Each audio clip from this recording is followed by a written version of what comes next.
Good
morning, everyone. Please be seated. Outstanding in the podium.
Is that anything in the table in here?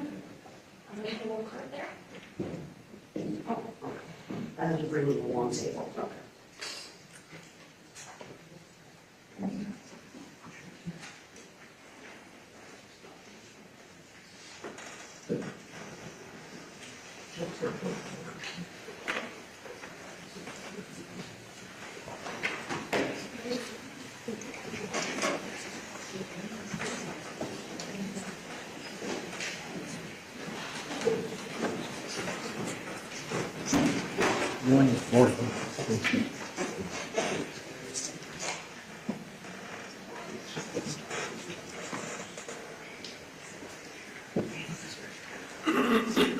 Good morning, everyone. State Florida versus George Pino. Parties announced, please. Good morning, Honor. Four applicants, one divorce, on behalf of the state. Good morning, Your Honor. On behalf of George Pino, who's present, Howard Srebnick, Edward Molina, Mark Shapiro, Janelle Gomez will be here in a moment. All right, Thank very you. well. Good morning. Good morning, Your Honor.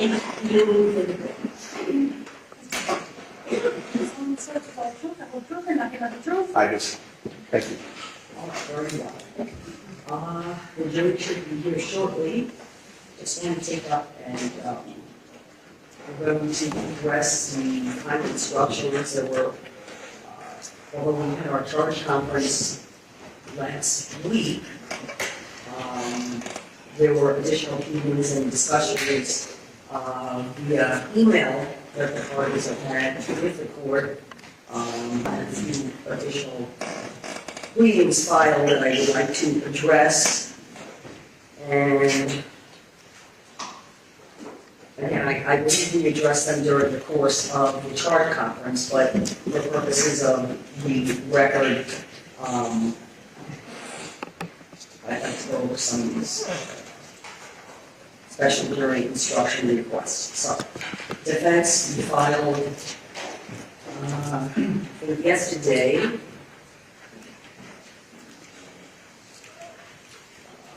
Objections to the June 12, 2026 amendments to the standard jury instructions on manslaughter, and my understanding of this is for the culpable-negligence instruction as the misdemeanor under the standard jury instruction 8.9. There was some modification of the language of 8.9, and this modification in the amendment actually now mirrors the language of the felony culpable negligence jury instruction, of which you had last week in the charge conference, requested this court to include additional language in the standard of the felony. You requested that the language of the misdemeanor culpable negligence instruction be included. Correct. Okay. So, requested state that they had any comments on it. I mean, I've read the pleadings, I understand the issue and the argument and the basis of the argument that you're making. And again, it was something we addressed, but, excuse me, please.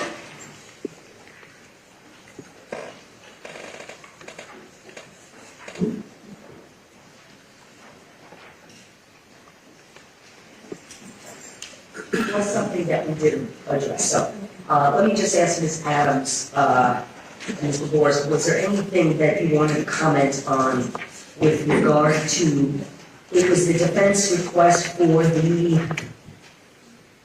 I guess, pre-amendment, language of the misdemeanor jury instruction under 8.9 to incorporate that into the standard manslaughter instruction 7.7.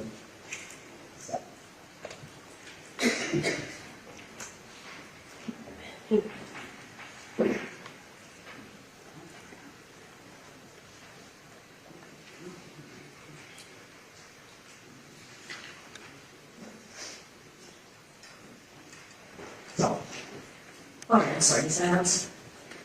I understand the defense request. I think that we litigated this on Thursday. I think the court has already ruled. I think that the instruction in manslaughter regarding what culpable negligence is appropriate. I think, Your Honor, I haven't had much time to look at the instructions, the final ones that we got from Your Honor. Okay. But in reviewing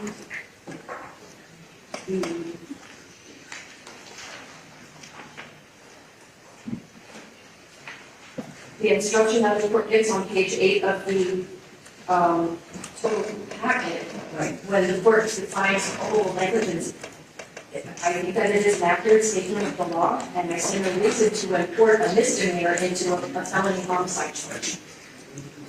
And I think that was, if we kind of break it down and try to simplify it, if we can simplify it, I think that that was the intention of defense, and I don't want to speak, to have the definition of the culpable negligence for the misdemeanor added, that language added to.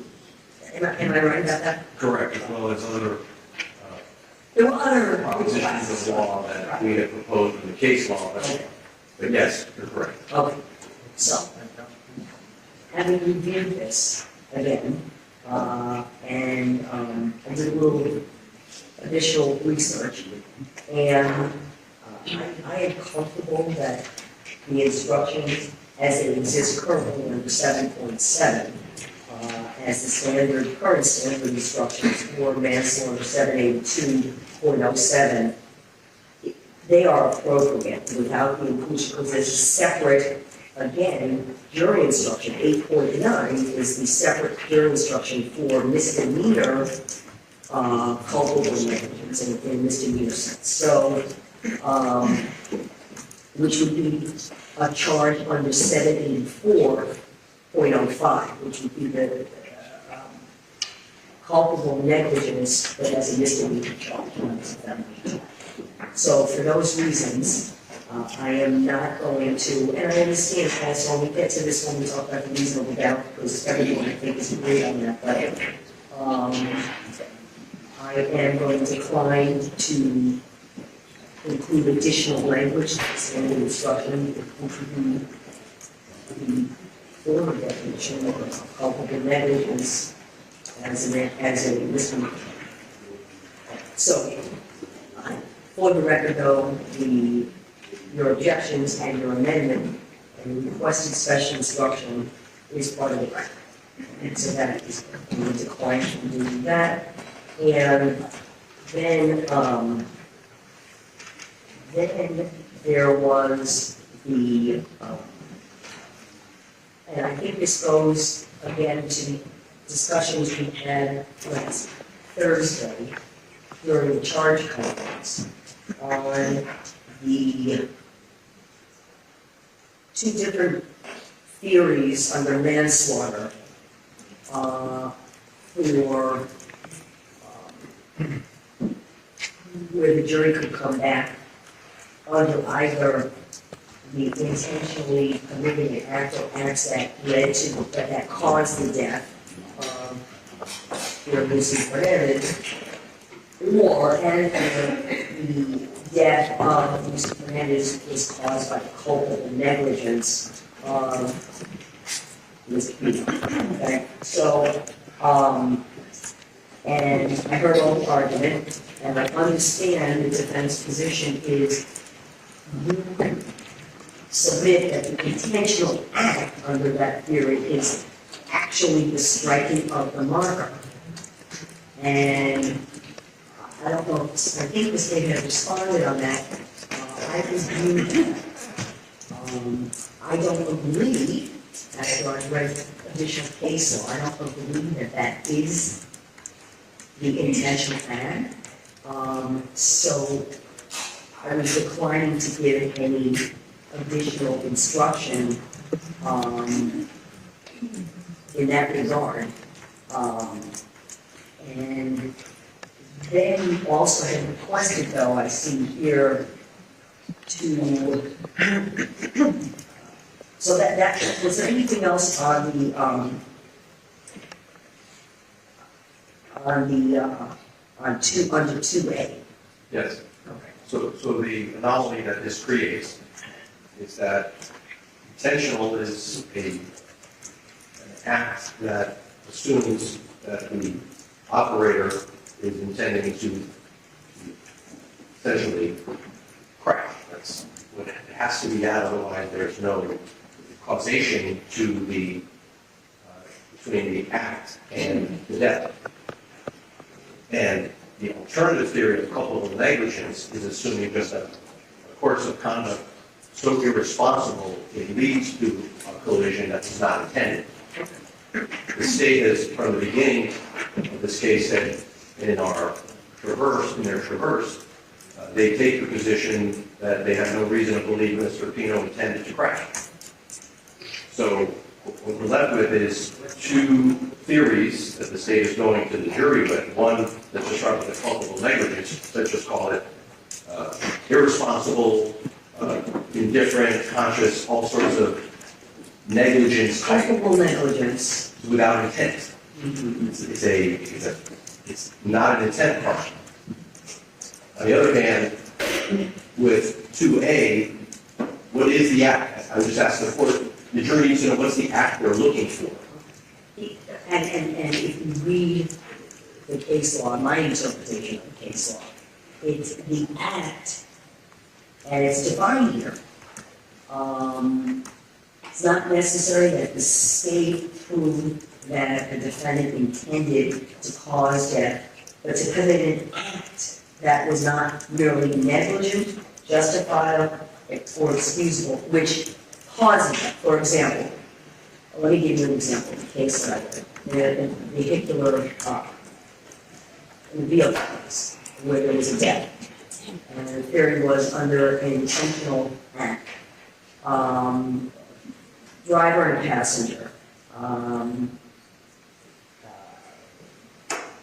Driver and passenger get into a dispute while driver is driving.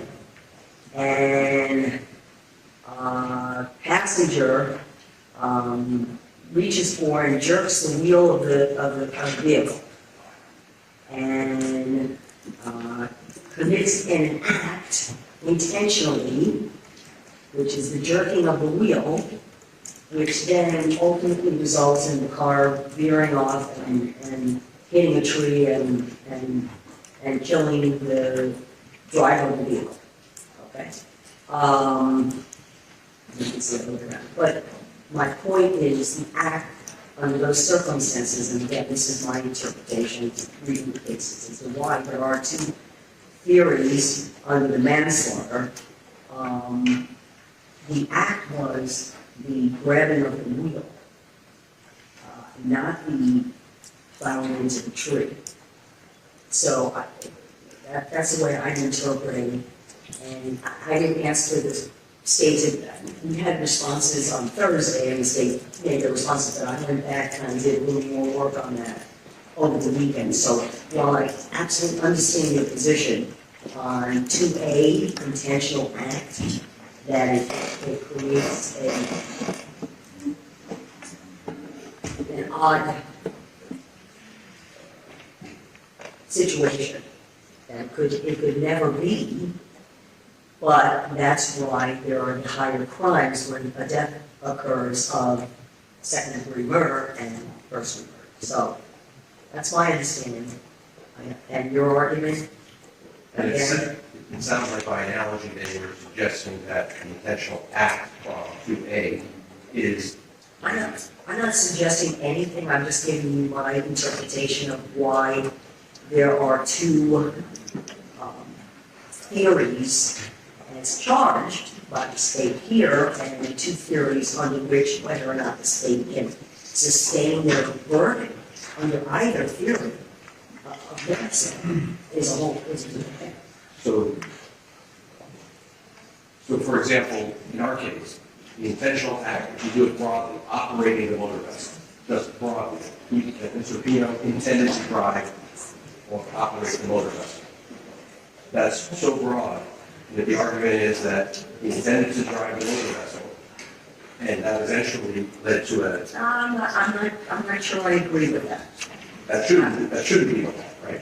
Well, I'm not sure I agree with the example you're giving me. I don't want to, what I am not going to do is, I'm not the jury.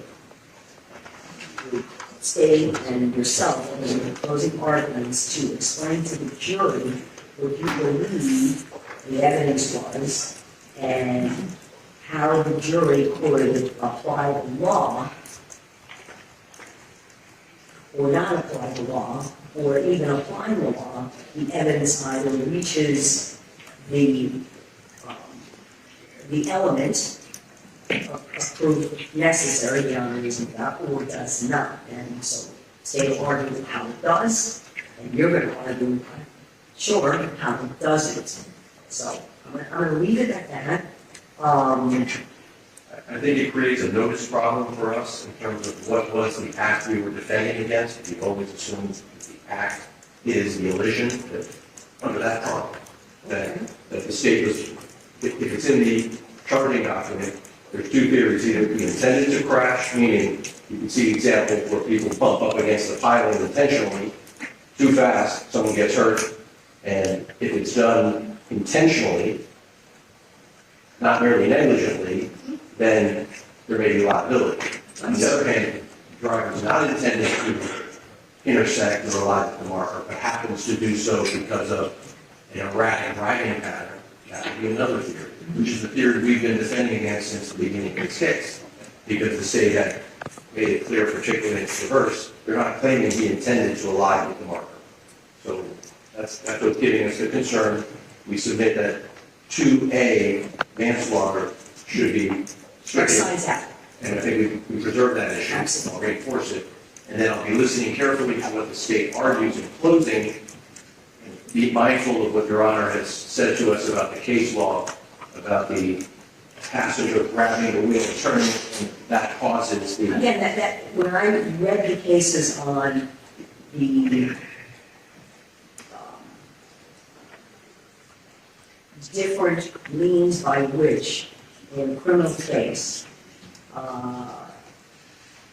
elements of either the intentional act of 2A or 2C, the type of evidence, every case is different, right, factually. So that was my interpretation. Okay. Let's get to, I think, the final, Judge, before we do that, to make sure you receive our pleading proposing the yes, instruction, yes, I'm gonna talk about it. and we filed, so, Right. where we propose the instruction on manslaughter to it. I see that, and in that proposal as well, you also, then there was an additional pleading where you asked for, under the vessel homicide instruction, you asked that the court provide the jury with an additional special instruction as a vessel homicide, which were case examples with the citation to the case, with the factual summaries of the cases. Yes, Judge, it was both for vessel homicide and for the manslaughter. Yeah, vessel homicide, you had about 12 examples, I think. You made it 13. 13, there you go. And for the manslaughter, you had, which were the cases that were presented, we addressed early on as well. In the motion dismissed. Yes. So I am not going to instruct the jury with case law or summaries of case laws, factual summaries of different cases. But again, this is part of pleadings and part of the record. The other matter, and I think we've all agreed on, the navigational rule instruction. If you look at, I gave you all what I call the final instructions. If you look, I did, and thank you for pointing it out, during the charge conference, I agreed that the additional language of individually or cumulatively would be included. And if you look, and I think it's included in the correct place where I had agreed that I would. Yes, Judge, I see it at page 10 of the paper copies that were delivered to us this morning by the jury. Okay. Okay, so that's good. On defendant's statement or statements, because there were various statements, and when the jury is given the opportunity, and as they should, to determine whether or not certain statements are voluntary, I just included the word statements, and then I put the parentheses S when I said the word statement in the rest of the instruction. Look at it, I'm just. You know what page number that would be? Let's see. Page 18. Thank you. Starting about 18. Yeah, it's just one other page.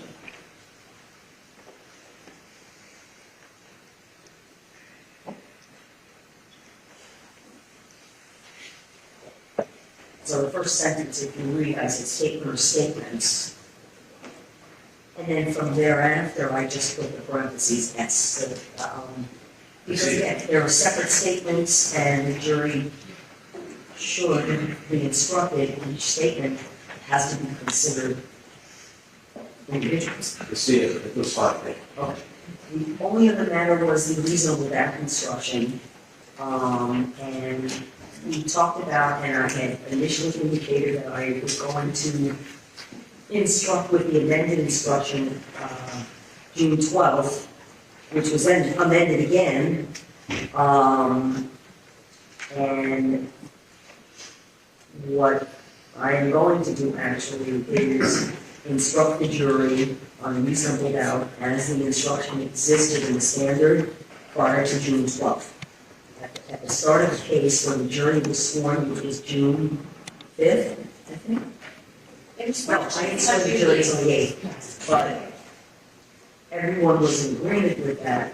I think I didn't have any objections to that. So, that's right, we had asked for the original instruction supplemented by the U.S. Court of Appeals for the 11th Circuit's language. And in that regard, I am not including the additional language of the 11th Circuit federal standard instruction, but it's going to be the reasonable doubt Florida standard jury instructions pre-June 12th. think that covers everything. I think we covered everything on the instructions. If you see anything in the packet, sometimes you look at things over and over and over again and you miss something. So fresh eyes, if you see something that is incorrect, would you please just make a note of it and I'll make those corrections during the course of the morning. So, Renee, how are we doing with your? Okay, can you go up and check them out, please? Because I think we're just about there, right? Okay.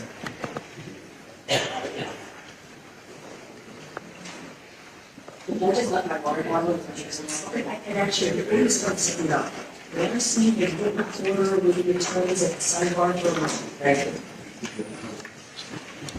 All right, thank you. We're working sidebar. It's easier for me to communicate with the lawyers there. Thank you, everyone, for your patience.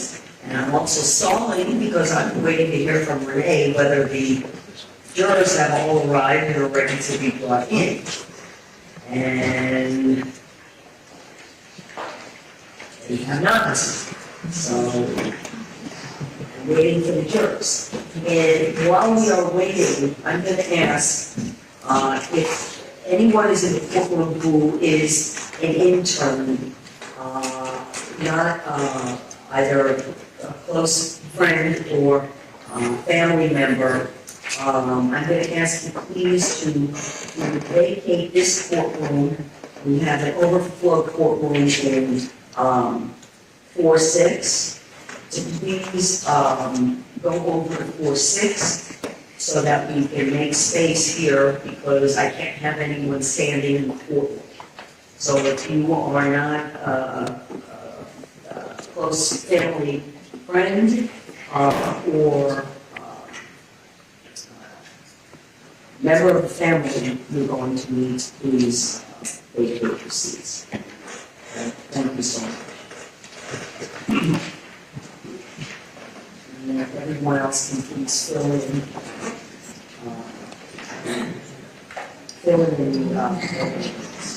Judge Walter, the jury, we did receive a copy, paper copy of the proposed verdict form, and declines to get a special verdict for the different kinds of manslaughter. Just wanted to know that. That was the other request. Last week that we spoke about, that the defense had requested that the jury find, if they find either intentional act or culpable negligence, that they would have to find one or the other beyond reasonable doubt unanimously and do that in the form of a special verdict. And I declined to give it a special verdict, but that was also preserved by the defense. Thank you. Okay, now I have the jurors. So they are coming down. Very good. Judge, we'll take a break after the state nation, so I can organize things. You ready? Yeah. All right.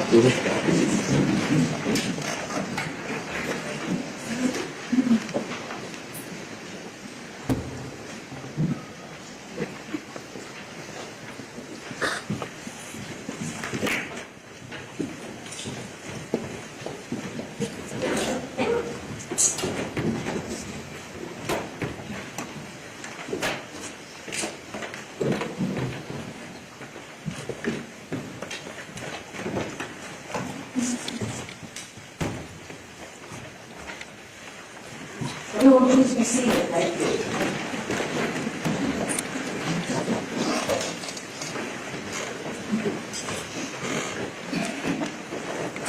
Good morning, ladies and gentlemen. Good morning. How are you all doing? Good. We have a couple of days off, and I have important questions of you. Have any of you engaged in any independent investigation or research to try to gather information to be used in this matter? Have you spoken to anyone about this case? Have you been speaking with each other about this case? Has anyone attempted to speak with you or in your presence about this case? Have you seen anything in the newspaper, any articles, anything on television, social media that you think has to do with this case? All right, very well. You all have your notepads, I see. We're ready to proceed. Members of the jury, both the state and the defense have rested this case. The attorneys will now present their final arguments. Please remember, what the lawyers say is not evidence. However, do listen closely to their arguments. They are intended to aid you in understanding the case. Each side will have equal time, but the state is entitled to divide this time between an opening argument and a rebuttal argument after the opponent has spoken. The state.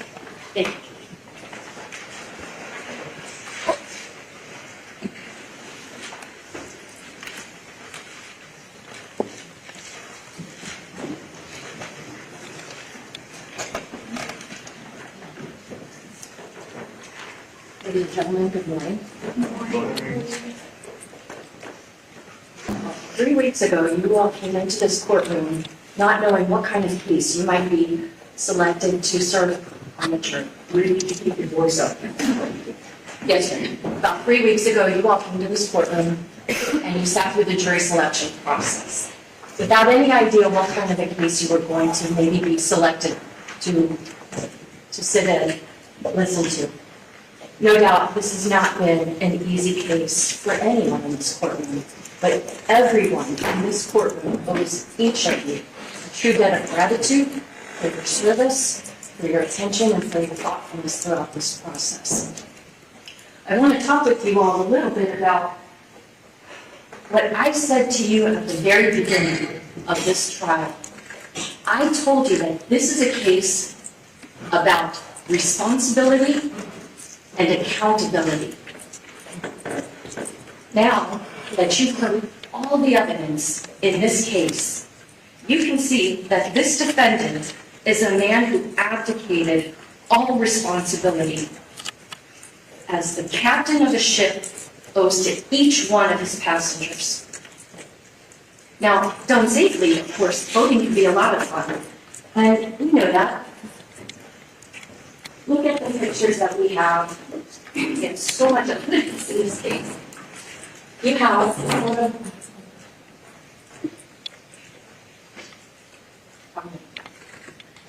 you all saw the photograph that Andy Fernandez took from his boat, looking across to the defendant's boat, where the teenagers are on the boat, they're in the water. What a great time. What a special day. That photograph was taken because Andy Fernandez was taken with how special it was that his teenage daughter said, "Mom, Dad, come on out to the sandbar." He really didn't want to. Thank God he did. Thank God he did. When boating is done safely, what a wonderful thing to do. But when people like this defendant do not take seriously their responsibility to their own passengers and to other boaters and passengers that might be in the area, disaster and catastrophe can happen. And though it may seem obvious, I wanted to highlight for you in this trial that boat crashes are a lot different than car crashes. When you're on a boat, you're basically like someone in the back of a pickup truck. On boats, you don't have the benefit of brakes, not even anti-lock brakes. You don't have seat belts. You don't have a steel cage surrounding you to protect you from impacting other objects. There's no airbags. And if, God forbid, something should happen and you fall out of that boat, you jump out of that boat, you're ejected from that boat. You run the risk of drowning, even if the injuries that you sustained weren't that serious. And we know that to be true because that's exactly what happened to Lucy Fernandez. Now, in this case, you have evidence beyond any reasonable doubt that this defendant disregarded basic navigational rules and concepts of safety. And he did so in a manner that made it a near certainty that tragedy would result. This tragedy, the death of Lucy Fernandez, was completely preventable. But after this abdication of duty that this defendant owed to his own daughter, to his wife, and to those 11 other teenage girls, these 13 other souls that were on his boat, what did he do? He lied over and over and over again about what happened. Why?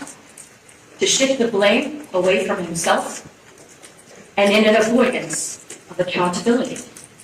That's why I told you at the beginning of this case, this is a case about responsibility or the lack thereof, and accountability and the complete lack thereof.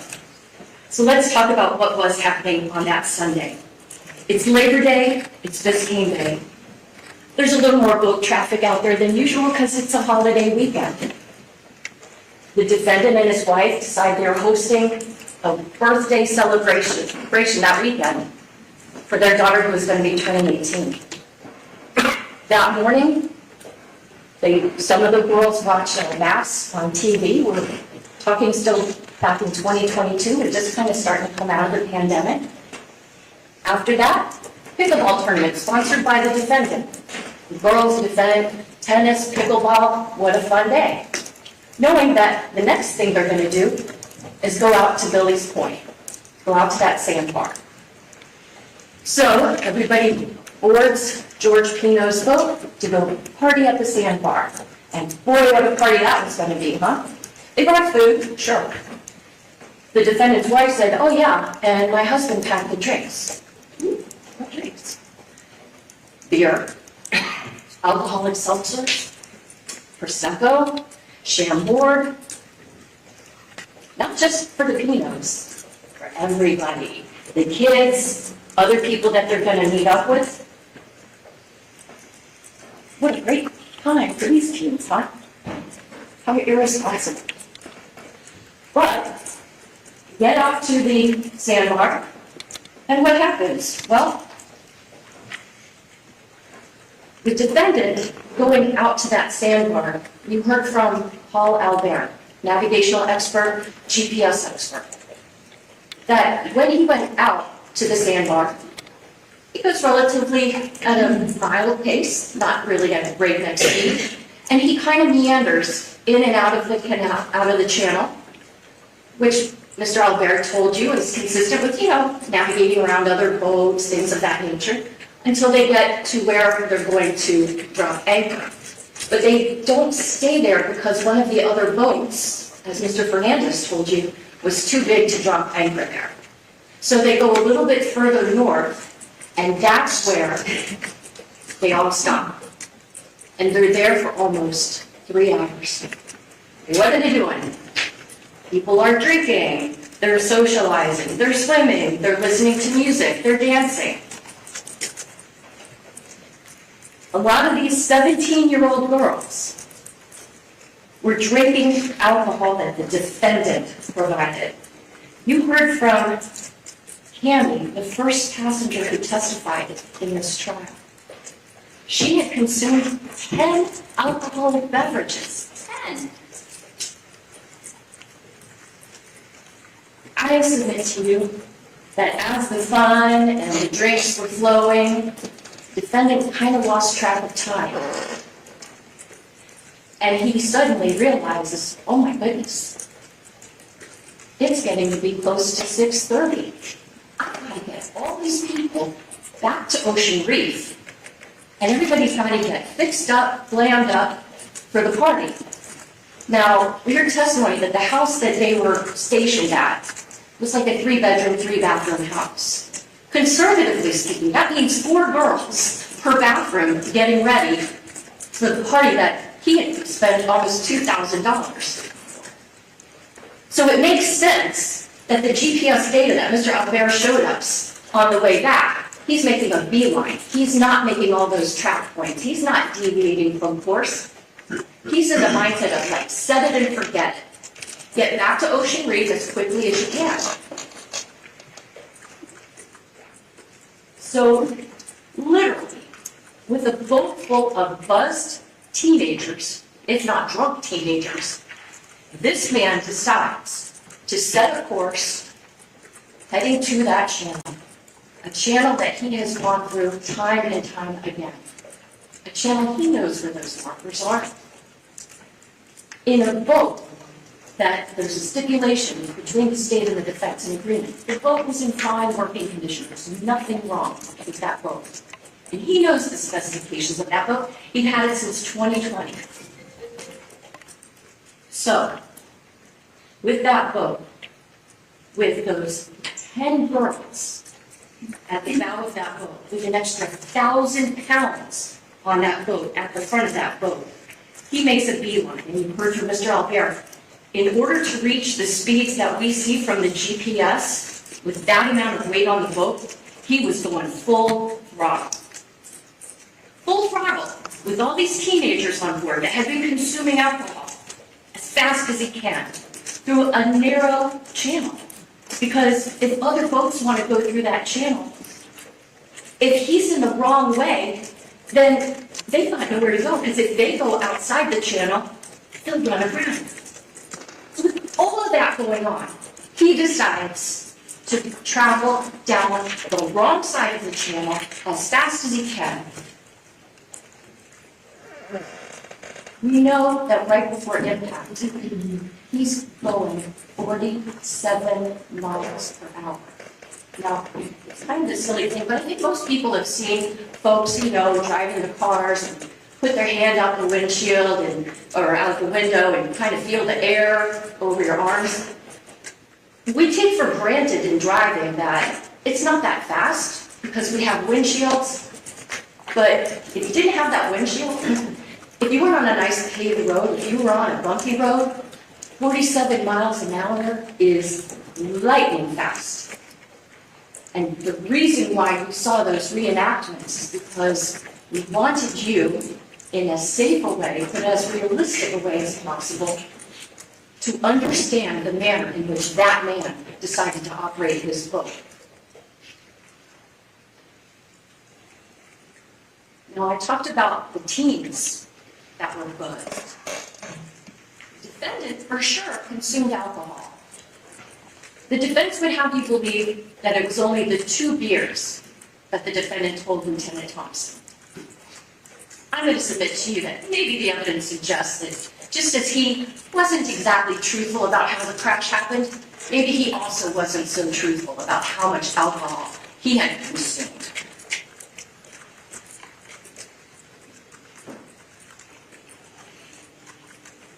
This defendant knew the channel. He knew that vessel. He knew the people on the vessel. He knew what they'd been doing on that vessel. Yet he chose, before this impact happened, to put his vessel on a heading 5 degrees to port, 5 degrees to the east. And that put him on a collision course with channel marker 15. And sure enough, by the time he realizes, oh no, it's too late. How did this crash happen? I'll tell you. Because he was reckless. He was criminally negligent. No one but this defendant captained that boat. No one but this defendant decided the speed that it should travel. And no one but this defendant decided the direction of travel. No one and nothing is responsible for the death of Lucy Fernandez, except for that man sitting right there. He is the reason why he is dead. let's talk about that journey a little bit more.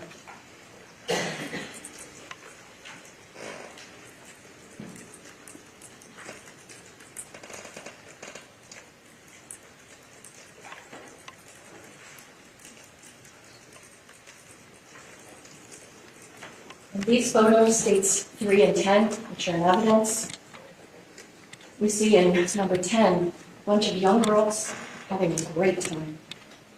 In number 3, we see that photograph that Andy Fernandez took. What a fun, happy day. Is it worse?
This person right here in the white bathing suit with the little flowers, that's Lucy.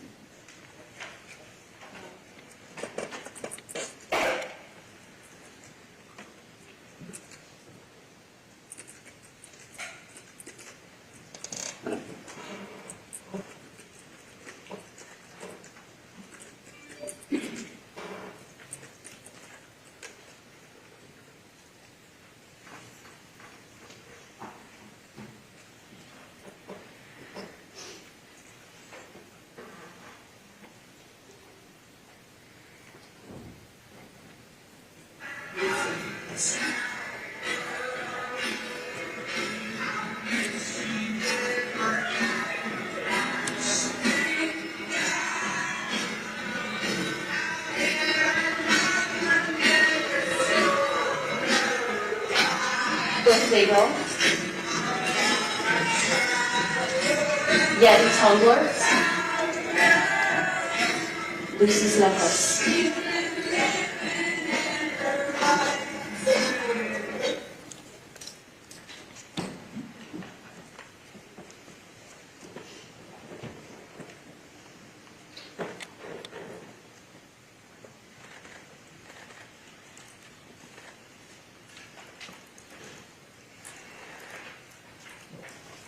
We know from exhibits 11 and 106, which are in evidence, that Lucy was seated here in the diagram number 9, right in front of where the defendant was at the helm. And we know that this is the seat that Lucy sat in, where it has her name. You all saw it for yourselves. You all had the opportunity to go on that vessel, the vessel that turned out to be almost a gravesite for a 17-year-old little girl, because she was still a kid. That's where she sat.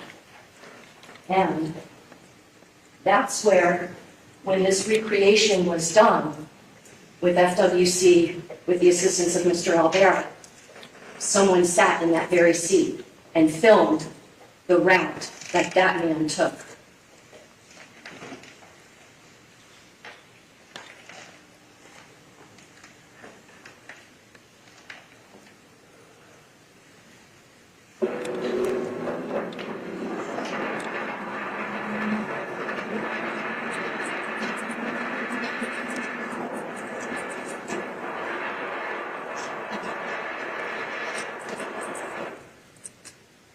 Coming up on 13 and then 13A.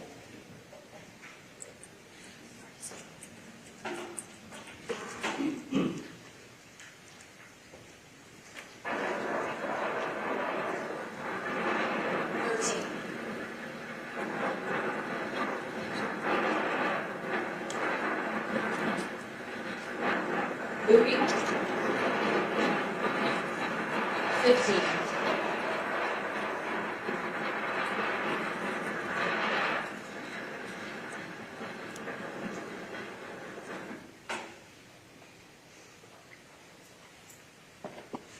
That's traveling at about the same speed that we know this defendant was traveling through that channel.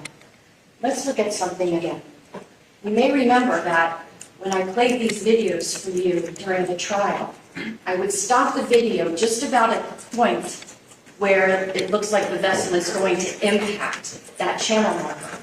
And then I asked Mr. Albert, who's sitting here, okay, so if that impact is, let's say we have, 4 seconds left, what's 4 plus 9?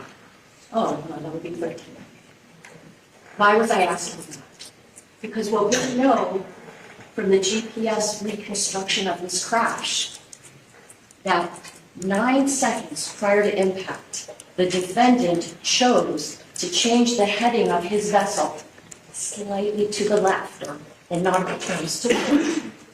And when he made that choice, that's when he put himself and all of those teenagers on a path toward near certain tragedy. He was the one that made that choice. And for 9 seconds, they were on that path. And, you say, 9 seconds, how long can that be? Well, we can use technology to tell us just how long 9 seconds is. I have my iPhone here set for 9 seconds. Ready, set, go.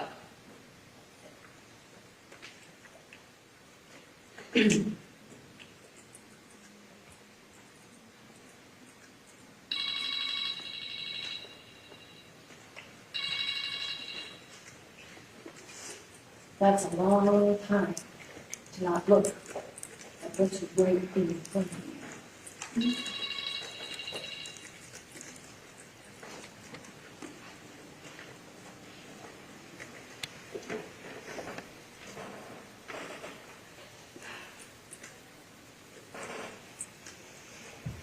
So let's look at this again.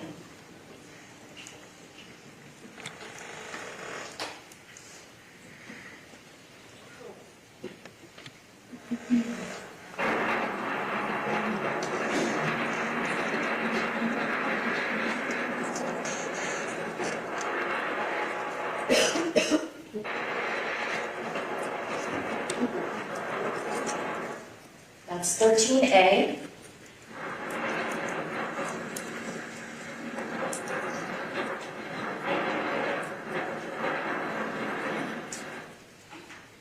There's the buoy.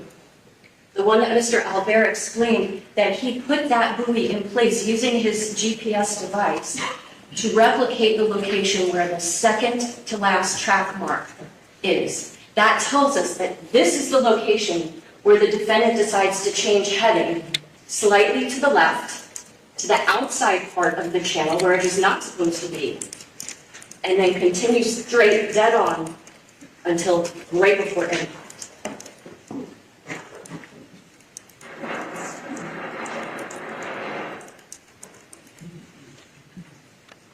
Channel marker 15.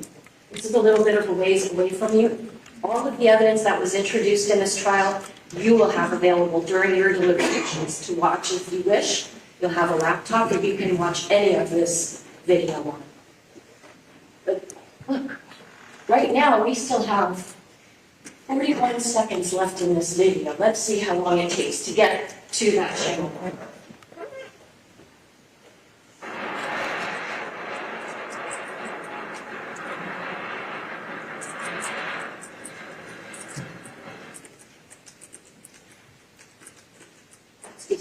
So, let's see how long he had the ability to see that channel marker and adjust course. But because he didn't, because he was operating with such complete disregard for the kids that were on his boat, Lucy winds up like this in the hospital. Because of the way he operated that boat, this is what the police had to deal with.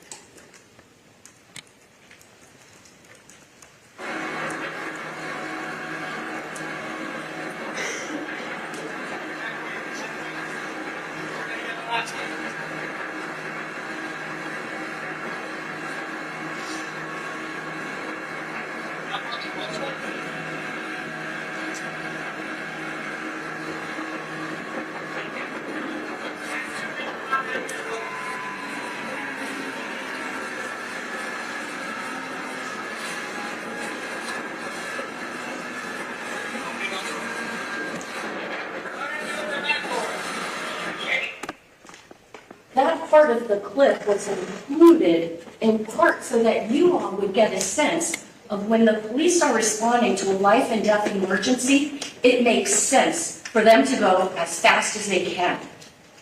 Not for dinner parties, for life and death emergencies. And you can see that these officers, even on Marine Patrol officers that are trained on a police boat, it's still bumpy. Even though we know that it was a clear day with calm seas, calm winds, you can see the officers, one of the flaps on his uniform, it's like waving in the breeze, because that's what it is to be on a boat.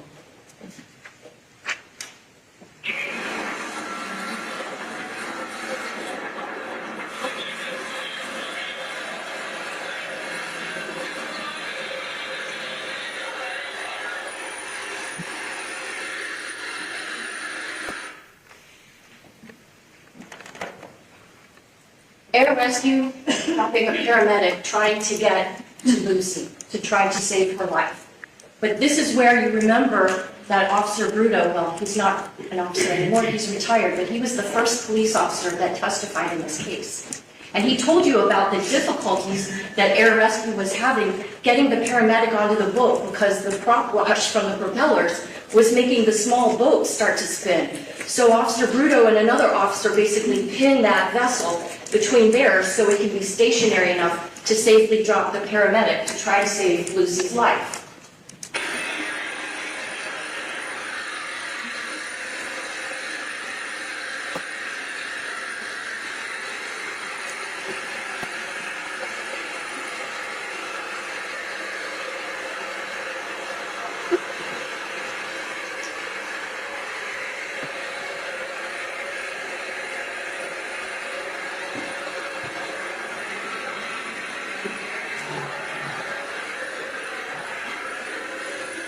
Officer taking out life-saving equipment.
The girl in the white bathing suit with little flowers, who just a little while earlier had been singing and dancing with her best friends.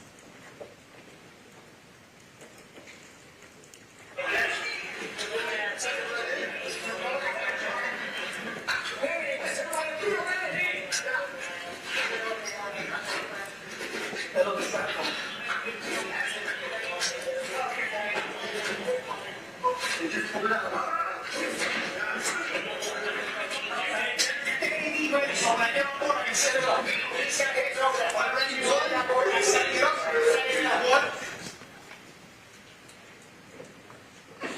From there, we know the testimony is that the police boat raced as fast as it could to the Elliott Key Harbor, where a helicopter was waiting for her to try to get her to the hospital to save her life, the life that he endangered.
Talked with you before about that final track mark. Now it's time to talk about it again. On the way up, we see him going northbound. Here he is coming south. Track point. Track point. From 6:37:19 to 6:37:28. 9 seconds. Straight. Had he not made the decision at 6:37:19 to make that turn to go to port side of the channel, number one, he wouldn't have been on the wrong side of the channel. Number two, he wouldn't have been on a collision course with channel marker 15, which you know, because you've seen it with your own eyes, is fully visible from where that track point is. This last track point is the one that really tells on the defendant.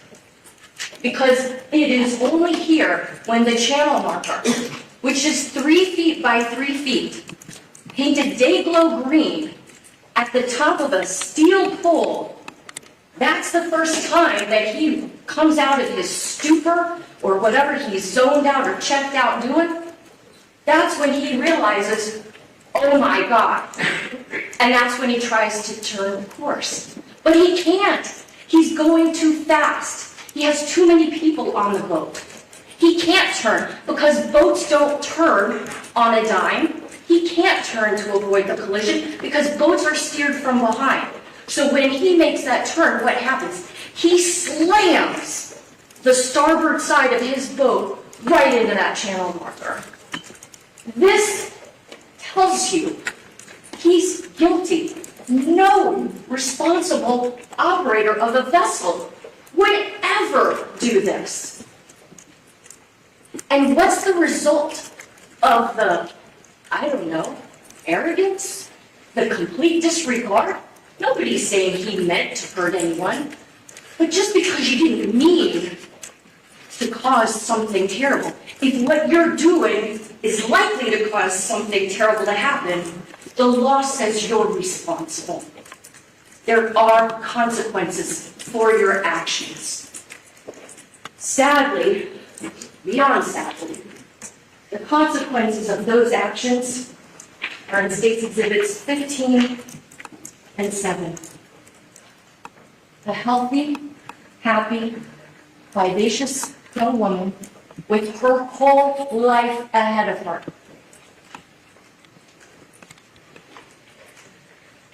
goes from this to this with her own father tearfully, but with controlled emotion, telling you this was my Lucy.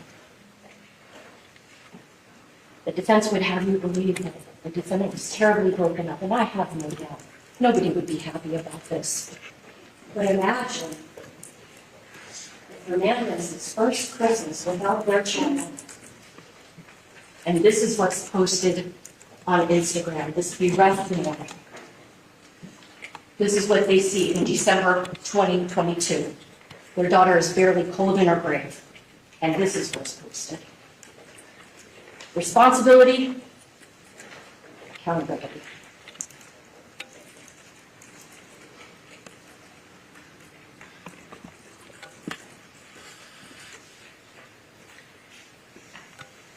Mr. Andy Fernandez told you when I asked him what he saw of his daughter hooked up with all those tubes.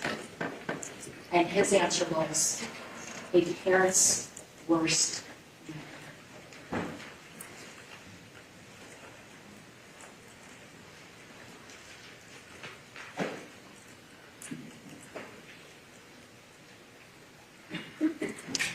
I don't want to unplug this thing, but I hate being so far from the church. Aaron, I have permission to do this again.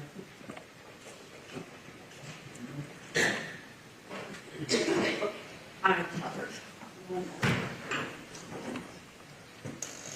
So, I want to say, first and foremost, this is not a complicated case. The facts are not really difficult. And in fact, many of the facts in this case are not in dispute. But what is in dispute, for sure, is what level of accountability does this defendant have? In jury selection, the judge told you, bias, prejudice, and sympathy have no place in your deliberations in that jury room. But your common sense, the evidence, photos, what the witnesses say, and the law, that belongs. Common sense tells you that this defendant is guilty. Now, the defense through this trial has tried to downplay the enormity of this defendant's recklessness and criminal negligence by saying, it's just an accident. No, it's not. This defendant was in a rush because he had paid money for the party for his girls. The way he operated that boat with so many people that had been drinking when he'd been drinking at a high rate of speed in a body of water that literally was called the I-95 of Biscayne Bay. Well, it establishes recklessness and culpable negligence. Why? For a party? Because he wanted to be the cool dad, the dad that brings alcohol out to the sandbar, the dad that plans the pickleball party, camp counselor George. He wasn't thinking about the navigational rules. He wasn't thinking about the well-being of the passengers. He wasn't thinking about the well-being even of his own wife and daughter when he was on that beeline to get back to the Ocean Reef Club. He was too wrapped up in trying to be the cool dad on that boat. He didn't mean to is not a defense, it's an excuse. Now, the judge is going to give you an instruction, and it's called excusable homicide.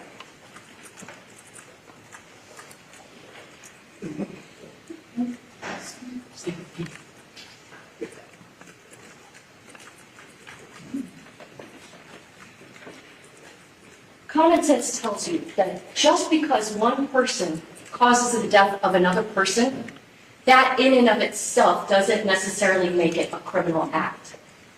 For example, the judge is going to read you an instruction. It's called Introduction to Homicide.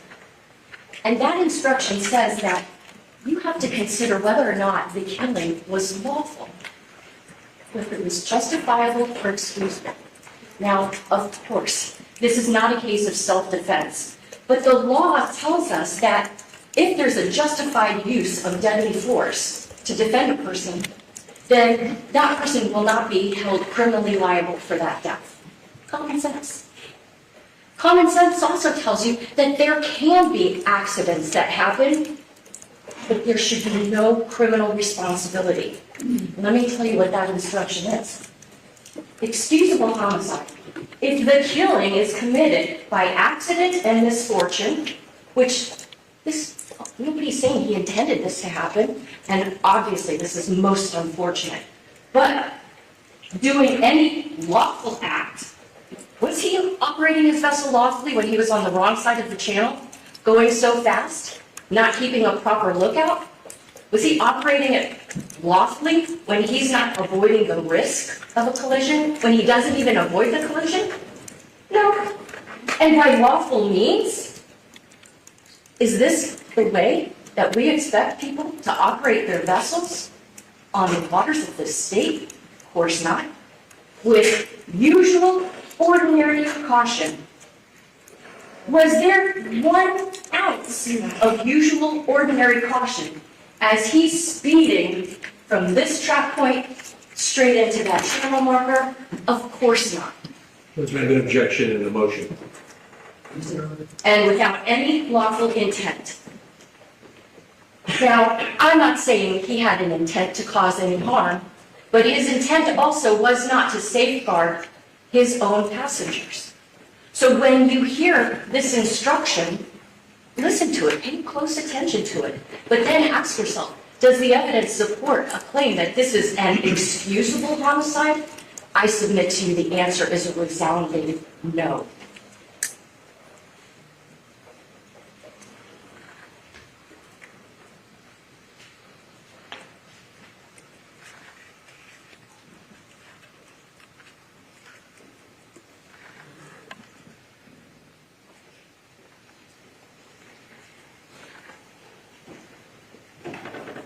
Best analogy that I could give for people that don't really go on the water too much would be this. Imagine if a person decides to drive a pickup truck with 12 girls in the back. They're not restrained in any way. And that person is going down a rather bumpy road, not a smoothly paved road. Because even on the water on clear days, you're still bumping along that water. And that person who's driving that pickup truck with all those people in the back on a bumpy road decides to drive on the wrong side of the road. And let's suppose that at the end of that road, it dead ends and there's a telephone pole at that dead end.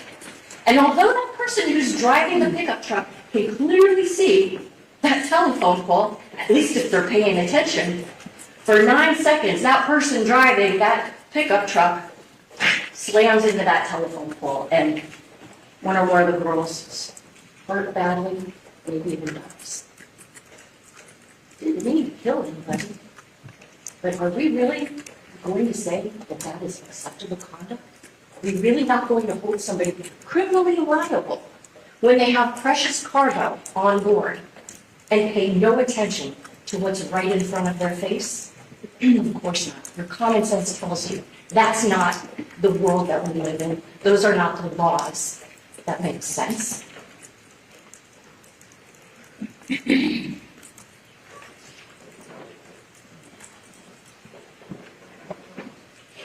This was not an excusable homicide because the defendant was more worried about being the fun dad, the party dad, the cool dad, than he was worried about being responsible dad, safe dad.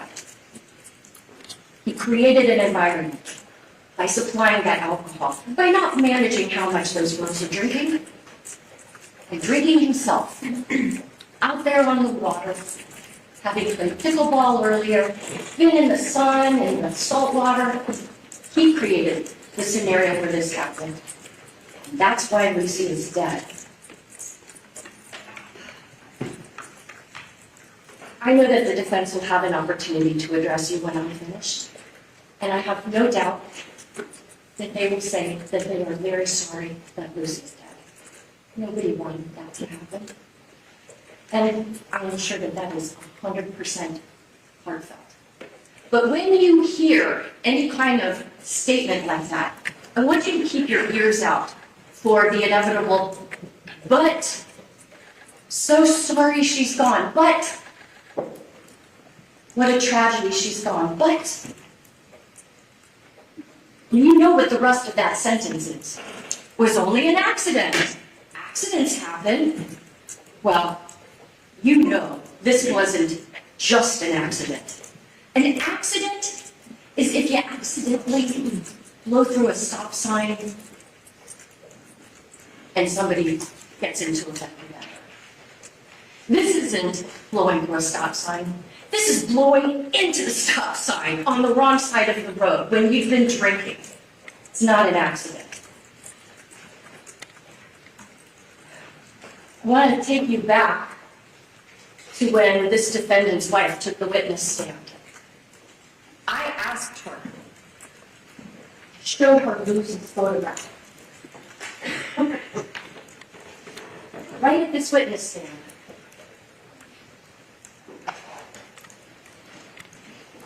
She's sitting here, and she's looking at this picture of a young person that she had known for Lucy's whole life.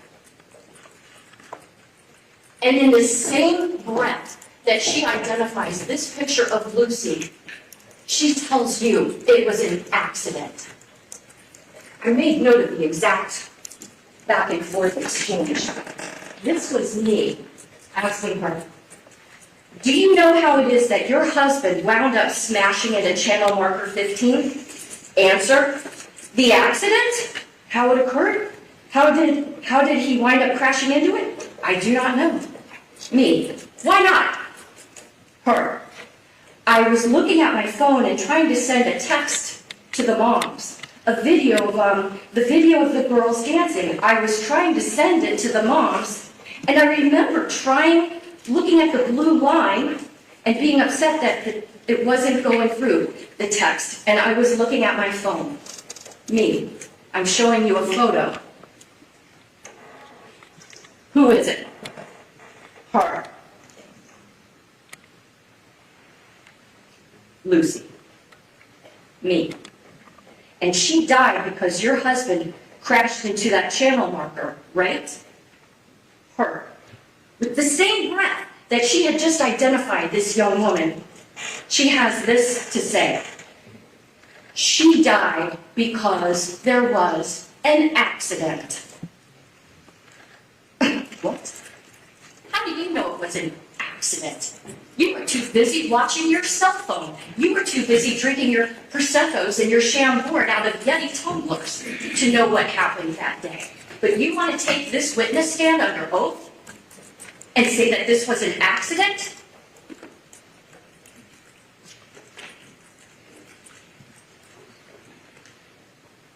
The expressions of sorrow for Lucy and her family mean nothing in this court of law because this is not a case to be decided on based on sympathy.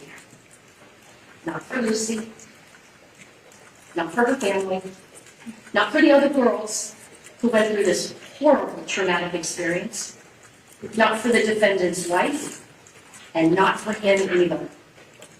It's not a case about who cried the loudest, who held back the tears. It's a case about what is the facts, what is the law. That's why every day when we see you, Judge Fernandez asks you the same series of questions. Have you paid attention to this case outside of this courtroom? Have you heard anything about it? Because truly, we need you to make this decision, not based on sympathy, not based on what's out there in the interweb of it all. We need you to base your decision on what happened in this courtroom.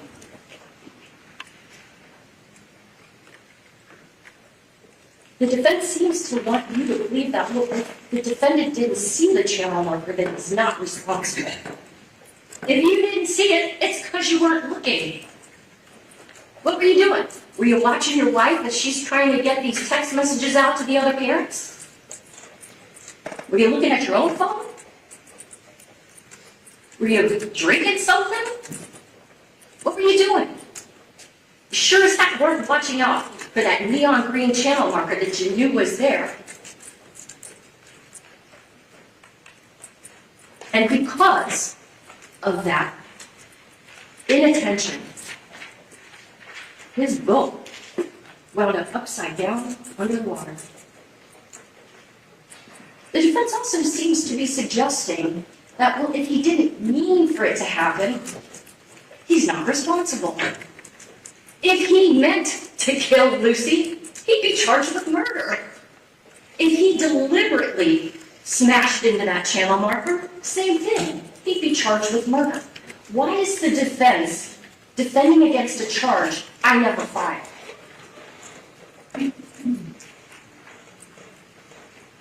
The defense kept asking the girls that were on the boat who came and testified, and the defendant's wife, did he look like he was impaired by alcohol? Well, I did not charge him with BUI, voting under the influence manslaughter. You know why? I can't prove what his blood alcohol level was at the time he smashed into that channel marker. I can't prove beyond and to the exclusion of every reasonable doubt that he was impaired by alcohol at the time he smashed in that channel marker. So you know what? I didn't charge him with that offense. Yeah, what is the defense defending against something he's not even charged with? Now, he claimed to the police that he had 2 beers. Well, frankly, it seems like 2 beers might be a little bit under-reporting what he actually consumed, but can't prove how much more than that he might have had. So we didn't charge him with BUI manslaughter. Think about how many times you may hear the defense say, he didn't look impaired, he didn't look impaired, but who was it that was making this judgment, at least from the voting perspective? The teenagers and the defendant's own wife, all of whom had been drinking alcohol. You think maybe people that have been drinking alcohol are not in the best position to say who did or didn't look like they were a little bit buzzed or more?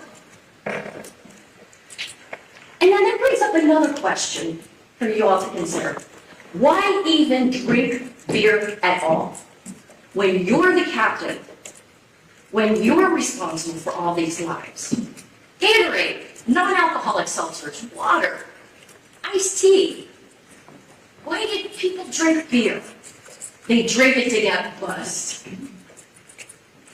And Lieutenant Thompson told the defendant in this courtroom, it's not per se against the law to have a beer and operate a boat. But if you do drink and drive, or if you do drink and operate a boat, better be really mindful. Because I think it's common knowledge that before somebody looks like they're stumbling down drunk, alcohol's already playing games with your brain. We all know that alcohol can make people make maybe not such good decisions. It maybe influence your ability to pay attention and to concentrate. But again, he's not charged with being drunk. He's charged with being reckless. He's charged with being criminally negligent.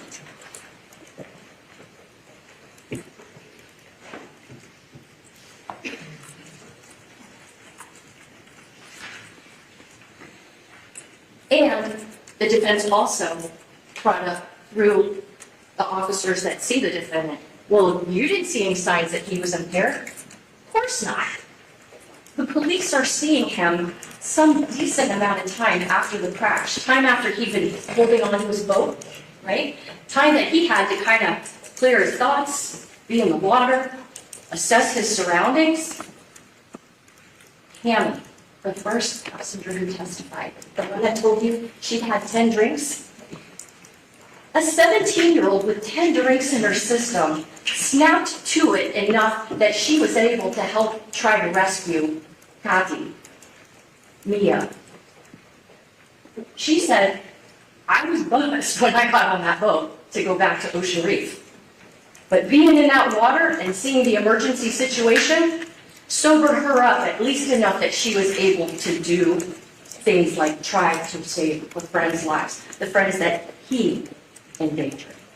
So, you know, to say that by the time the police see the defendant, he doesn't look like any signs that they can see impairment, that's just the function of time, adrenaline, and being in an emergency situation.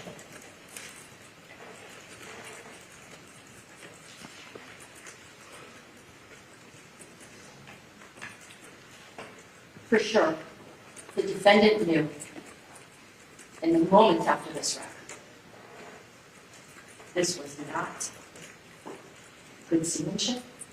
This goes beyond not just following navigational rules. This goes beyond anything like that. This is criminal conduct.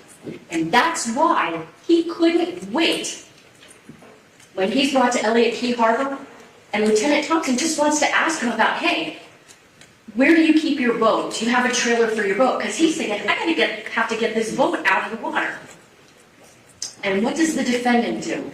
He's so anxious to blame somebody else, that lack of accountability, that he starts answering, and you can listen to the tape yourselves, because you'll have the jump drive with all of this defendant's statements to Lieutenant Thompson.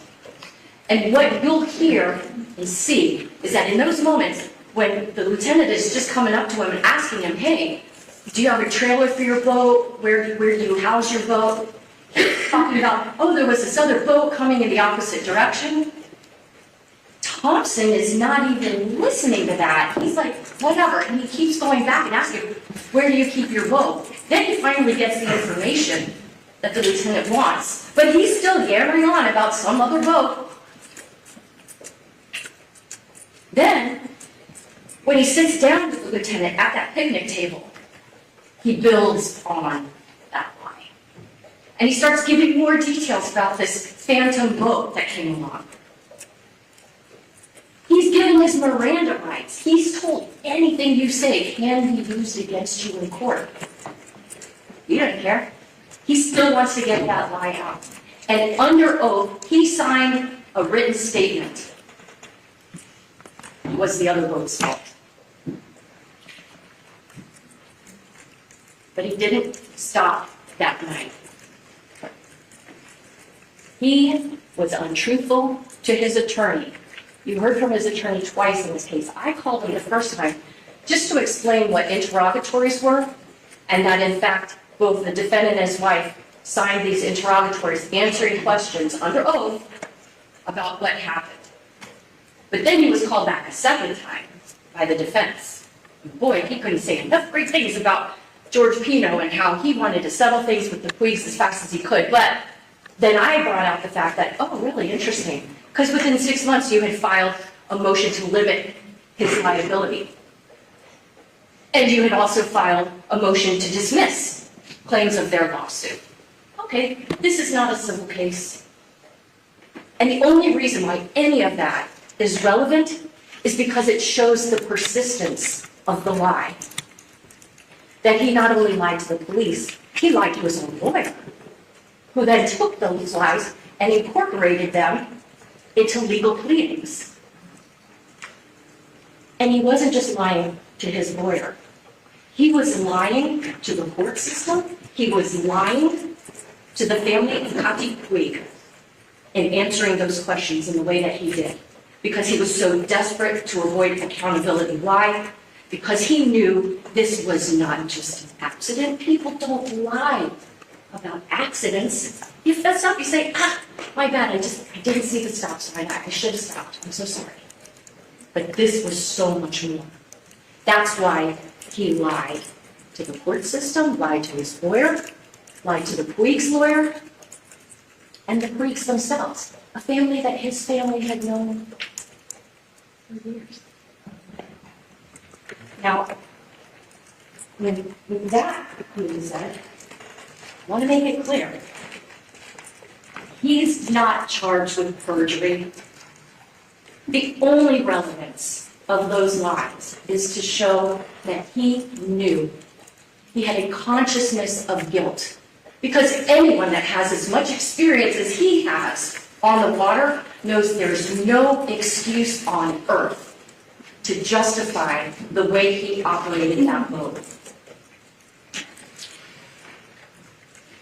And, you know, it's kind of stunning behavior from the man whose wife described him as, oh, he was like the one for Camp George, right?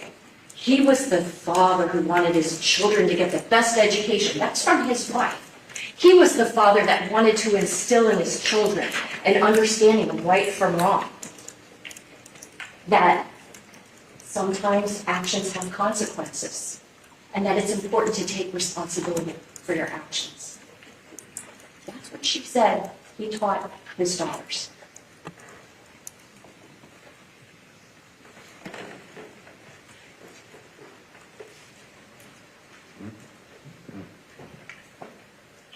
To try to explain away all these lies, the defense called Dr. Diana Barrett, a concierge neurologist who saw the defendant twice, watched a video of him, heard some things that he said, and did work to do one thing and one thing only: answer questions posed by the defense. Did he have a traumatic brain injury, a TBI? Could it have caused amnesia and or false memories without the intent to deceive? And how long would those false memories last? And she got about $30,000 to do that.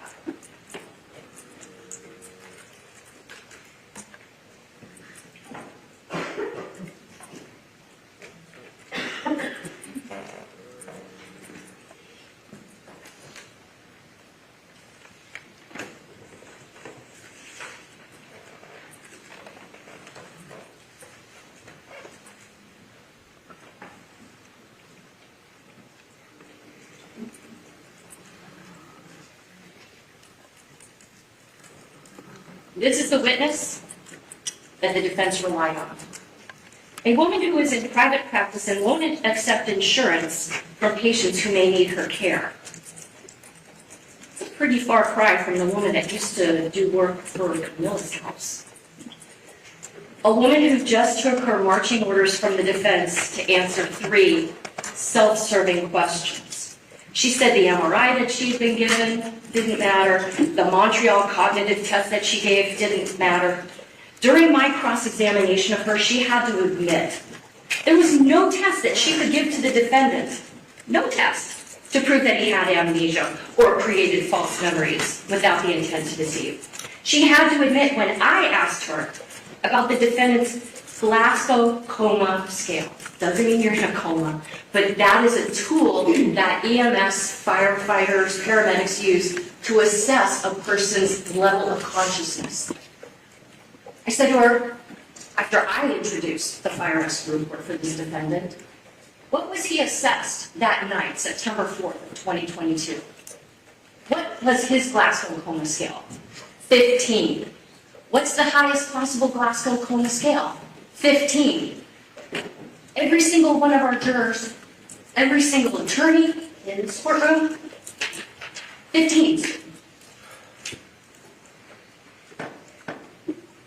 She admitted that the defendant simply got 7 staples in his head to close the wound, and he was released from the hospital the very next day. She admitted she hadn't even laid eyes on the defendant until this past February, about 3.5 years after the crash.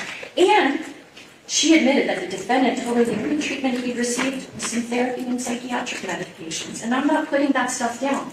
But that is not indicative of a person that had a traumatic brain injury such that he's confabulating like a person with dementia would.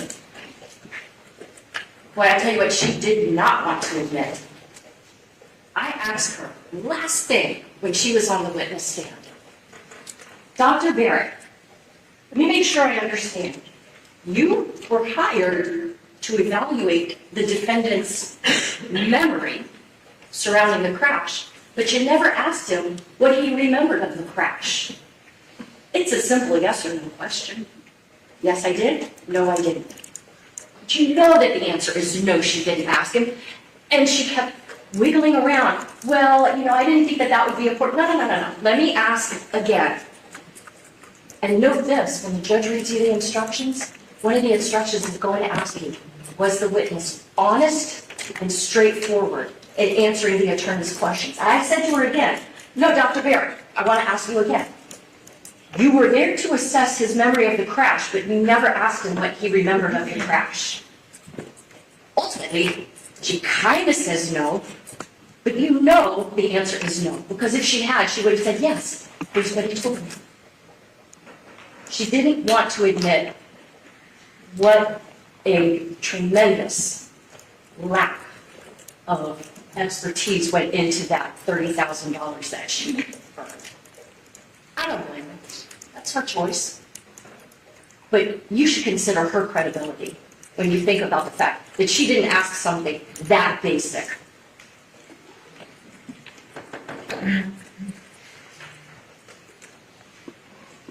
She told you she based her decision that he had amnesia and, how did she say it? False memories without the intent to deceive, based on just these 4 things. Who sat behind him? He couldn't remember which 2 girls were behind him.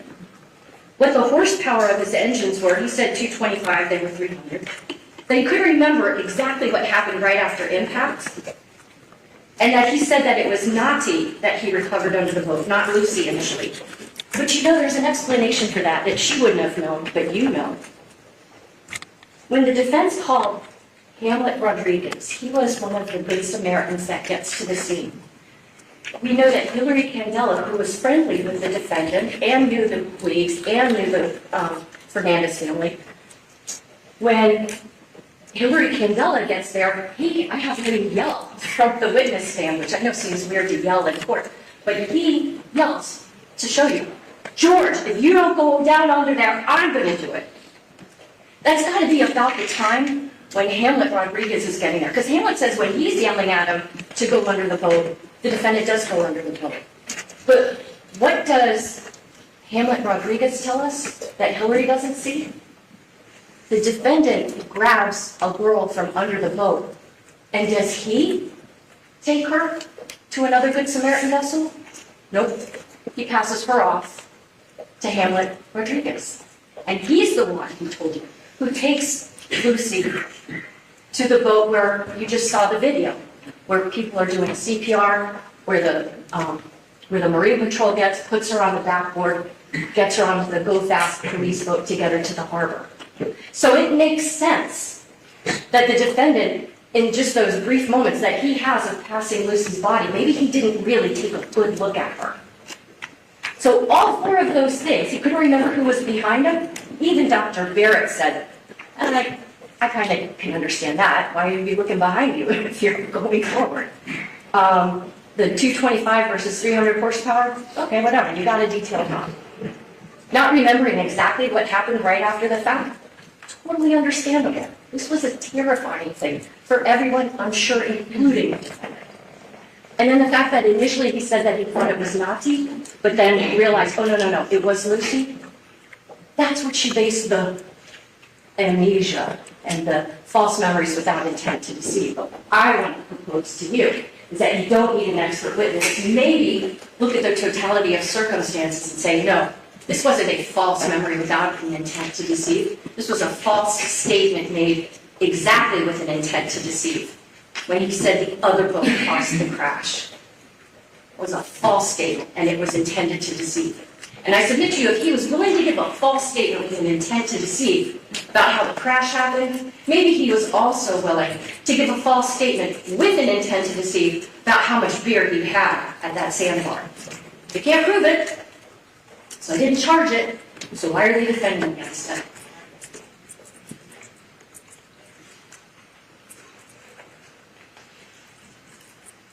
During this trial, you've heard the defense try to blame a number of different things in this case. Blame the sun, right? Maybe the sun kept him from being able to see the channel marker. But Mr. Albert told you that at the defense request, overnight, after he had testified and I had rested my case, he did some calculations and he saw, based on the NOAA National Oceanic Atmospheric Administration, based on their data, he knew that at the time that that second to last track point was, the sun would have been to the defendant's right-hand side. The sun isn't blinding him from seeing the channel marker. So forget that. The defense attorney says to Detective Dow, the drone operator, oh, well, this photograph, the water looks green. The channel marker is green. Maybe the channel marker wasn't so visible. First off, Detective Dow was like, no, actually, that's just a function of the not so great printing of this photograph. Plus, when you're higher up, the water looks more green, but when you're closer, which you guys can see from the videos, the water's blue. You really think the Coast Guard didn't take into account, let's make the channel markers as hard to see as possible. So that doesn't work. Oh, remember they also asked, hey, could channel marker 13A, the one before channel marker 15, could have blocked the defendant's view of channel marker 15? Mr. Albert, who, in contradiction to Dr. Barrett, Mr. Albert said, I did that extra work, I'm not charging anybody for it. That's integrity. And what Mr. Albert said in answer to the defense attorney's question is that the only way that channel marker 13 blocks channel marker 15, if you're so far back, you wouldn't be able to see channel marker 15 anyway. So that excuse doesn't work. The defense talks about, well, but if you zoom in on the chart plotter, it looks like maybe the channel marker is a little bit further off. And that's when, it was kind of hokey, but it illustrated the point. I grabbed my iPhone and I showed you all a picture of the Mona Lisa. And if you zoom in on the picture, it doesn't look like it's the Mona Lisa anymore, even though it is. And that's exactly what they did with the GPS screen. Then they come in and try to say, oh, it's the girl's arms. They're singing and dancing. But I asked Claudia Portocarrero, who was the first girl that the defense called as a witness, okay, you guys were singing and dancing, you've seen the video, but at the time you're going almost 50 miles an hour, facing backwards on bumpy water. Like, in those moments before the crash, were you guys standing up? Were you guys waving your arms around? No, of course not, because who's going to be doing that unrestrained in the front of a boat? It doesn't make any sense. So that excuse doesn't work. And then, this might be my favorite, the tides. It was high tide, so maybe the sign wasn't visible, as if the Coast Guard isn't aware of the fact that tides rise, tides lower. And they're going to take that into account when they're placing channel markers that are there to keep boaters and passengers, everybody on the water safe. So none of these excuses hold up.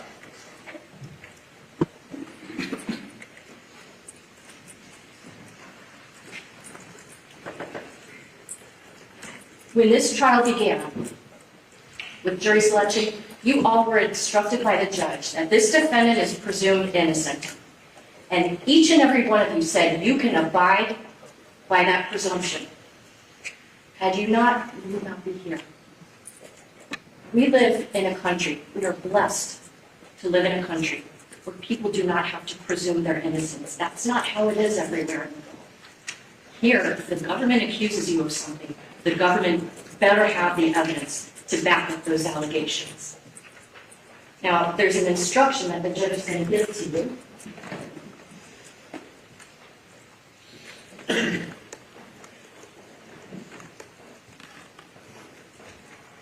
That while the defendant is presumed innocent at the beginning of the trial, that presumption of innocence can be overcome if the prosecution does two things.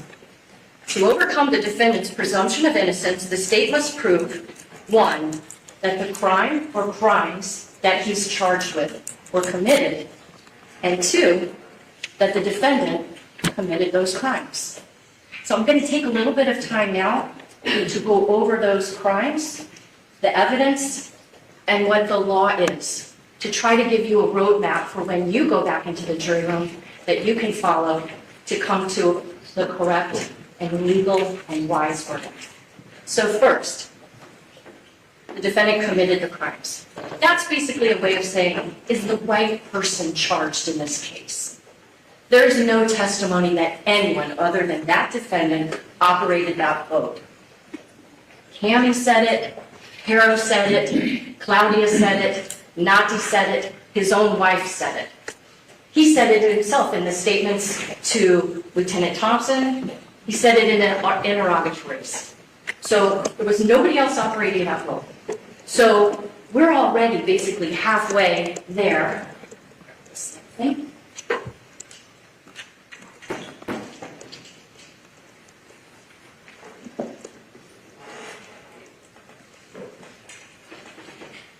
We're already halfway there to a guilty verdict because we've established, without any question, he's the person at the helm of that vessel. He was the captain of that ship.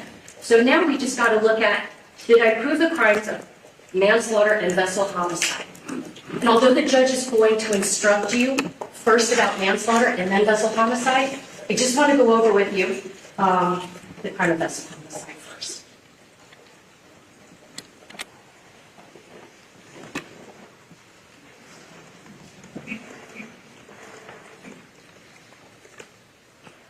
The elements for vessel homicide are simple. First, that Luciana Cristina Fernandez is dead. You know she is. Second, that the death was caused by the operation of a vessel by George Pino. Nobody but this defendant operated that vessel. And third, that he operated the vessel in a reckless manner likely to cause the death of or great bodily harm to another person. The instruction tells you the defendant to be guilty of that crime does not have to have intended to harm anyone. So why would the defense say, well, he didn't mean it? Of course not. If he meant it, he wouldn't be charged with these offenses, he'd be charged with something else. The judge will tell you that recklessness is more than just failure to use regular care. She will tell you that recklessness can take place in two different forms. I'm going to suggest to you both are present in this case. First, that the acts are done in a willful way. Willful doesn't mean you will Lucy Fernandez to die, but willful means you deliberately set the course, set the speed, you deliberately operated that vessel. This vessel was not on autopilot. He was the one making the decisions. Were they wise decisions? No. Did he intend the consequences of the decisions? No. But he is the one that steered the boat. He's the one that decides how fast it goes. That makes this conduct willful. Also, she will tell you that recklessness can result from what's known as wanton behavior. What is wanton? It is a conscious and intentional indifference to the consequences, right? Not that you want those consequences, but you're not paying attention to what the consequences might be. And that damage is likely to be done to persons or property. When you set your vessel on a course and then are basically flying blind for as long as 9 seconds into a channel marker that you know is there, that's a wanton disregard for the safety. So, did he intend the outcome? No. Did he intend the death? No. Did he intend to hit the channel marker? No. But did he intend to change course? Did he intend to be operating at full throttle? The answer to that is yes. And that's what endangered everyone on his vessel, including himself. What witness tells you that? What witness tells you how fast he was going and what direction he was traveling? You know the one. I told you at the beginning of this trial. The witness that didn't have a voice. The witness that had the perfect memory.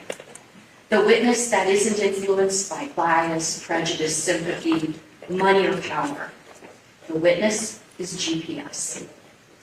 The GPS, that track point that I showed you, tells you everything you need to know about this defendant's recklessness. And the person who testified about that GPS data, Mr. Albert,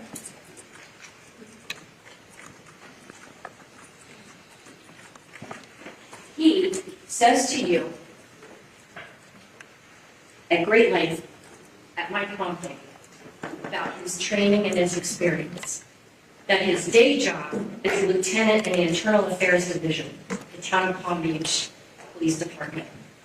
He tells you about his years and years of experience in police work, both with that agency as well as with Florida Fish Wildlife Conservation Commission. He tells you about the years and years that he's been a boater since he was a kid. And he tells you about the years and years of experience and training he has in GPS, which ironically just stemmed from his love of fishing. If you recall, he told me I had to start learning how to use GPS so I could find my favorite fishing holes. And I know that testimony might have seemed a little bit dry. But it was really important for you all to understand the quality of the witness that he is. With all that law enforcement and personal experience in boating, with all the training and experience he's had in interpreting and analyzing GPS data to the point where now he's a senior trainer at the Manslaughter. That's how good he is at what he does. And it was important for you to understand that we're not giving you junk science. And so when he went through with you step by step, and you have all those track marks, you can look at them in the jury room, of how the defendant meandered his way up to the sandbar, but then was like zooming back. When he's telling you, this is how fast that vessel was traveling and this is the direction it took, and he had to be the one to make the choice to go that fast and to head in that direction, that's all the proof you need to know that this was reckless. And so when you go back in the jury room and you have the verdict form in front of you, as to the crime of whether or not the defendant committed vessel homicide for operating his boat recklessly, what if he's guilty? So as to the offense of vessel homicide, I submit to you that that charge is proven beyond a reasonable doubt. If there was no one else on the defendant's boat but his wife, and if he had followed that path that he took, and if she had wound up dead, forget about the other kids, forget about the alcohol, forget about all of that. Just the manner in which he operated that boat, headed on into a channel marker that was easily visible, that he knew was there, and disregarding anything around him to just fly into it, he's guilty of vessel homicide. But the thing is, you can't ignore all these other factors that were in play that afternoon. You can't ignore the fact that he had brought the alcohol, that those kids had unlimited access to it, that he wasn't moderating anybody's drinking. He's drinking. He has a boat full of vulnerable teenagers who are not going to probably be at their very best if, God forbid, something should happen. He made the choice to be consuming alcohol. He made the choice to be operating his boat through I-95 of Biscayne Bay as fast as it could go. And so when the judge reads you the instruction for manslaughter, she's going to read you the definition of what culpable negligence is. Manslaughter can be proven in this case in one of two different ways. And just like I said, we've proven both aspects of being reckless. I'm going to submit to you we've proven both aspects of manslaughter. And this is why. First, you can be guilty of manslaughter if you commit an intentional act, even if you don't mean to cause death, but your intentional act causes a death, that's manslaughter. And the importance of Mr. Alvear's testimony is because those track points are dropped when direction is changed. And we know the speed of the vessel based on the distance it takes or the time it takes to travel a given distance. And we know that because he was traveling, accelerating for over 9 seconds, that's not one of those speed spikes that I told you all that can happen if you're talking about very short distances. But this is a long distance over a relatively long period of time. So we know that he is intentionally committing acts, not with the intention of death, not with the intention of hitting the channel marker, but the intentional acts that he is engaged in do cause a death. That's manslaughter. But the other way that you can be guilty of manslaughter is if your actions, in their totality, result in death. if your actions meet the definition of culpable negligence. It's the judge's job to instruct you on the law, so I will wait for Judge Tinkler-Mendez to read to you the definition of culpable negligence. It's going to sound a lot, honestly, like the definition of recklessness, but it's a little bit more.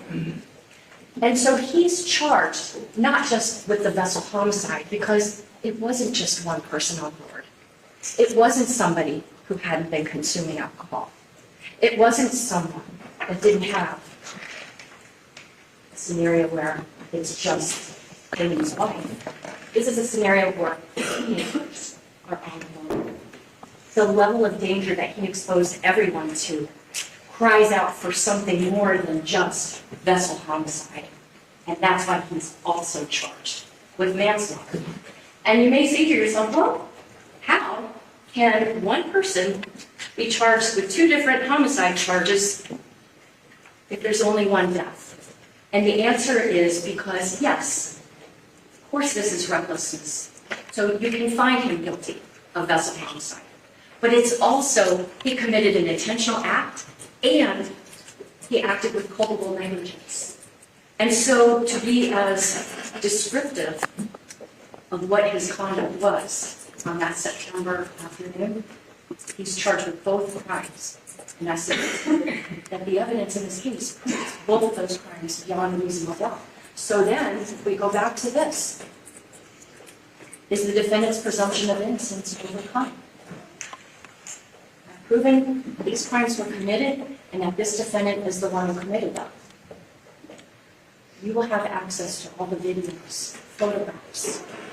You will have access to the documents that are in evidence. There's interrogatories, the fire arrest report, all of that will be for you to review, to think about what the witnesses said, how they acted, who was believable and who was not. And I'm confident that when you do that in this case, you will find that the defendant is guilty both of manslaughter and assault. Thank you so much for your attention. I hope you'll give your same kindness and attention to my opposing counsel. All right, thank you, counsel. You just give me a moment. I'm asking for a little bit. Thank you. Public order, thank you.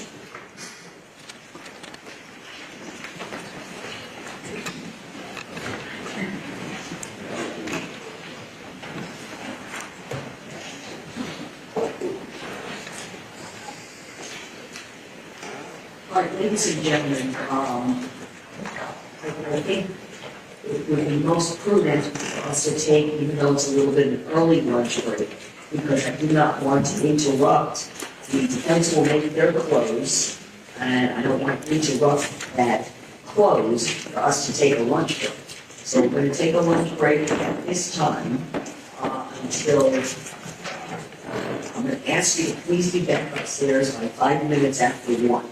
We'll take a 1-hour lunch break at this time. It's very, very important, ladies and gentlemen.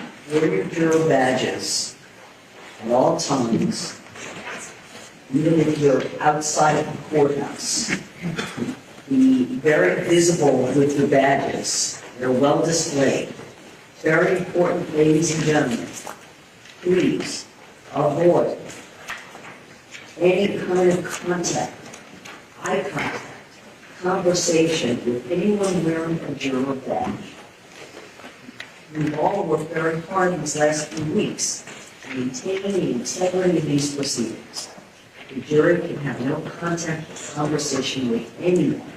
Even a friendly hello can be misinterpreted. So please avoid any contact with anyone. Do not do any research. Do not look up anything on your phones to try to gather any information. None of that is evidence.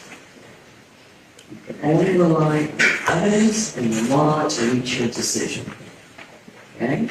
When you finish your lunch, please go to the jury room, again on the 7th floor, where they will meet you there and bring you into court.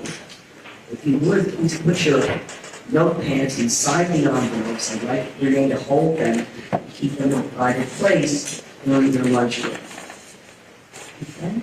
All right. So I'm going to ask everyone also, please just give us 2 minutes. Let the jury leave. They're taking away from talking, and then at that point, I will excuse everyone.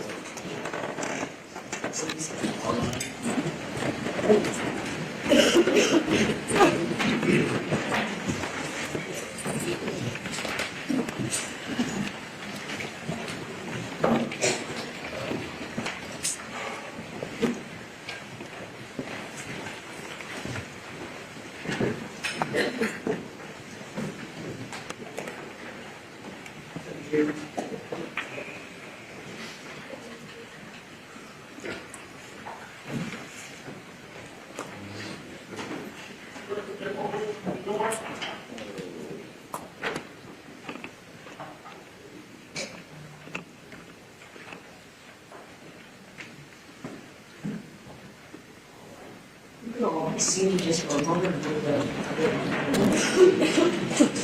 hallway.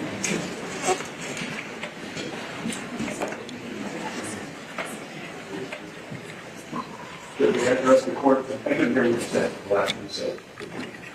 And I'm just going to ask everyone just to wait a moment or two, then I'm going to excuse everyone for lunch. I have the court's attention before one of this issue that we raised in sidewalk. So the prosecutor has suggested to the jury that mere inattention is enough to convict. That was essentially in contradiction to the jury instruction we proposed that Your Honor declined to give. It is now important for us to know how the court is going to instruct the jury, because the case law, Esposito is the case that we cited as to special homicide. I believe it's Miller, the case that we cited as to manslaughter. Mere inattention is not enough to convict, and the prosecutor has now told the jury that. And so I'd like to ask the court to guide us on what that instruction will be, because I certainly was planning to explain to the jury that principle of law, but we're not in sort of no man's land, no person's land, because I need to know if the court's going to grant my request to instruct the jury that inattention is not sufficient. To as a supplement and special requested instructions. Yes, it will. The court is going to give the instruction as previously indicated. That is argument, and you may make the argument you think is appropriate in the context of how, and there was no objection contemporaneous to these statements actually throughout the entire state closing, but be that as it may, any statements by the state I did not interpret that there was a specific focus or statement to the jury that alone would constitute a crime, of the crime charge. So, I understand your point. I'm not going to change what would be the standard instructions. I'm not going to include any further definition or example. Again, I believe this is part of argument, and you're welcome to make those arguments. All right? All right, very good. Ladies and gentlemen, we're going to be in recess for lunch until we make it 10 after 1. Thank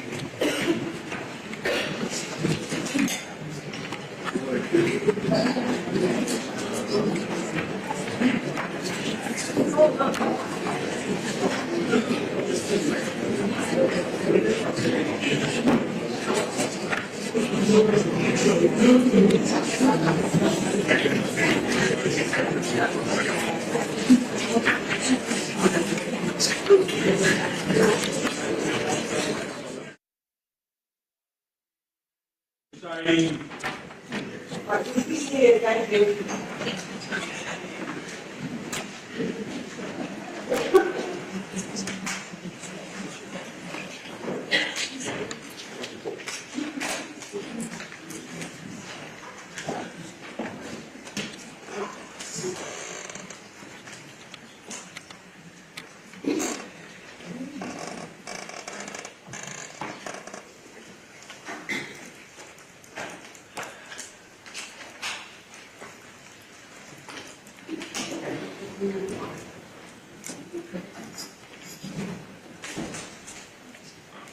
So it should calm down.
All rise.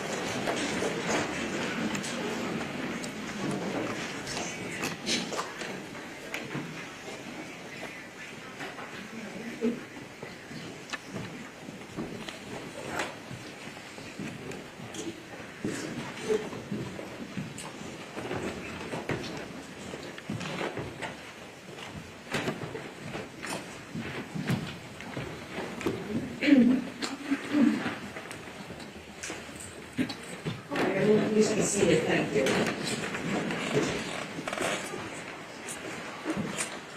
All right.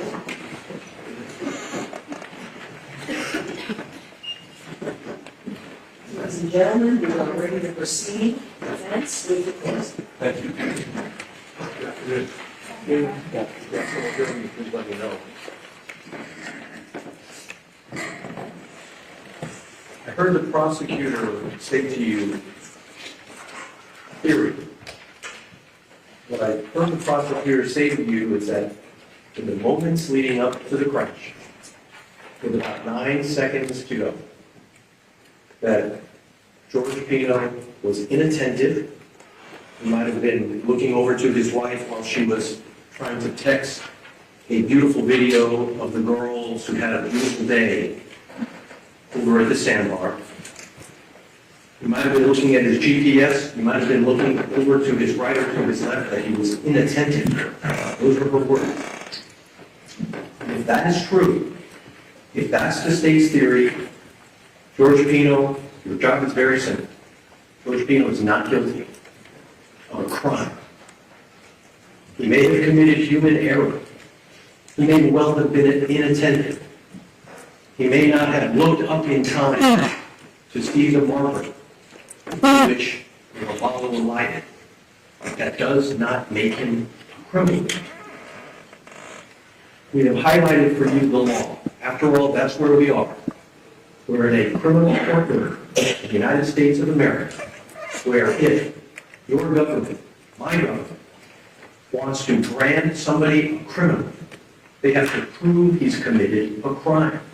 Not that he was negligent, not that he has civil liability, footnote, all civil liability has been resolved already, long before you were sworn in as judge. This is not a civil case.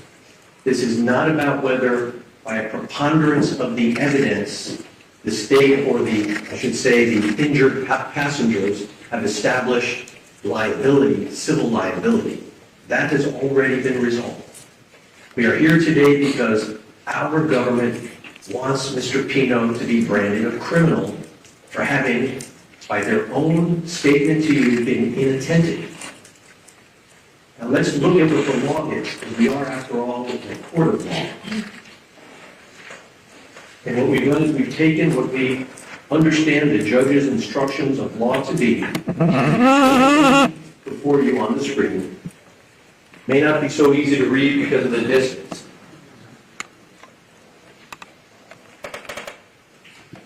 There are two crimes that are being charged: vessel homicide and manslaughter. Each of them requires that the state prove beyond a reasonable doubt certain facts. And there they are before you. That George Pino operated a vessel in a reckless manner, likely to cause death or great bodily harm to another person. His reckless operation caused or contributed to the death of Lucy. What does it mean to be reckless? Different than perhaps negligent. Reckless operation of a vessel requires the state to prove more than a failure to use ordinary care.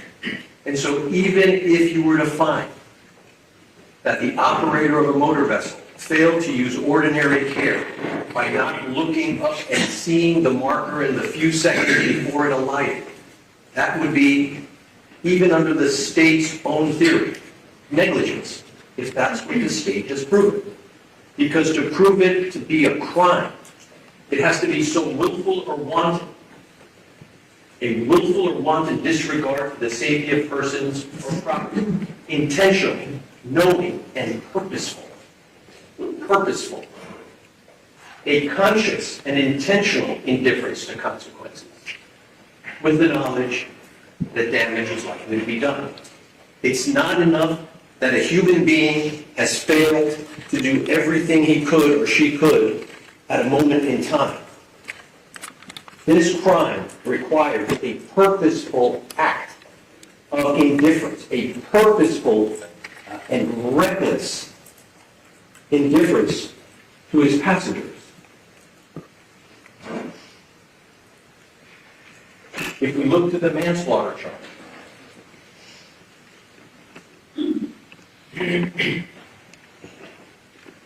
it specifically tells you it has to be an act that's not merely negligent. It's right there in the law. An intent to commit an act that was not merely negligent. Turn to the next page. Culpable-Negligence. So you've got recklessness as one principle of law that the state is trying to apply against George Pino. They've also tried to apply this principle of culpable negligence. Sounds like negligence, but it's negligence plus a whole lot more. It's more than a failure to use ordinary care towards others. It must be gross and flagrant. Think of those words in your daily life, gross and flagrant. Like in the NBA, just came to me. People commit fouls, NBA, National Basketball Association. There are fouls, and then there are flagrant fouls. You know a flagrant foul when you see it. Flagrant. It's not that when the basketball player is going to the hoop and his arm gets hit by another player, even if by accident. That may be a foul. But it's only flagrant when it gets to the point that it is so intentional, so diabolical. And even then, referees have to go back to the screen to see just how flagrant it was. If we're going to put a man, we're going to label a man a criminal, it's got to be flagrant and gross, with an utter disregard for the safety of others. And that when George Pino, thank you, that when George Pino that morning woke up when he decided he was going to host a group of friends of his daughter, that somewhere along the line that day, his brain somehow shifted into this gross and flagrant world. That he made conscious decisions, because that's what the law requires before we call him a criminal. I'm sorry I'm getting a bit agitated. It's an emotional day, because we recognize that there was a lot of hurt that came of this event, a whole lot of hurt, a whole lot of pain. Pain that endures till today and will endure beyond today. So we have to acknowledge that, because we all feel it. And I'm sure you felt it as the prosecutor over and again played videos of the injuries and drama and chaos that ensued from the crash. Heartbreaking. Seeing a young girl that we now know wouldn't survive that event. Having to see CPR and medical examiner photos. But the law says that we don't judge these events based on sympathy, because we all have sympathy for those that were injured, those that passed away, those whose injuries will continue on beyond today. But we don't judge someone in a criminal courtroom under these statutes based upon the injuries and the fatality to turn what would ordinarily be just an accident into a criminal homicide.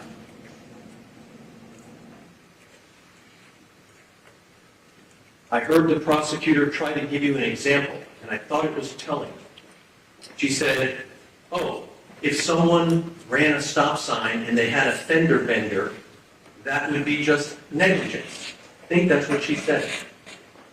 But if that same car, same driver, ran the stop sign, but instead of a fender bender, a mother with a stroller was walking in the crosswalk and got hit and severely injured or worse, would that change the character of the manner in which the person who was driving the car operated that vehicle? The level of injury, the death that might ensue under those circumstances, does not then define the level of recklessness, the level of culpable negligence that we all are here to evaluate.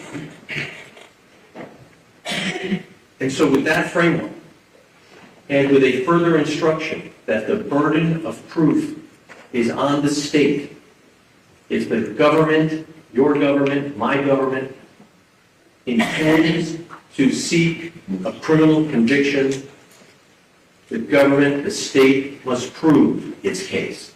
Not guess someone guilty, not speculate someone guilty, but prove that someone has committed a crime. And that's why the judge told you that we begin, each of us, as a citizen of this great country, citizen of the great state of Florida, we all start with the presumption of innocence. And that presumption carries with all of us whenever we are accused of something in a criminal courtroom until proven guilty. And the burden is proof beyond a reasonable doubt. It's the highest burden we impose upon our courts and our juries. We weigh all the evidence, but if there's not an abiding conviction of guilt, or if it is one which is not stable, but one which wavers and vacillates, then the charge is not proven beyond a reasonable doubt. And the law requires, as part of your oath, to return a not guilty verdict. That is the law. That's why we are here. And so, in evaluating the evidence, I'd like to first begin with just a few fact points that the prosecution has talked about. The prosecutor said to you she hasn't charged Mr. Pino with voting under the influence, so she doesn't understand why, I think she said, we have made such a big deal about Mr. Pino not being impaired. I ask you to recall the opening statement of the prosecutor when you first heard from her. And she said to you that Mr. Pino had 2 beers, and she did this little signal with her fingers as if it really wasn't 2 beers. And she said it to you again today, that maybe he had more. Maybe he had more. That is not evidence. A lawyer's assertion is not evidence. A prosecutor's assertion is not evidence. Just because she wants to argue it doesn't make it evidence. We had to bring out the evidence because the state was suggesting to you that it was more than 2 beers. That's why we are talking about it now, because the state is talking about it. And what was the evidence about beer consumption on that day by Mr. Pino? And we'll talk in a moment about the consumption of alcohol by the passengers and other people at the sandbar that day. Is there any evidence before you, even one witness, that has said to you that George Pino appeared impaired, buzzed, in some way compromised? Is there even one witness of all the people that were at the sandbar that day, of all the people that testified at this trial? Not a single person has said that George Pino was in any way impaired by alcohol. That should end it. We shouldn't have to talk about alcohol. But we have to because the prosecutor keeps insinuating that maybe there was more than 2 beers. Of course, the number of beers isn't the issue, since there's no evidence of it. It's the fact that Mr. Pino's consumption of 2 beers did not result in impairment. And you heard it from Lieutenant Thompson. He told Mr. Pino that it's perfectly acceptable over the course of the hours that Mr. Pino was there to have consumed 2 beers over several hours that afternoon. It's on tape. Lieutenant Thompson told that to Mr. Pino. Mr. Shapiro questioned Mr. Thompson, Lieutenant Thompson, who confirmed it's true. You do not break the law by consuming a couple of beers over the course of several hours and then operate a motor vessel. And you know that other adults that afternoon also consumed alcohol and operated a motor vessel, to include Lucy's dad. And no one other than the prosecutor is suggesting anything about the consumption of alcohol having affected the ability of any of the adults that afternoon to operate their motor vessel. That should end it. But it doesn't with this prosecutor. She continues to insinuate that you should find what's not proven. And certainly you can't find that beyond a reasonable doubt.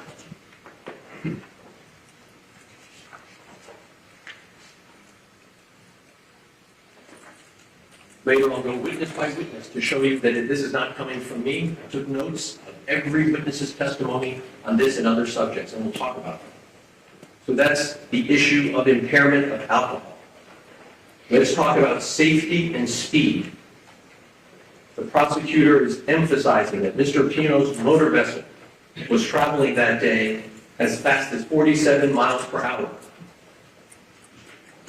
Every single witness who testified that was on the boat, and I'm going to go through it one by one, felt the speed was safe. They'd been on his boat before. It felt no different. Nothing unusual about the way Mr. Pino was operating his vessel. He wasn't drag racing.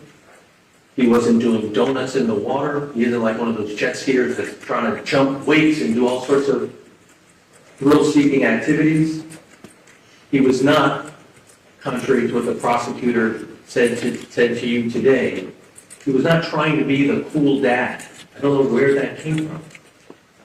The cool dad. That Mr. Pino, according to the prosecutor, was in some great rush to get back to Ocean Reef because the party that he had planned for his daughter was going to start at 9 o'clock. It was then 6:37 when the accident happened, 2.5 hours to go until party time. As if to suggest Mr. Pino, in his mind, was worried that the girls wouldn't be ready on time, and that he was then going to throw caution to the wind and drive the boat in a way that he had never driven before, because he heard nothing. No evidence that Mr. Pino has ever had an issue with driving his motor vessel. And many of the passengers have been on Mr. Pino's boat before. That motor vessel, Rebuttal, is built to handle that speed. Actually, it's built to handle more speed. You may recall that boat had two 300 horsepower engines. That boat is rated to have two 350 horsepower engines. That boat is built to handle an additional 100 horsepower of speed. He equipped it with motors that would provide less speed than the motorboat is equipped to handle. The passengers were seated exactly where the manufacturer of that boat designates passengers to sit. Every passenger's butt was on a cushion. None of the passengers were standing. None of the passengers were sitting on the gunnel. You by now know what the gunnel is. That's the surface at the front. And to suggest that Mr. Pino, could we put the reckless homicide vessel? To suggest that he was being flagrant.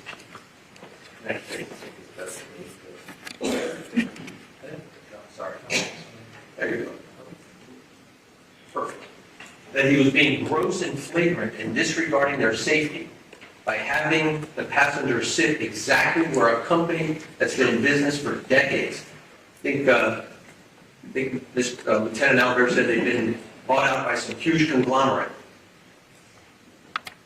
You didn't hear 1 ounce of evidence that Rebuttal had notified his operators that there should be no passengers seated in the designated seating. You did not see a label on the boat saying, "Do not sit here." I mean, we live in a society where every package has a warning on it. You buy a pack of cigarettes, it says, "Warning, if you continue to smoke these, it may cause cancer." You go to McDonald's and it has to caution you that they have hot coffee in a hot coffee cup.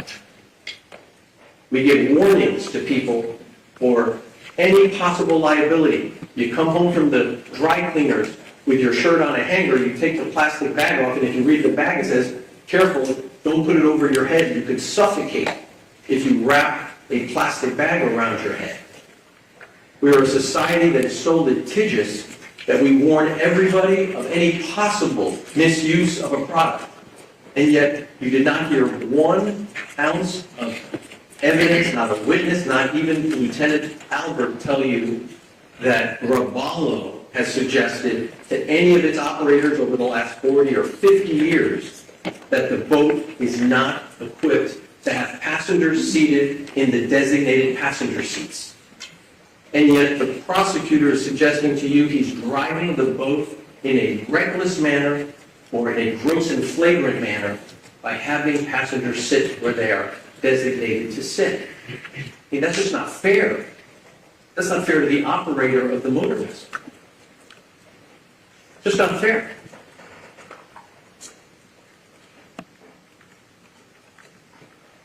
Let's talk about the speed. How many witnesses testified that the speed at which those witnesses were traveling, some of them law enforcement officers, others just ordinary voters like David Rodriguez, whose boat can achieve 80 miles per hour, that he was doing 50 to 55 miles an hour that day? There was nothing about the speed at which the Rebuttal was traveling that was at all excessive, gross, or flagrant. And let's say what we all know to be the absolute truth here. If George had not hit the piling, nothing bad would have happened. The conditions were ideal. The waters were calm. It was not a windy day. It was not raining. It was no lightning. There was no oncoming boat traffic. It was wide open bay. The speed had nothing to do with the injuries. What caused the injuries was the crash. Of course, the faster you go, the more likely someone's going to get hurt. Of course, if you bumps it at 1 mile an hour, nobody gets hurt. But the speed in and of itself did not create the danger. Hitting the marker was the problem. So we all understand that, I hope. No one on the boat asked George Pino to slow down. No one said, hey, I'm scared, we're going too fast. Not Mr. Pino's wife, not his daughter, and not any of the other passengers.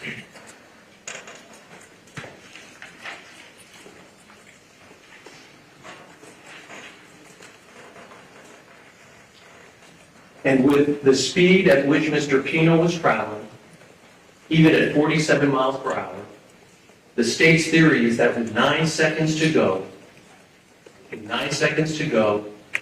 Mr. Pino was on a course that would take it into the marker. And as you may recall, when I examined some of the witnesses, with 9 seconds to go, there's plenty of time to simply turn the wheel slightly and avoid the marker, if George Pino had seen it as he was approaching the marker. Of course, if the state's theory was, he was, for those 6 or 7 seconds, inattentive, that would explain why he hit the marker. He had plenty of time to do it, that is, to change course. But because of inattentiveness, according to the prosecutors, he didn't change course in time. Not reckless, conscious, flagrant disregard.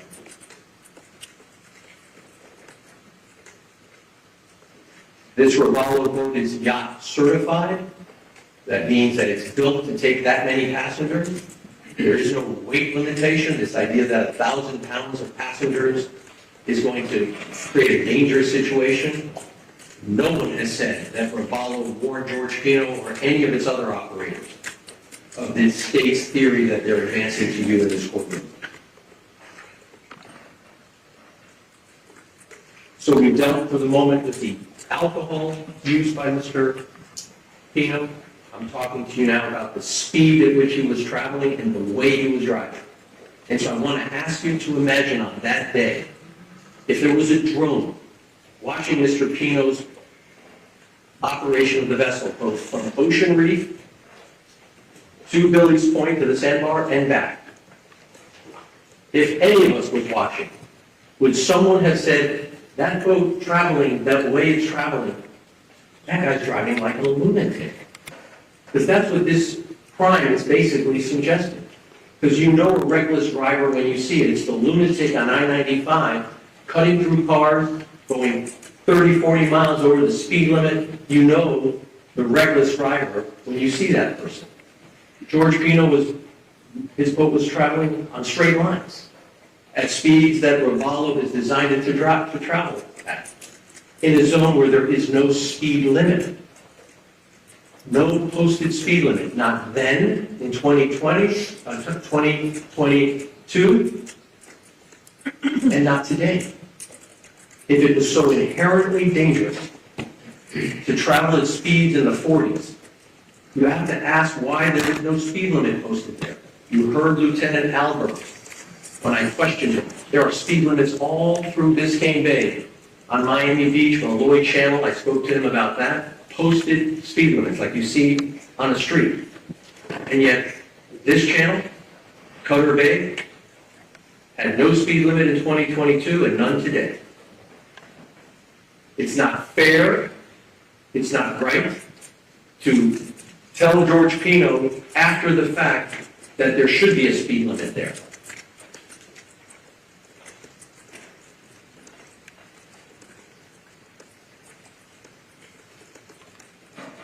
I'd like to talk to you now about the government's emphasis about George's imperfect, inaccurate, unreliable memory of the crash. After the crash, and we'll talk more about George's efforts to help people after he regained consciousness. But for now, It's undisputed that as a result of the crash, the collision, George Pino lost consciousness.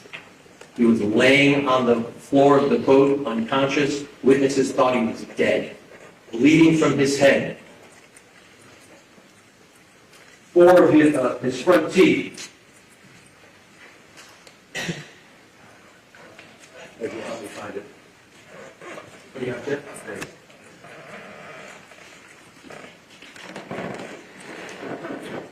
The prosecutor said no big deal, because the impact only shaved off part of his teeth. That we might have a better argument, I think the prosecutor was suggesting, if he'd lost the teeth completely. So George Pino, by all accounts, unconscious on the floor of the boat. He hit his face on the floor of the boat, and then the back of his head hit the boat. He had 2 places of impact. He was knocked unconscious.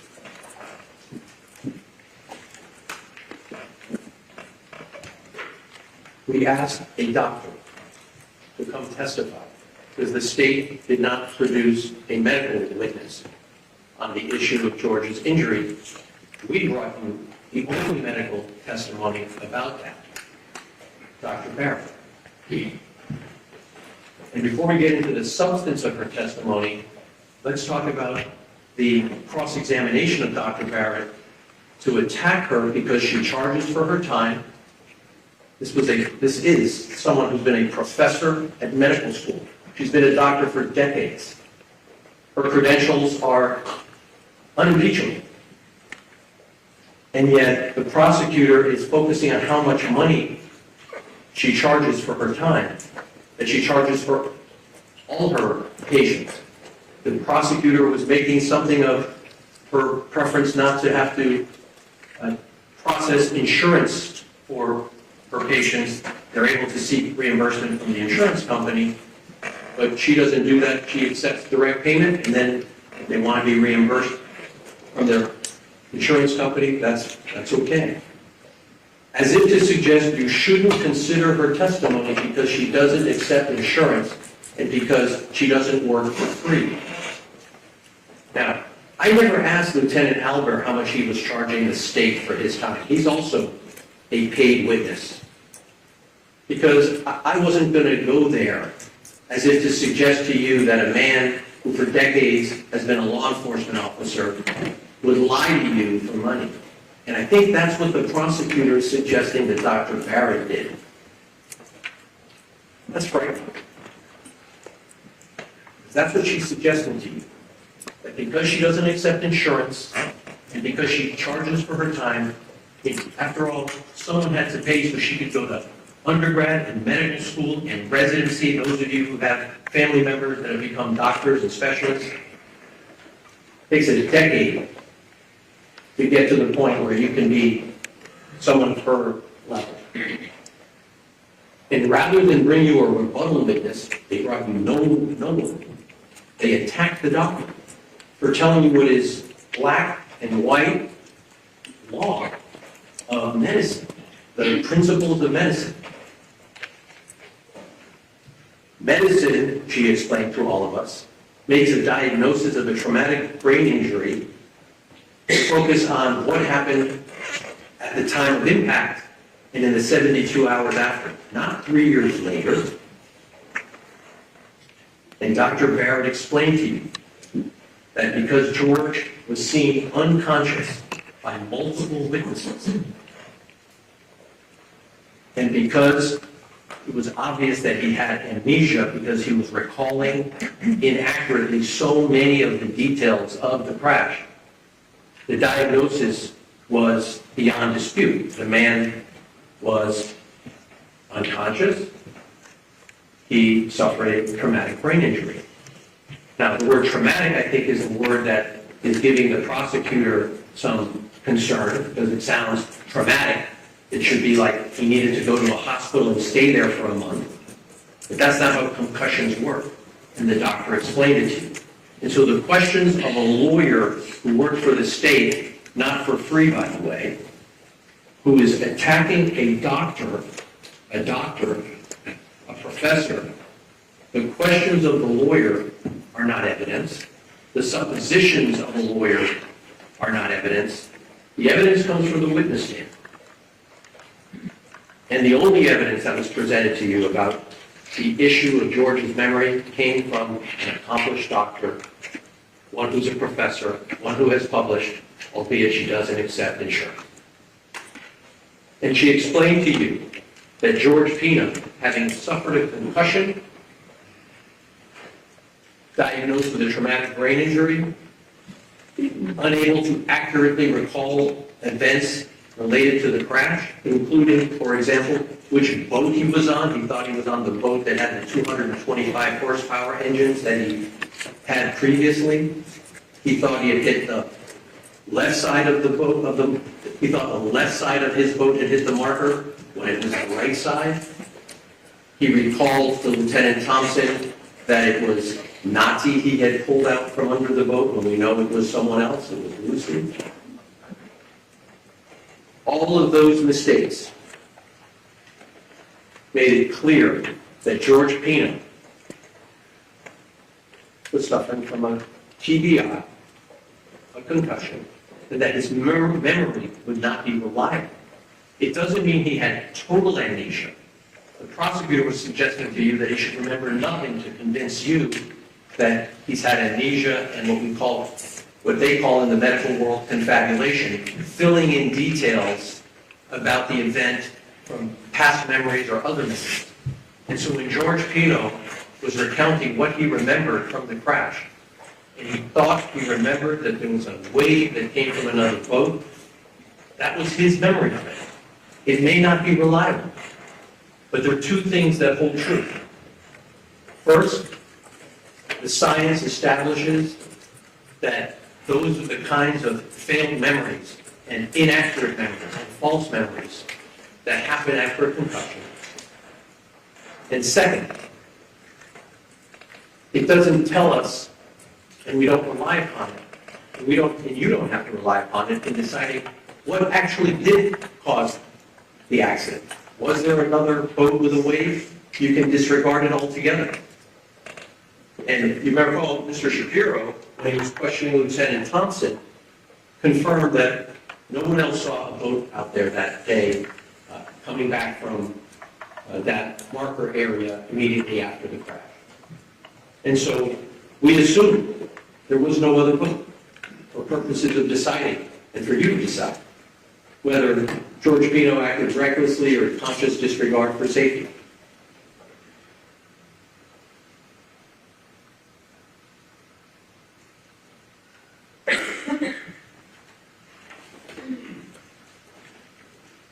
And because there was no other boat, and because the conditions were ideal, the state really has no theory of why George should be labeled a criminal.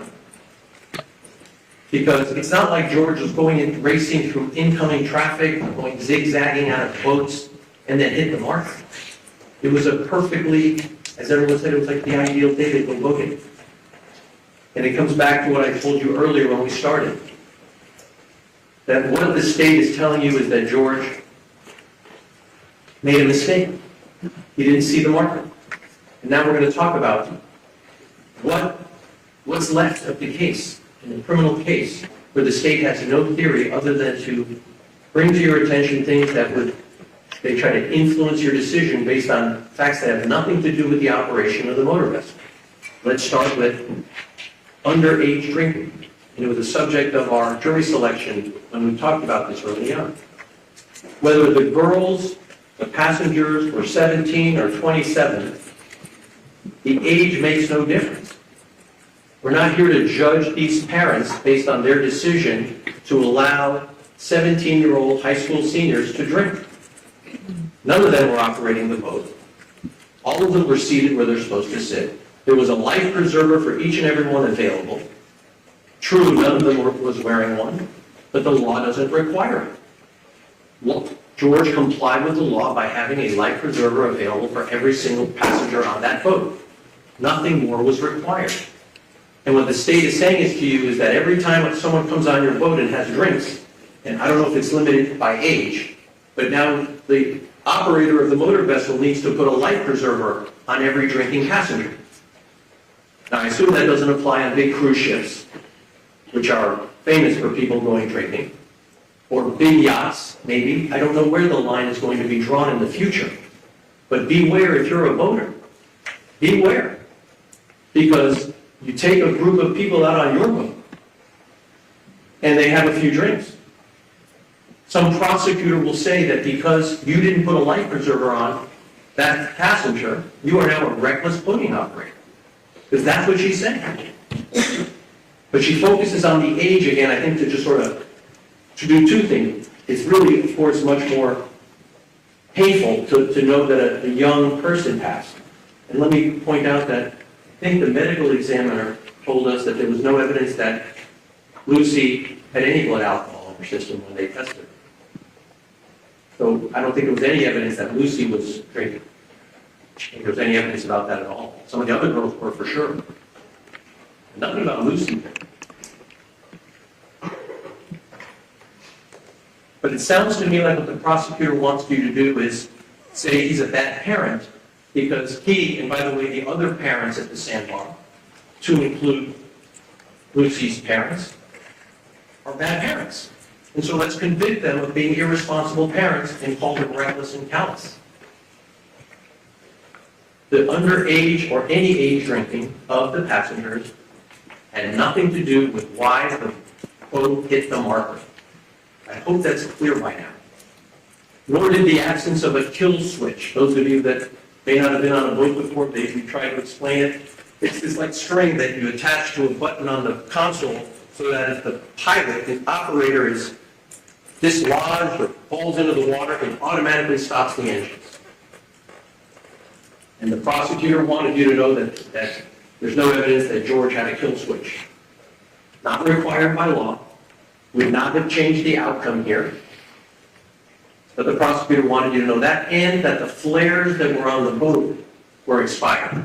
Even though I brought out through Lieutenant Alder, even expired flares can serve the function, although it doesn't comply literally with the regulations.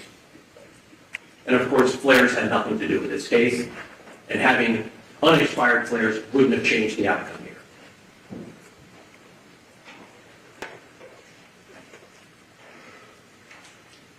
All right.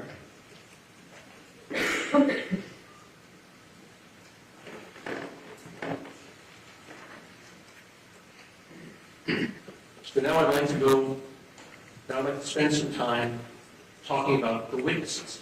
That's the evidence, the people you heard from. So that you have no doubt that when I share something with you, I am doing my very best to rely on the evidence and not on my theory or my argument. I rather rely, and I want you to please rely, as is your oath, on the evidence. And I sequence them differently than in the order that you heard them to try to do it in a more organized fashion. I'm not particularly famous for being organized, but I've tried my best so that we can cover the subject together in a meaningful way. Everything starts at Ocean Reef. That's the place where the Pinos were celebrating their daughter's 18th birthday. And in addition to the virtual mass and the pickleball tournament that George organized and the boat ride that he had organized, there was going to be an event that night at 9 o'clock dinner, the end of the night. After, I guess, the Florida State game, the Florida State game that was being played that evening. And George Pino organized the dinner to start at 9, and it was going to go until 11. But you heard from a witness named Araceli Alvarez. She was the event planner at Ocean Reef. That they could show up late and stay late because there was no other event afterward. And I thought that that's important because the prosecutor's theory is that George became reckless. He became indifferent to people's safety because he wanted to make sure the girls were Instagram ready in time for this party. That's their theory. He was worried about them being Instagram ready. And that he'd be willing to risk the lives of these girls so that they could shower on time.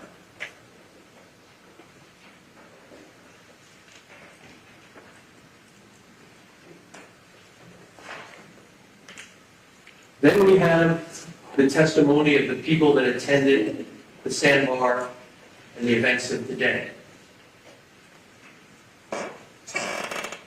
It included Lucy's dad, Andres.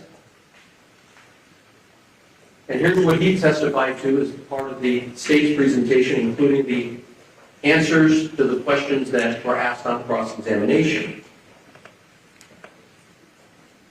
He was not concerned that George Pino had consumed too much alcohol. He himself had consumed alcohol. He felt he was able to operate his motor vessel. He did operate his motor vessel. He drove his motor vessel the exact same place that George Pino would drive his motor vessel. He allowed his daughter to drink. It was part of the so-called culture. He knew Ceci Pino almost his entire life. There was a loving relationship between these families.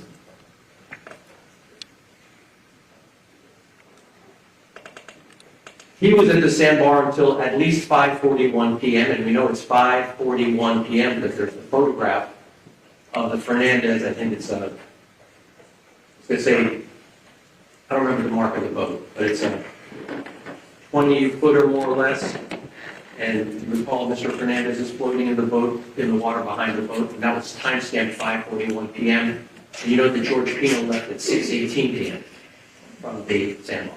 So up until 5:41 p.m., at least, sometime after, the Fernandez boat leaves the area.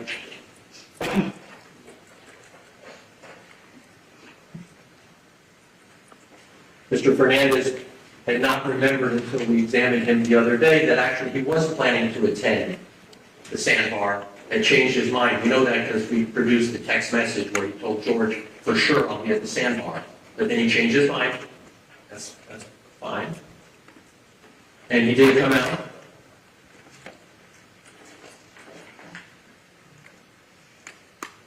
And you heard nothing to suggest that any of the adults at the sandbar thought that there were too many passengers on George Pino's boat. It's really important in my view, because the state's theory is too many people sitting on that boat to be safe. The same passengers that landed at the sandbar from Ocean Reef, the 14 people on board, were the same 14 people that went back. So if it was not reckless and not flagrant and not consciously indifferent to have 14 people in that boat coming to the sandbar, the same should hold true going back to Ocean Reef.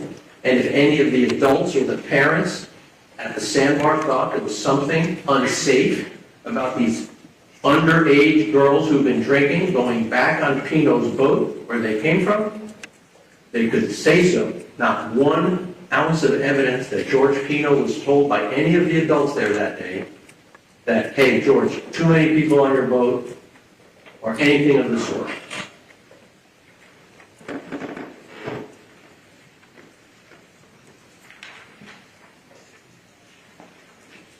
Four passengers testified.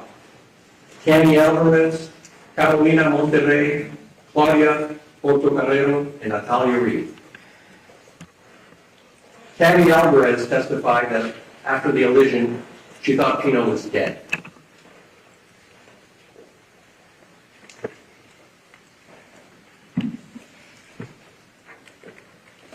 On the way to Billy's Point, she felt safe and comfortable. There was no unsafe driving by Mr. Pino. She had no reason to believe he was impaired. No sense of danger, excessive speed, or risk on the return trip before the crash. Here's the quote I wrote down. When Mr. Pino was driving his boat back from Billy's Point, did you feel that he was driving in a dangerous way? Answer, no. She did not notice any perceptible change in speed, and she remembered that George made sure that everybody was seated, what you would expect a prudent operator to do. The prosecutor will use that against George by saying, George, because you told everybody to sit down, you knew you were going to do something dangerous. So imagine that argument from our government. By doing something prudent, by having everyone sit down as is proper, it's, in the state's view, she testified that for a split second, she saw Pino lying between the console with his eyes closed, blood on his head, and thought he was dead. She also said that she and Natalia Reed, Nati, had never been confused for any of the other girls like Lucy. And that was important because George inaccurately thought initially that he had pulled Nati from under the boat. So those 4 passengers testified. Of course, the state will emphasize that some of the girls themselves were intoxicated. And can we put on the screen exhibit T like Tango? Thank you. If the state had another witness to contradict the 4 passengers on the boat, they could call any one of the witnesses on the list that was provided as exhibit T. We had Mrs. Pino do a count of individuals in the sandbar.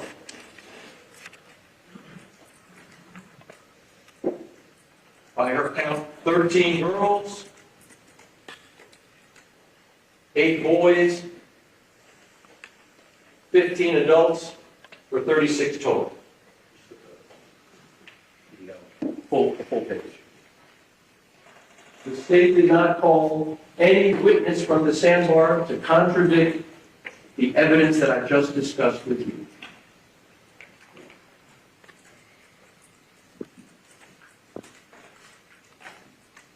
Now, Cecilia Pino, the mom,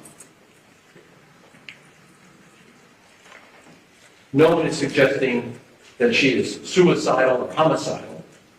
She was concerned about her own safety and that of her daughter, little Ceci, and the girls who she's known since most of them were born. There's no suggestion that she would get on a boat with someone who was intoxicated, driving at lunatic speeds, and subject herself, her daughter, and these girls who she loved to danger. Because if you find that George was doing this, you're basically saying so too was Ceci Pino. That the mother of little Ceci, the camp mom, for lack of a better word, that she too was, quote, reckless in allowing her husband to operate the vessel.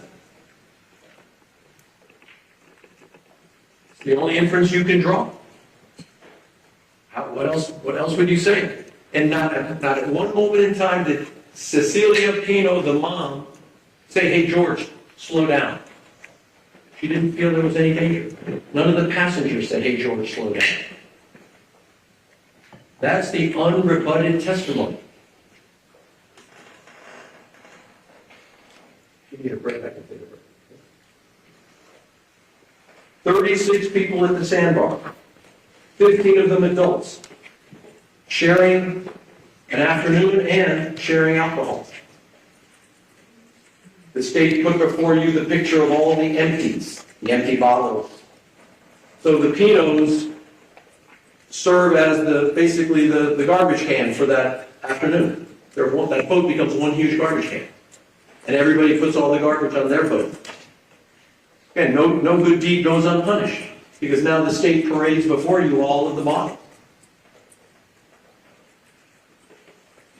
And so, being responsible citizens is now evidence against them.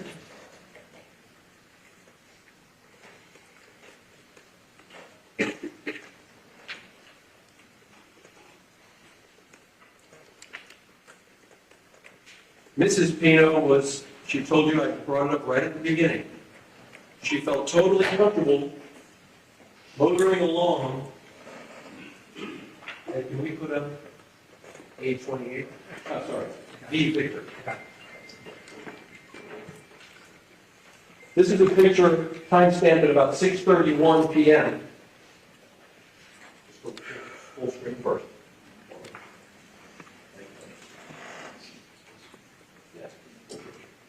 There you go, that's good. So, hoping everyone can see, this is a picture from the stern, that's the word we use in boating, the rear of the boat. That's George Pino with the hat, white hat, and Ceci, his wife, sitting next to him. You can actually see the sun catching the right side of his face, and he's staring into the sunset, so to speak, although it's about an hour and a half before sunset. And of course, the state is critical of questions that are asked by the defense about the sun and the tides and all of the circumstances. But of course, the reason why all of these questions are asked is to get the evidence out to you so you can evaluate the facts. And so, for example, if it was 8 in the morning, the sun would be to the east on his left. And so it might be very important in understanding how the sun creates glare off of the water surface in deciding what visibility someone might have late in the afternoon. The state brought you no evidence, no discussion, no analysis of that. Okay. But what you have is George Pino on this boat, and all of you had an opportunity to see the boat in person. George Pino is not 6 foot 8 inches tall like Paul Alvarez, whose head would be a foot above George Pino. And you can get a sense, because some of you stood on the boat, and you can see that the boat, when it's on plane, and I'm doing a profile, the boat's bow comes up. On plane means the boat is already accelerated, over the hump, so to speak, and is now riding on a plane. That's what they call it. And so, this is the windshield. So the 47 mile per hour that the prosecutor was talking about, the wind, there's a windshield. For that reason, exactly. It's not like a motorcycle, which has, some of them have no windshield. This one has a windshield. And on this boat, if we can put a sea chart.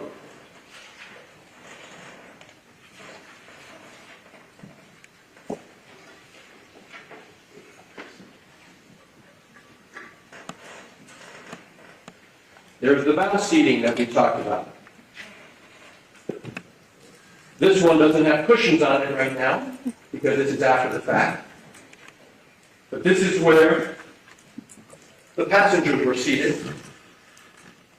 And you already heard the testimony that their torsos and their heads would protrude above this gunnel, the freeboard of the boat.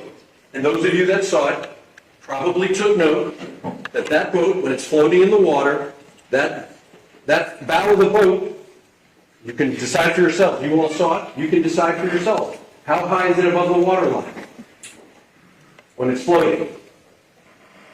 And the operator, who's a foot shorter than Lieutenant Albert, what is he looking at as he looks at the front? Certainly he's going to see the passengers that are sitting there who are facing him. We'll talk about that more in a moment. Ceci Pino, in the picture I just asked Mr. Armolino to show you, she's actually in the process of sending a text using her phone. Now, let's understand the rules of the road, because the navigation rules have been presented to you. There's no requirement that a boat operator have a separate person serve as a lookout. There's like a lookout rule. I can drive my boat all by myself, provided that I'm looking where I'm going and I'm serving as a lookout for my boat. Just want to be sure there's no confusion here. I asked the witness, very clear, the operator can be the lookout. You can have more than one lookout if you'd like, for sure. And then, you'll hear in a moment, or you'll see it when we talk about it, the operator's head is on a swivel. Because when one's operating a boat on the open bay, there are no traffic signals, there are no yellow lines and white lines, there are these markers from time to time, but for the most part, it's just open bay. and potentially boat traffic. And so, no different than driving a car, you need to look where you're going. I remember that from when I was a kid. My dad would say, hey, son, look where you're going. And if you don't look where you're going because you're inattentive, you might fall.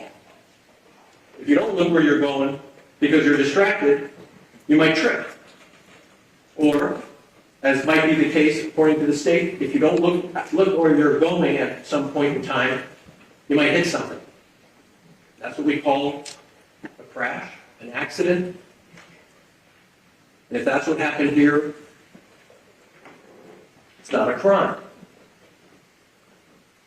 The judge will instruct you about those navigation rules.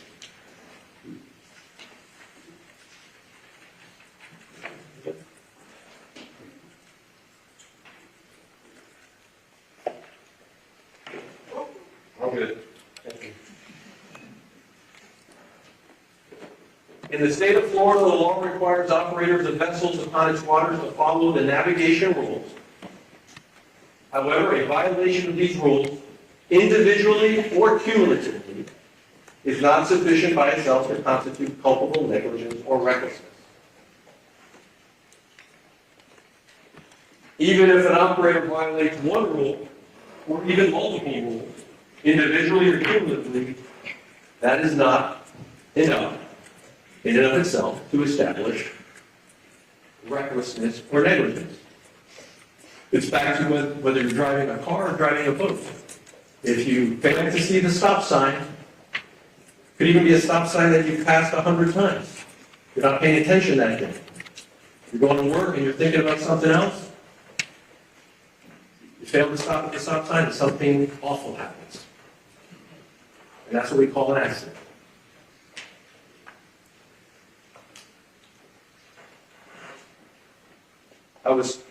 Thank you. And like when you're driving to work every day, when you get into a routine, just draw your own life experience. Each of you has life experience to bring to the courthouse. You've driven this path 100 times. Sometimes you leave your house, you get to work, and you don't remember passing half the places that you know are on the way. You just never noticed them. You were just daydreaming. Who knows what you're thinking about? Or, my wife will forgive me for saying this, she runs over that same pothole every time. That she should know by now there's a pothole down the street, don't run over the pothole. It doesn't make people criminals for being human and overlooking those things, particularly when your brain is on autopilot, not real autopilot like a boat, but you're just coming along doing your routine. And if all the state proves to you that George Pino was on his way back to Ocean Reef, as he always was, and he overlooked marker 15 and he hit it, he'll be held accountable in civil court as he was, but that doesn't make him a criminal.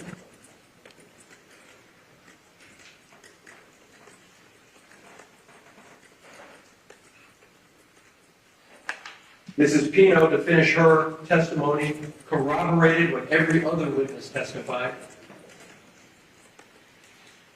Her husband suffered a head injury, fractured teeth, stitched elbow, a leg gash. It's beyond dispute. But what the state does to try to, again, avoid dealing with the lack of a theory of criminality. Instead, it's focusing on that the Pinos, several months after the accident, with George suffering from the post-traumatic stress, you heard he's on psychiatric medications. They go on a family trip to the Panhandle, and for maybe the first time in 4 months, he breaks out a smile with his daughters. And I think what they're saying to you is that should convince you that George's lacked sympathy because he was smiling and one of his daughters posted the picture. That you should find him guilty because he had the nerve to smile for a photograph with his daughters.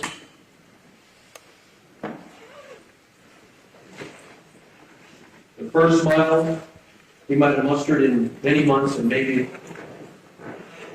very few since.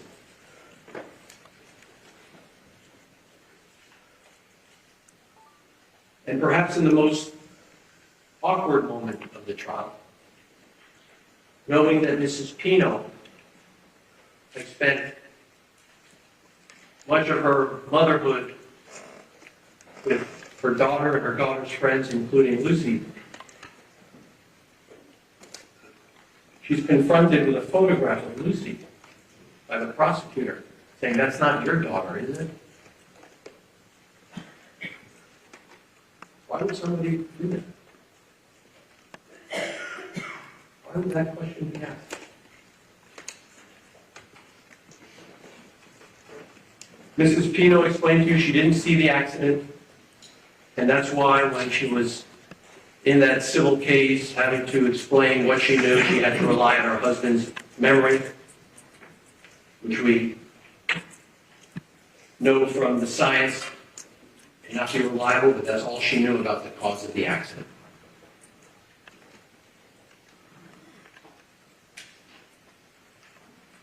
You heard from several good Samaritans: Hillary Candela, Hamlet Rodriguez, and David Rodriguez.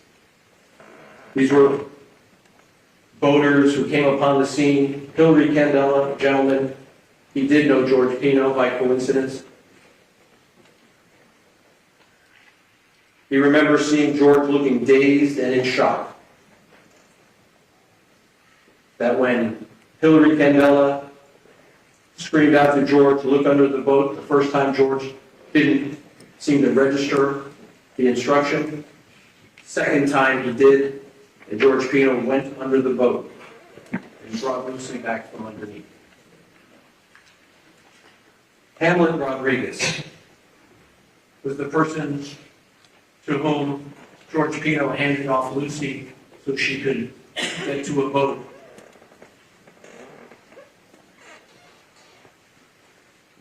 Hamlet Rodriguez, a former water polo player,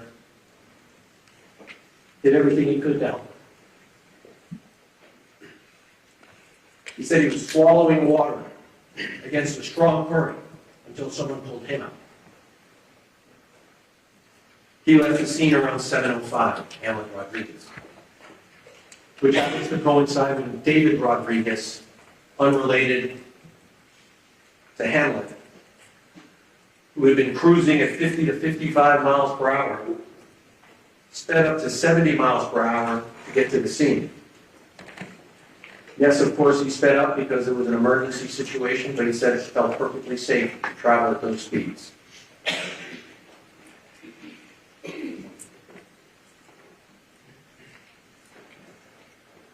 He saw a mature woman bleeding who said a girl was missing. Likely Ceci Pino, since that was the only adult passenger on the boat that he saw bleeding.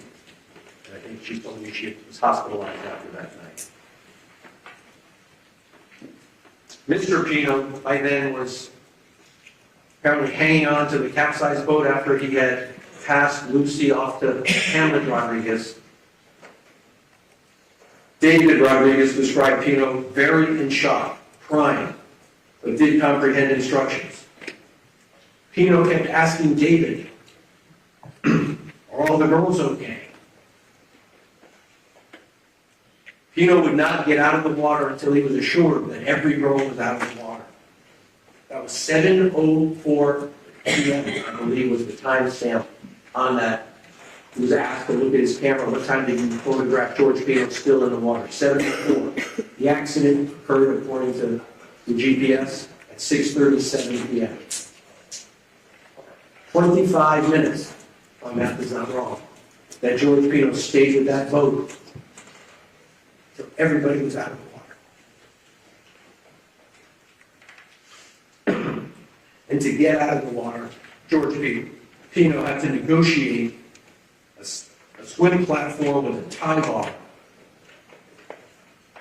that David Rodriguez explained was no easy task. And David Rodriguez took the unusual step to put his face in George Pino's face.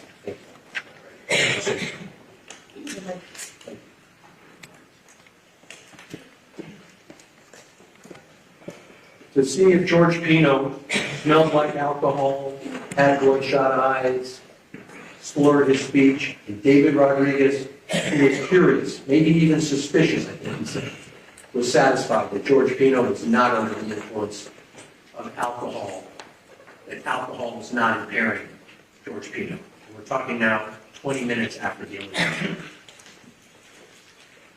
Maybe 25 to be more precise.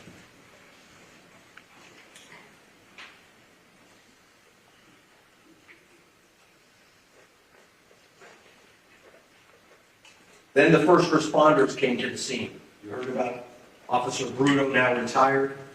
He was the first officer on the scene. He saw George Pino get out under his own power. No stumbling.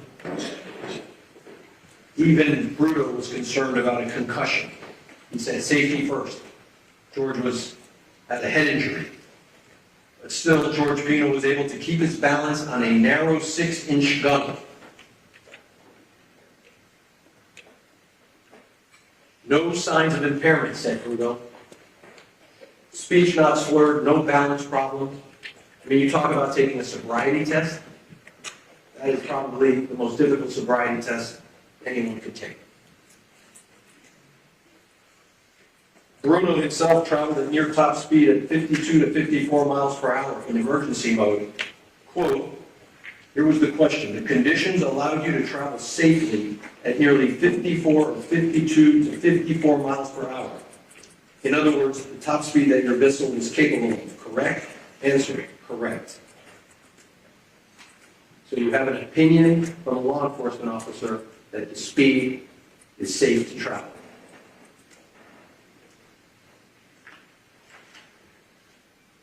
First responder Peter Delgado, a sergeant with the Miami-Dade Sheriff's Office.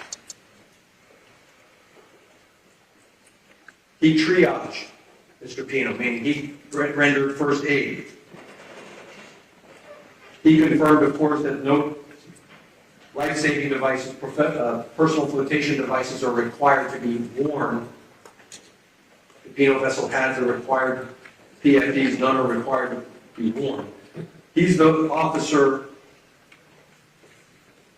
who began talking to us about those markers, the staggered markers in Cutter Bank, and how staggering the markers, as I think you'll see in a few minutes, is less simple, let's say it that way, when the markers are staggered versus red, green, or depending on the side you're looking from.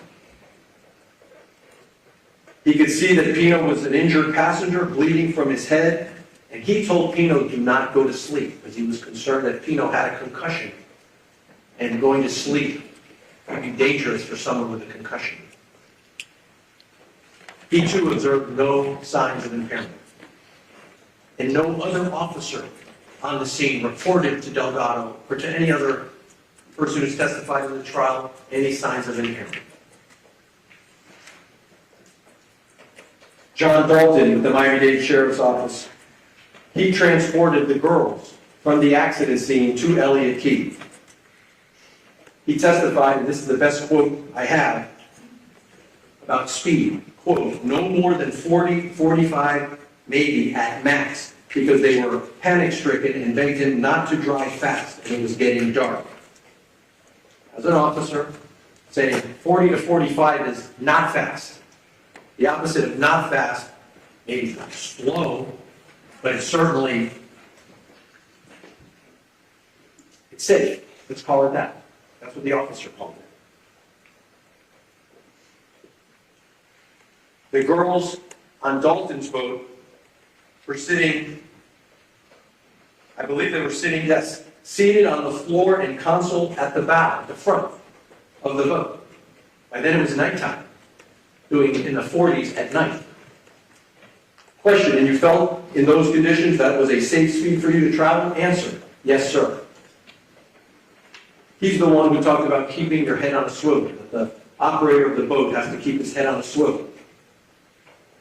And what that means is, as someone's operating a boat, since there's no traffic lights, no stop signs, no yield signs, no turn signals, no turn signals, which means that if a boat is coming behind you faster, right, that boat could come up behind you, and so while you're operating a boat, you got to take a look from time to time. You got to swivel. Look at your instruments.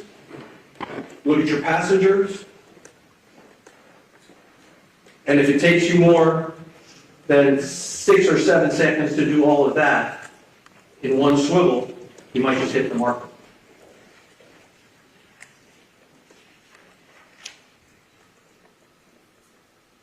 Lieutenant Thompson testified. He's the witness to whom George Pino candidly said, hey, I had 2 beers. And it was Thompson who explained to them that's okay. It's not illegal to drink and operate a boat. Those are the words of Thompson. Quote, it's not illegal to drink a beer or a couple of beers and drive. And that's a true statement, isn't it? Answer, yes, sir. Now, Lieutenant Thompson was the responder who took the recorded statement from Mr. Pino that you all have seen. Of course, you can judge for yourself in terms of Mr. Pino's speech whether he appeared to be impaired. A concussed brain, let's be sure we distinguish between concussion and intoxicated. A concussed brain can fail to record memories. So you can have a concussion, according to Dr. Barrett, your brain is not recording memories, but then when you finally come out of the concussion, you can achieve this score of 15 in the Glasgow scale. So you've got your wits about you, but your memory's not restored.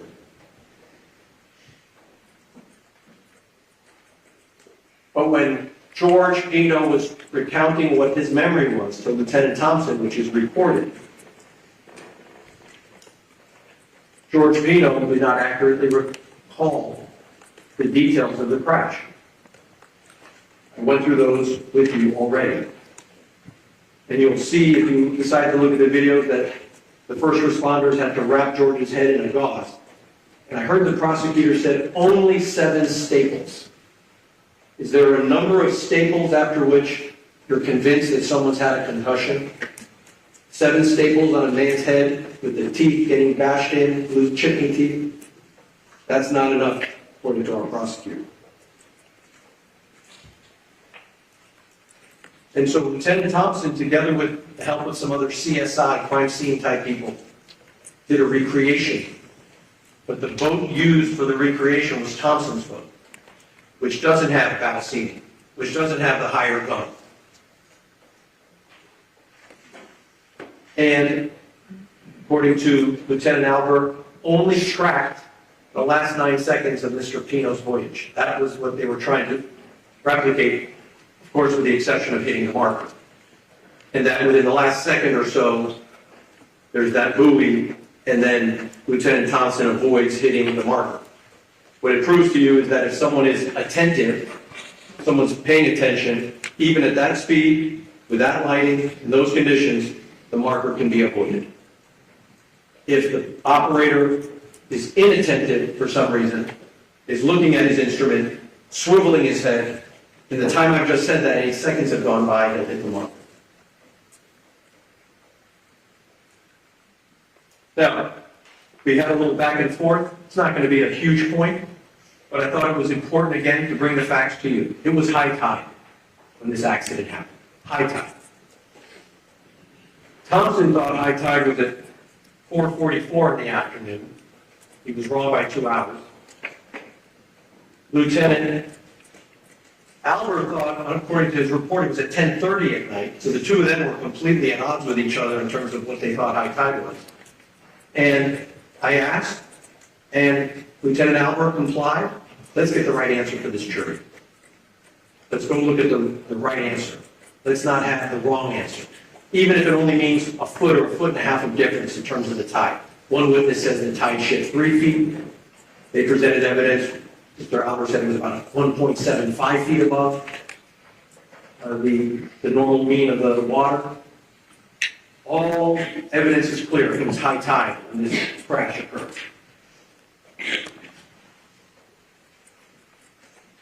Ed, can we put on the screen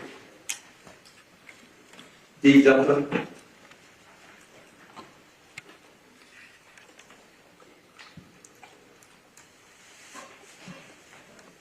And you may recall I used the tape measure to establish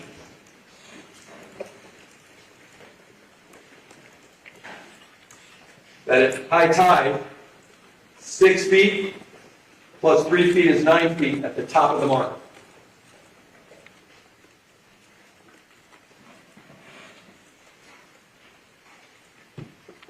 I believe this is what the state says is the size of the marker. And if on the piling, this is the marker, green of course. Okay?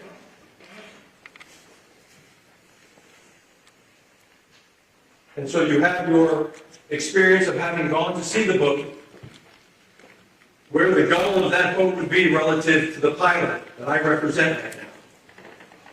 And whether someone sitting on that gunnel might obscure the operator's view. Of course, should the operator, under normal circumstances, if he recognizes that his view is obscured, request that the passengers make room? Of course. But that's not reckless and conscious and flagrant and gross to overlook that problem. Now, marker 13A, not 13, prosecutor said 13, let's be clear, there's a 13 and a 13A. Let's put 13A. The testimony is that 13A is 5 feet taller. Lieutenant Albert said it was 5 feet tall. So I brought a tape measure.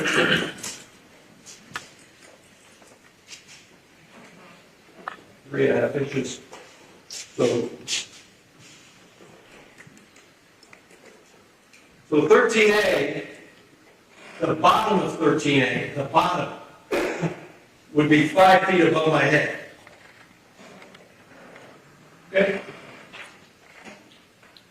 The top would be 3 feet tall. Okay? So 13A, that would be 8, 5 plus 3, 8 feet.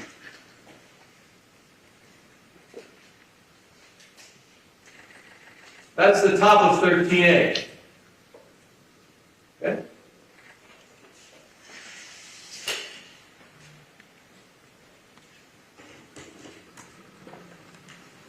And you can see that quite clearly in Exhibit I,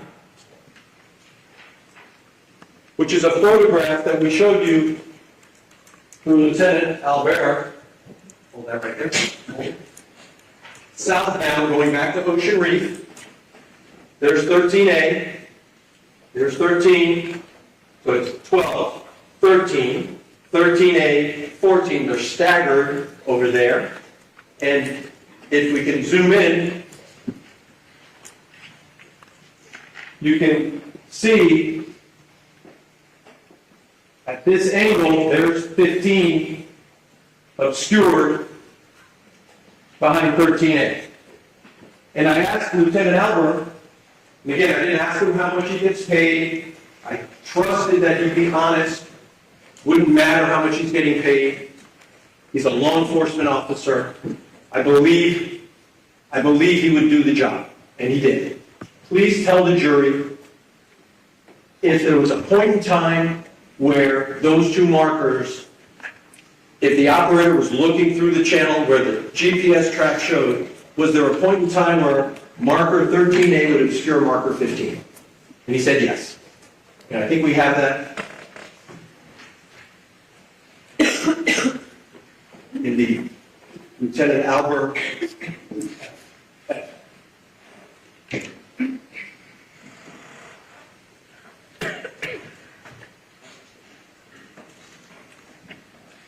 Next one.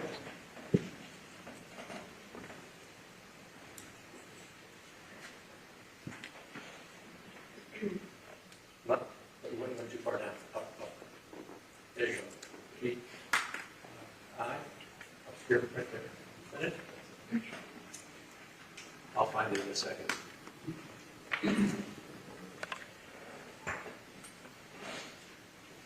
We'll find it in a second for you. But the testimony was that 34 seconds to go.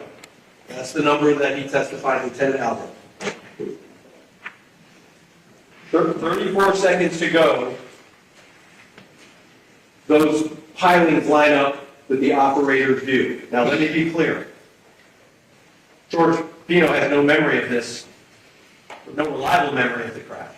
And I'm not saying to you that in fact, that at that precise moment in time, with 34 seconds to go, George Pino looked up, was looking down the channel, and they were obscured. Although the prosecutor brought out from Alper that at 34 seconds to go, it might be that green marker 15 is not even visible because it's still too far away for the human eye to see it.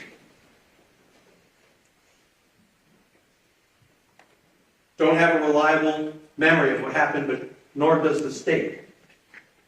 Nor does the state. But one thing we know for certain, the tape measure doesn't lie. The GPS doesn't lie, the tape measure doesn't lie. And we know for certain that marker 15, for reasons that the Coast Guard will have to explain at some other time, why would they make a marker 5 feet lower than all the other ones in the channel? I'm not blaming the Coast Guard, but I'm waiting for the prosecutor to stand up and say the defense is blaming the Coast Guard. I'm just bringing you the facts. And that's a fact.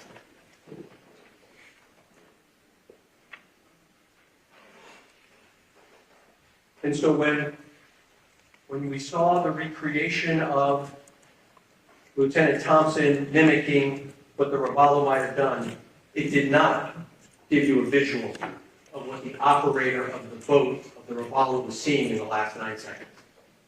Because the camera that Lieutenant Thompson was using was in front of the windshield, not at the position where the operator stands.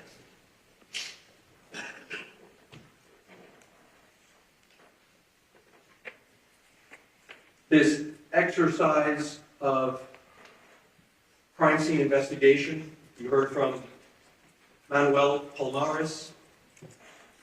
He confirmed that marker 15 is the shortest marker in the Cutter Band channel.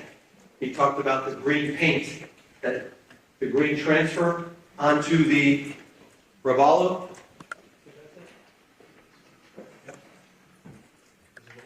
Yep, that's it. Right there. No problem.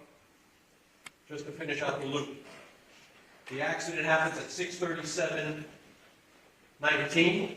Someone will tell me if I got that. Excuse me, 6:37:28. 6:37:28.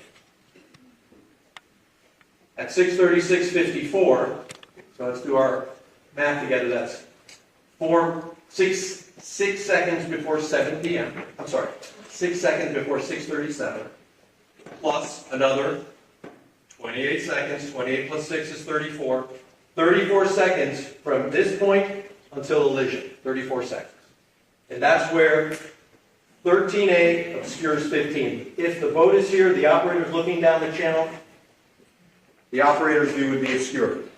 And I'm going to repeat myself one more time. Don't know if that's what happened. But it's not our burden to prove to you what happened. Our burden is nothing. Our burden is to appear here in court and answer we're here. But we don't have to present any evidence. But we take the step to bring you all of the evidence for you to consider. If the operator is looking down the channel, could the operator have counted 2 green on the left, 2 red on the right, continues for 10, 15, 20 seconds, and when the operator passes marker 13A, having counted 2 green on the left, 2 red on the right, thought I just passed the last marker, the last green marker in Cutter Bank Channel, veers towards the left to go to Angelfish Creek, and says, "Hi honey, what are you doing?" "I'm sending a text message." 8 seconds later, there's a collision. Don't know, but the state has to explain to you why what happened there was more than just, as they've said so far, mere inattention. That was Palmares. Bengal Dahl, Detective Miami-Dade Sheriff's Office. He was the one, I think he was photographing, he was the drone guy. He said that the operation by Lieutenant Thompson in recreating what the Rebuttal did was, quote, safe so long as you don't hit the channel marker. Well, we all agree. What George Pino was doing was safe, provided he sees the marker in time to avoid it.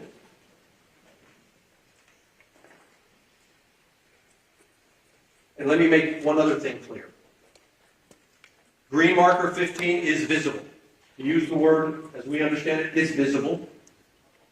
It's 3 by 3. If you're looking straight at it, you're going to see it. If it's like the pothole down the street, it doesn't, you could see it, but it's not registering, you could miss it, even though you could see it. When I say miss it, I mean you could not recognize or not register that it's there. And if you do that, it means you're human. It happens to us as humans. It doesn't turn us into criminals. And Bengal Dahl, he testified that the exercise of having Lieutenant Thompson copy the path that the Rebuttal took showed a steady course. No beeping, no hot dogging, no thrill seeking. A slight turn at any of the last several seconds would have avoided the marker.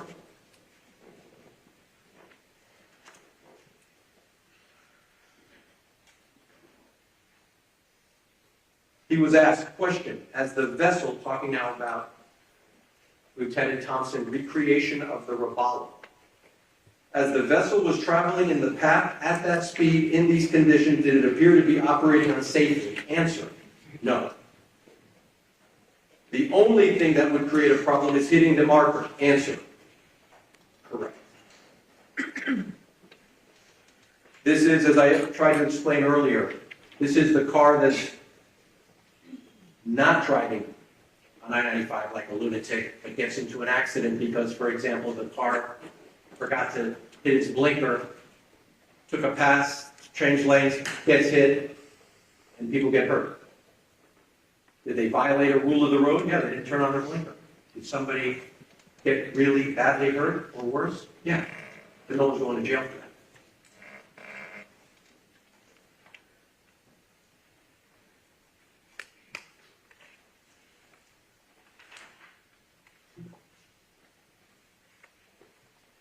And now we come to the 6'8"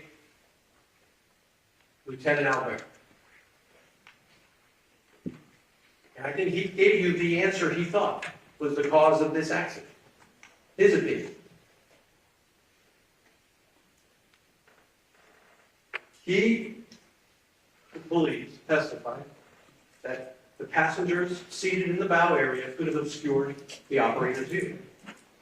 Meaning that George Pino was driving along with a swivel, looking, and that the girl sitting in the front obscured his view or perhaps distracted him, and he didn't take note of what would otherwise be a visible marker, and he struck the marker. And you may recall I counted down with him, 9, 8, 7, 6, 5, 4. During any of those 5 seconds, if George Pino had taken note of the marker, he could have avoided it by a quick turn of the wheel, not even that quick, just a turn. But if he didn't notice it until 3, 2, 1, it would be too late.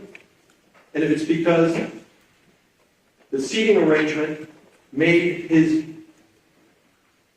view of the marker less than ideal, it wasn't because George Pino was trying to be in reckless disregard for people's safety, gross, flagrant, or anything of the sort.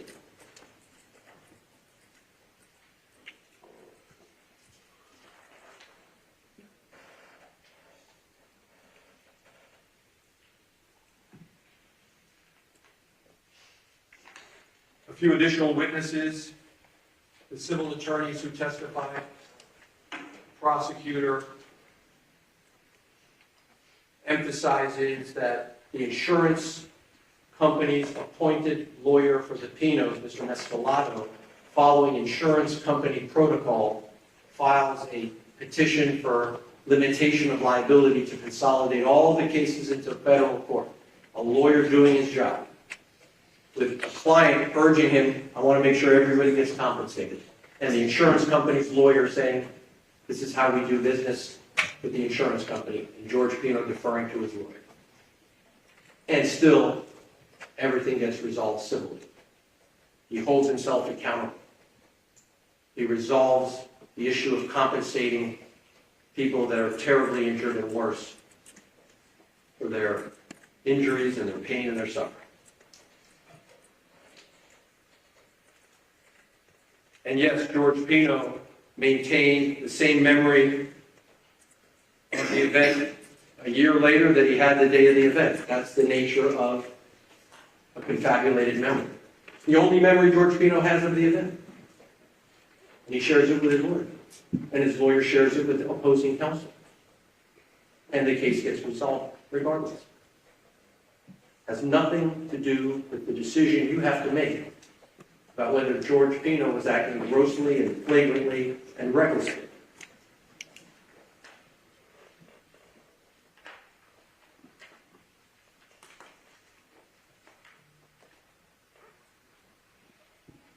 If I could just have a second.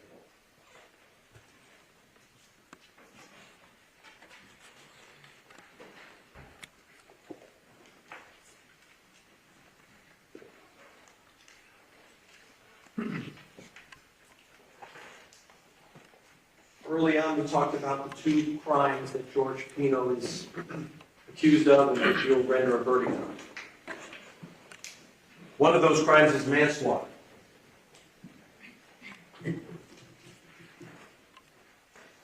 And manslaughter, while the elements sound alike, manslaughter has two different ways to have the state allege it and prove it. One is, can we put up the manslaughter?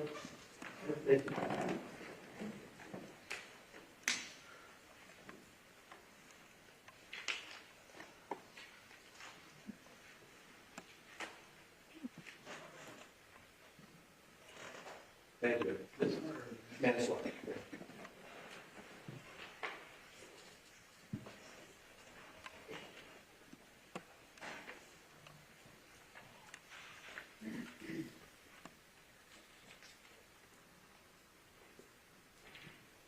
A, intentionally committed an act that caused the death. I submit to you that intentionally committing an act, the state hasn't proved by any stretch that he intentionally went into that marker which caused the death. It's not George's intent.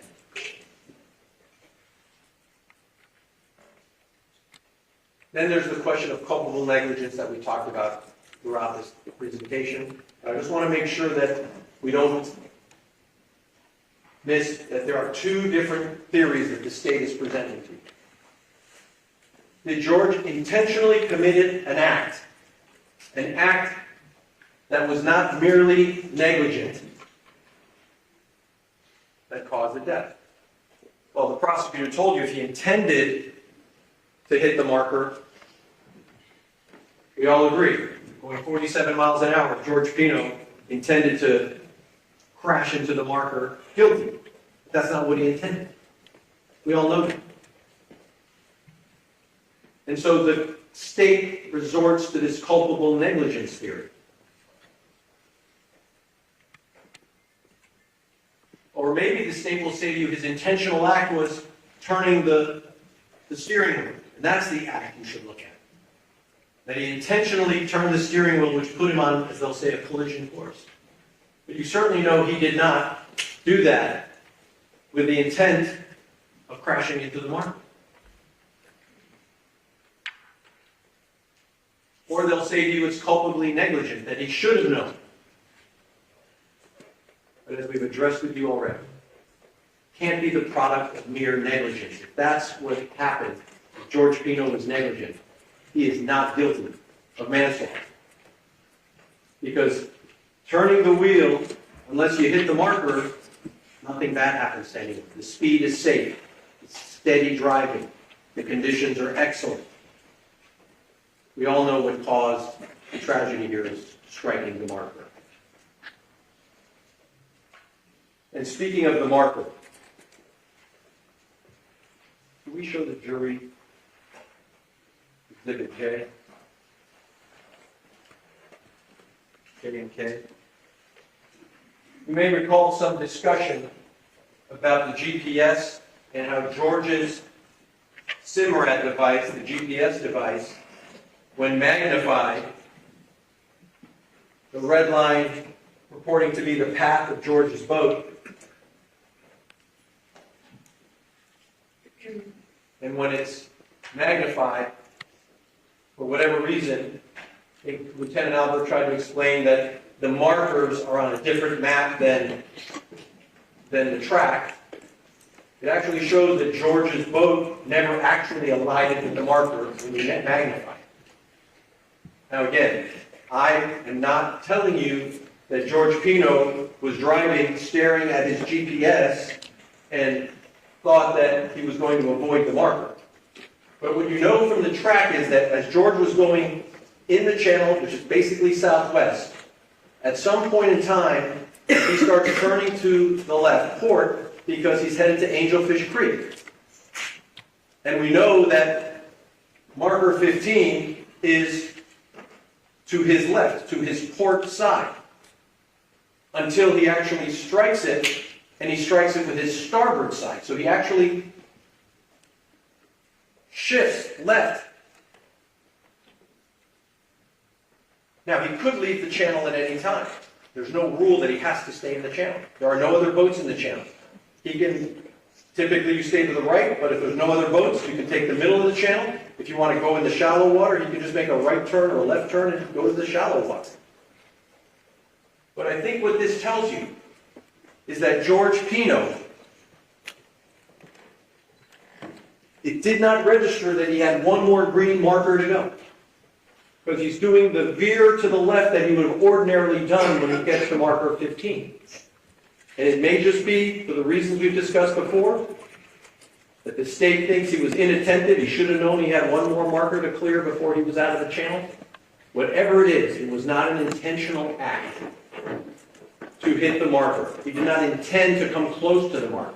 He intended to take these girls back to Ocean Reef.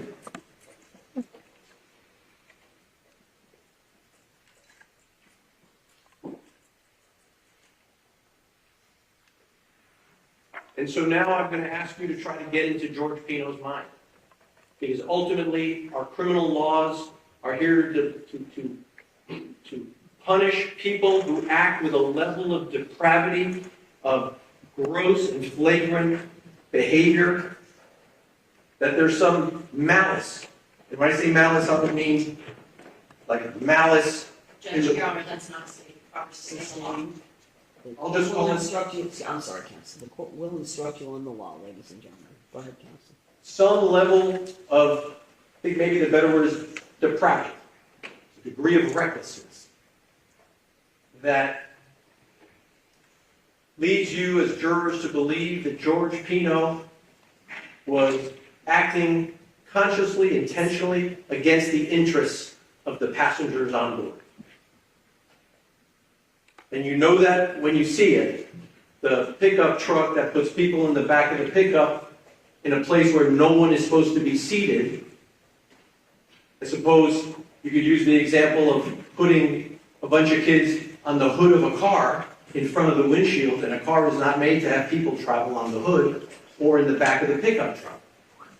And if you saw someone doing 47 miles an hour with a bunch of young kids in a pickup truck on the interstate, you'd say, whoa, that guy's out of his mind. You'd know it when you see it.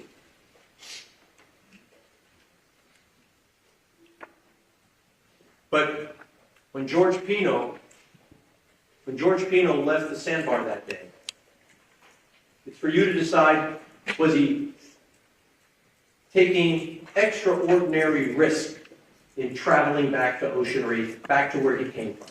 Because failing to exercise ordinary care, if he made a mistake as the operator, that doesn't result in a criminal conviction. There may be civil liability, but not a criminal conviction. And so,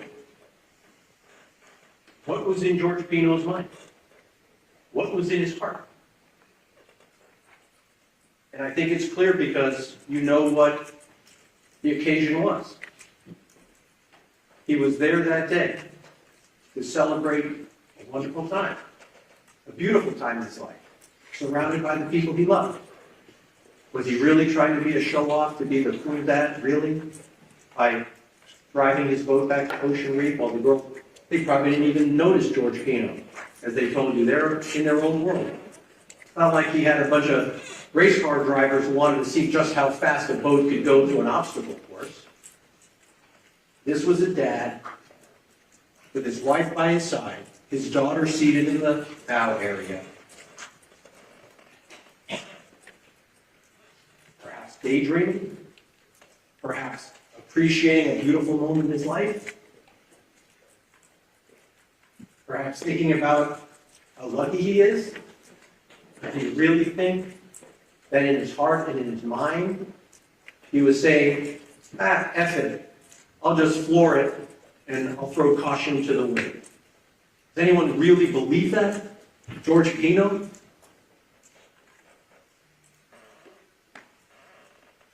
And of course, a bad thing happened. A tragedy happened. And a lot of pain has come from this.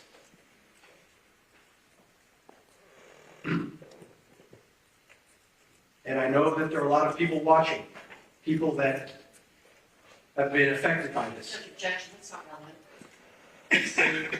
You heard the testimony of people who came to this court and told you the families that were affected by this. And they're watching. And they deserve sympathy. They deserve an open heart from all of us. Their lives have been changed forever. And it's a hard thing to do, to be a juror in a case where those kinds of feelings have been part of this trial every single day.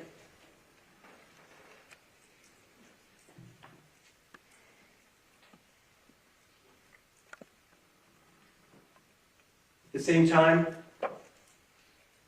the reason why we have jury trials is because we count on people who have no connection to the injuries, no connection to the feelings, who can try to apply the law dispassionately, even if you have sympathy. It's okay, the two things can coexist. We can all be sympathetic. We can all feel the pain that this event has caused so many people. You can feel it. We all felt it when we had to look at some of these photographs, watch some of these videos, and how they've been played over and over again. None of which has anything to do with the cause of the crash, only the injuries that followed from the crash. And the prosecutor has spent an enormous amount of time showing you just how painful this crash was. Doesn't answer the question of what was in George Pino's mind and in his heart, which bleeds for the families that have been affected by him operating that boat. No matter what your verdict is, he will have to live with that for the rest of his life. People he grew to love, people that walked in his wedding, children who spent time in his home. And so in rendering your verdict, yes, we can all be sympathetic, we can all feel the pain. The law says, though, that when you analyze the evidence, you need to do it dispassionately. And I submit to you, if you do it dispassionately, you'll know that there was only love and kindness in that man's heart. And that never once in his mind did it occur to him. Objection, counsel testifying. Sustained. There is no evidence, none, that ever once in his mind he thought that he was putting anybody's life in jeopardy. Not his own, not his wife's, not his daughter's, not Lucy, not Katy, not any of the other girls on that show. And if anybody at that sandbar had thought that George Pino was going to put the lives of those girls in danger, They would have said something, but they knew who George Pino was and is. He may not be the coolest dad, but he's also not a crook. You should find him not to.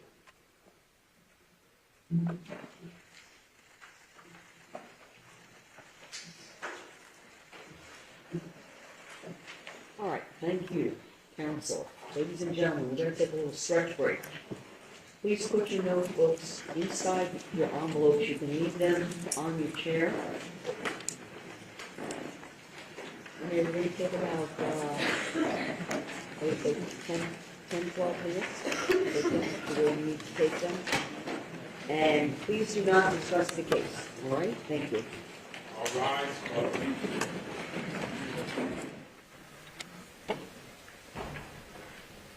All right, you all can be seated.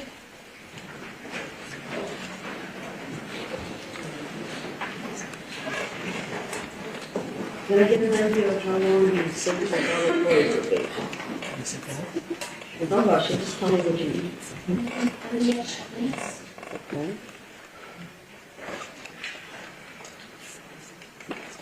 So we'll take about 10 minutes now, start break, and we'll be back and proceed from there. Thank you.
Yeah, maybe this is Councilmember. Sorry? Any of which is a sure.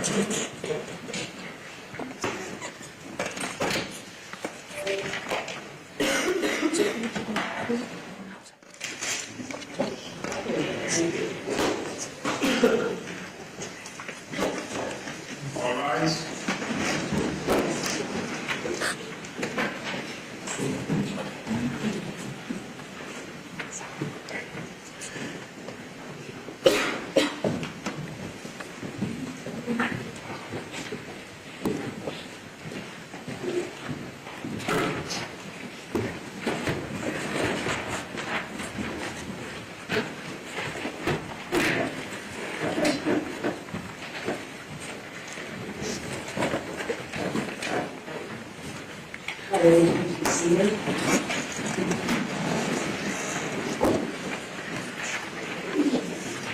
All right, ladies and gentlemen, we will now proceed, the state will proceed with rebuttal close. Thank you.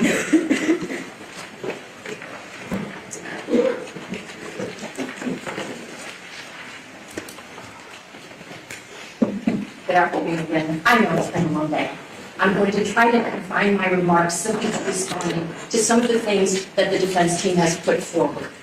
First and foremost, I want to say this. It is not the mission of prosecutors like Mr. Borst and myself to label anyone as a criminal. My job, as I told you at the beginning of this trial and jury selection, is to present evidence. And I am organized, and so is Mr. Borst. And that's why we were able to introduce into evidence more than 100 items for your consideration. Videos, photographs, body-worn camera recordings, written documents, court pleadings, copies of receipts from the points at Ocean Reef Club. We're organized because we have a mission, which is to present the evidence for you, the jury, to consider. It is not our job to ask you to make your consideration out of sympathy. And I will tell you in no uncertain terms, if Mr. Borst and I did not prove the charges of vessel homicide and or manslaughter, and you decide to find him guilty because you feel bad for this girl, you will tarnish her memory. Because your verdict would be a miscarriage of justice were you to convict this defendant if the evidence does not support the conviction. But likewise, I'm not coming to you asking you, oh, poor Lucy, he's a monster. No, I'm not doing that because that's not my job. That's not professional. But at the end of defense counsel's summation to you all, he was basically asking you to have sympathy for this defendant. Look, we're all human, but your verdict cannot be based on sympathy for anyone in this case. It has to be based on the facts. Counsel saying, oh, maybe he was thinking about how lucky he is or how much he loved his wife or whatever. You know what that's called? That's called speculation. The judge is going to give you an instruction about what reasonable doubt is. It's not an imaginary, forced, or speculative doubt. What was in the defendant's heart and mind when he smashed into that channel marker is irrelevant. What's relevant for your consideration is what is the evidence. So let's talk about that evidence.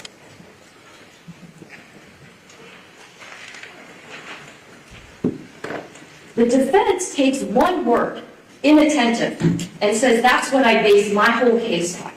And that's just not true. And I'll tell you why. This case is based on so many failures on this defendant to operate in a safe, prudent, and reasonable way that any one thing by itself, well, he was a mistake.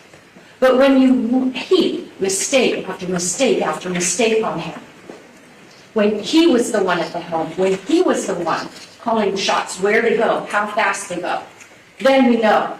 First off, we've got him with 12 teenagers, 10 of whom are on the bow of that vessel, leading to at least 1,000 extra pounds, which if you remember Mr. Albert's testimony, remember he had that bright green boat, and he showed you how the extra weight on the bow of the vessel is going to make it harder for it to operate on a plane, so you're going to be going faster, and the faster you go and the more weight you have on the boat, guess what?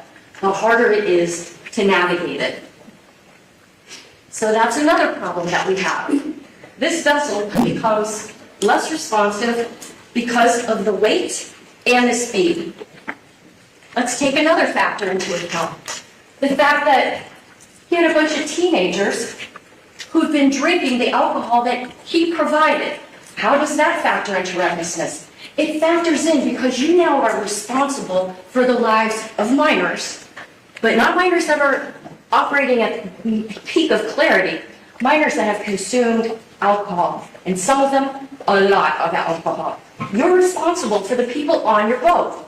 So you darn well be driving carefully to get them safely back to the party you're waiting for. But what else? The fact that he'd been drinking too. That's a factor. I'm not here to prove that he was BUI. I'm here to tell you that this is yet another knock against the safe operation of a vessel. The fact that none of these girls were wearing life jackets, The fact that he wasn't wearing a kill switch, did those cause him to crash into that channel marker? No. But if you're being a safe and prudent operator of a vessel, if you are taking your responsibilities seriously, then if you know that they've been out drinking, if you know you've been drinking, it's reasonably foreseeable that maybe everybody's not at their top of their game. Maybe it's likely that people could maybe not have their best judgment. So you know what you do when you're a safe and prudent operator of a vessel? You tell the kids, put on life jackets. And you wear a kill switch. Because if something were to happen, and those engines keep spinning, which we know they did from that last track mark that Mr. Albert showed us. Remember the little curve? You see all those little track marks. Those engines were still going, thank God. Thank God nobody got chopped, okay? But that's another factor for you to consider. Here's another one. We know from the specifications of that boat, he was going full throttle. Just because that Rebuttal is rated that it could go as fast as 55 miles an hour, doesn't mean that it's safe. I think I've seen a lot of cars that have speedometers that go past 100 miles per hour. Just because you can do something doesn't mean that it's safe and prudent to do it. Imagine operating a car. A driver puts the pedal to the metal and makes that car go as fast as it can. That's what this defendant did with a boat full of kids. What else makes this reckless? What else makes this criminally negligent? He knows exactly what channel marker 15 is. First off, he'd gone past it earlier that very day to get up to the sandbar. But beyond that, you saw the track marks that were left from his boat time and time again of him going from Ocean Reef to that sandbar. He knows that that channel marker is there. But he pays no attention. What else takes us into the recklessness? There's no reason for him to have crashed into that channel marker. There was no wind, the seas were calm, and it's daylight. What else makes him reckless? What else makes him criminally negligent? He's on the wrong side of the channel.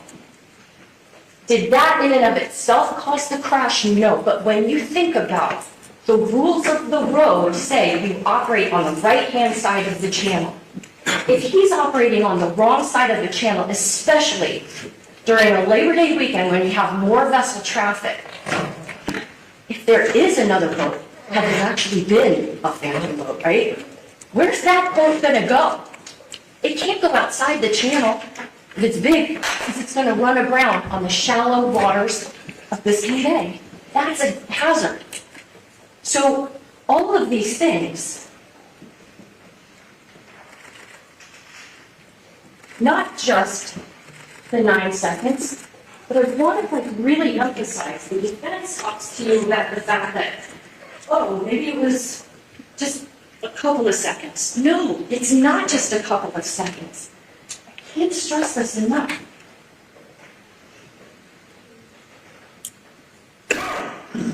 This is how long he was headlong toward that channel marker that he knew was there when he'd been drinking with a boat full of kids, with a vessel that's overloaded with weight for that speed, when he's going full throttle and on the wrong side of the channel. This is how long he is checked out. Ready, set, go.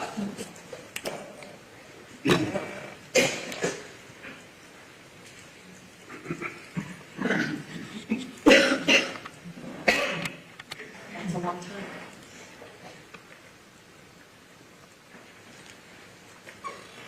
Nine seconds.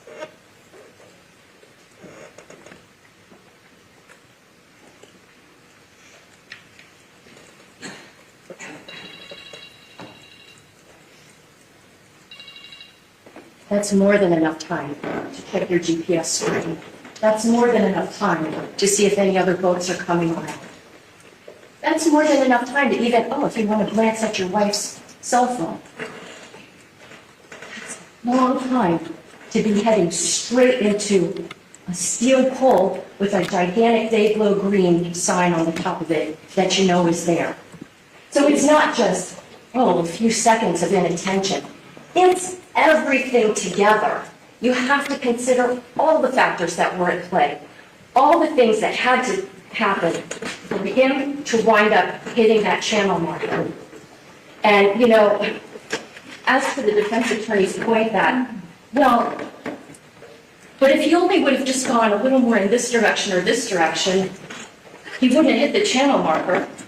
Okay, let's think about this. Let's think about somebody that goes skydiving, maybe has a parachute on. Splat! Right on the ground. Well, gosh, if only he would have pulled the ripcord, he'd be okay. But that's the kind of argument that you're giving. That doesn't make sense. And the law makes sense. The law can't be such that a person can be that inattentive, can be that checked out, zoned out, spaced out, whatever you want to call it, that you are utterly unaware of your circumstances. You are not taking into account the safety of your own passengers. The law can't abide by that. It's not about labeling anybody a criminal or a bad guy or a good guy. It's about evaluating the conduct and applying the law. And along those lines, I just want to say that to give you an idea of just how much all of these different factors really count in a case like this, I have this rope. And if you look at rope, which ironically is a long case, I guess, but if you look at rope, there are many little individual strands, none of which by itself would be strong enough to hold on to an anchor or that one boat can tie up to another, okay? But what happens when you take all the little strands of the rope and you start intertwining them and you weave them together, those little strands, when you put them all together, become very strong. And that's why the evidence in this case is very strong for the fact that he was operating his vessel recklessly, and that because of all those other factors, which I already covered when I spoke with you initially, not just reckless. Reckless is the baseline for this conduct. More than reckless. Culpable negligence, manslaughter. To the extent that defense counsel says he never wanted his daughter or his wife or those kids to get hurt, of course. Who would say otherwise? If I had the proof that he deliberately tried to kill somebody, the charges would be different. But just because you don't have an evil heart or you don't have an evil intention, it doesn't mean that you are immune from the laws of this state. If you, even without an evil heart, engage in a course of conduct that is clearly this dangerous and that clearly could have such devastating consequences, then you're properly charged with vessel homicide and manslaughter. Now,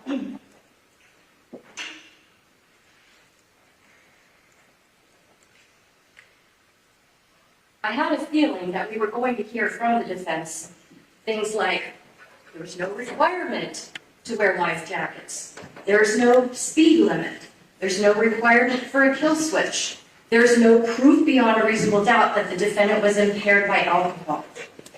There's no proof that expired flares don't work. Of course. None of those things individually caused this crash. When again, with the rope scenario, these are just more factors to take into account. Not wearing the kill switch, not having the kids in a life jacket, that you have been consuming alcohol, that you are going as fast as you can. And to say that there's no speed limit on the water, that's not true. There is. The speed limit is set by Navigational Rule number 5, which Mr. Albert told you about. Pardon me, 6. You have to go at a safe speed for the conditions. It's not the same as being on the land, obviously. We have 55-mile-an-hour speed limits, sometimes 60 miles an hour speed limits. Through school zones, we have 15 miles per hour speed limits. But on the water, the rules can't be rigid the way they are on land because the water is a whole different environment.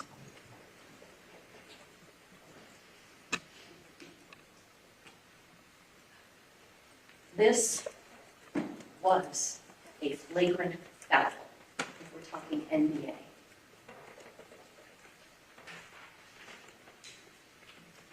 The defense attorney says, oh, the prosecutor, she tells you all this about Lucy's injuries. And I do.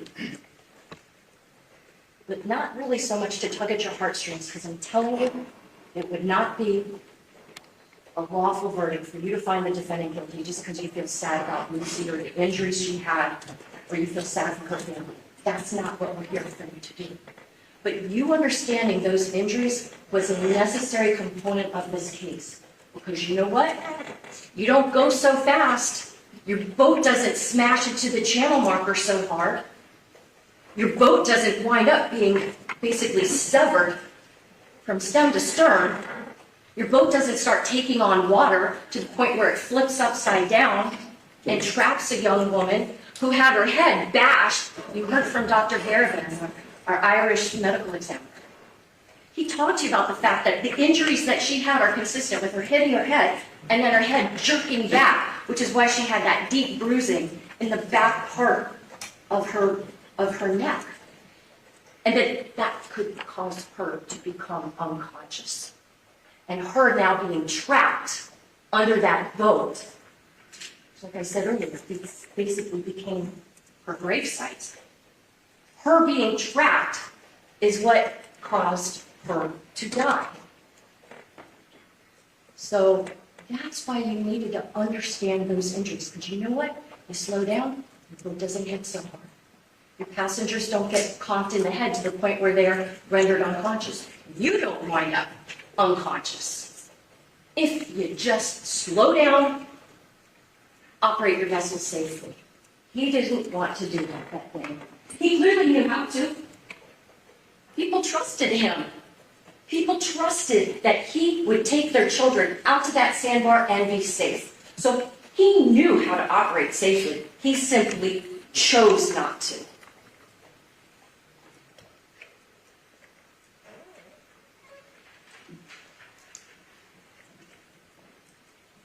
The defense attorney talked about alcohol. Oh, everybody was drinking. Okay, well, first off, just because everybody's doing it, A, doesn't make it right. And B, the only people who testified from the boat about whether or not the defendant looked impaired were themselves drinking alcohol. We had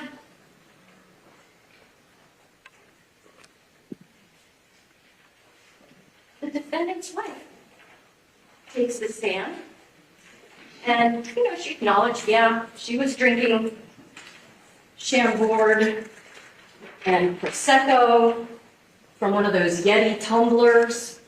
She says, yes, I was drinking, but what was kind of funny is that in court, she said 1 or 2 drinks. But in her interrogatory, if you remember when I read that to you, and you'll be able to look at it for yourself, in her interrogatory, she said she had 2 drinks. How come she all of a sudden now, I only had 1 or 2? But on her interrogatory, she had 2. Maybe 1 drink here or there, but come on. Prosecco and Chambord.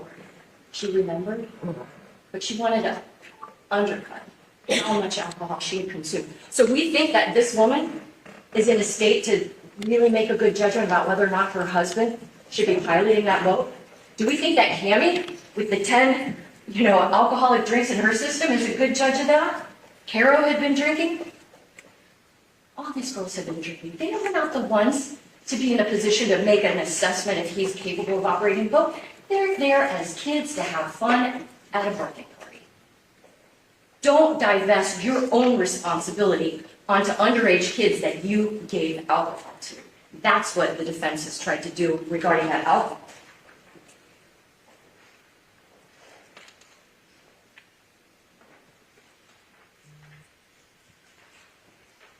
It's not a DUI case, but the alcohol can't be ignored. Here's the hatch. You all saw this boat. Here's what it looked like when the police opened it up. And then the police lined up a lot of those alcohol containers that they found from inside. Am I saying that this defendant drank all of them? No. Can I say that the girls drank all of this alcohol? No. But this photograph, States 109 in evidence, tells a story about how prevalent alcohol use was on that afternoon. And because it was so prevalent, he had a duty to be careful. Not just be beyond negligence, but he was so far beyond the pale. It does cross into recklessness, and it does cross into criminal negligence.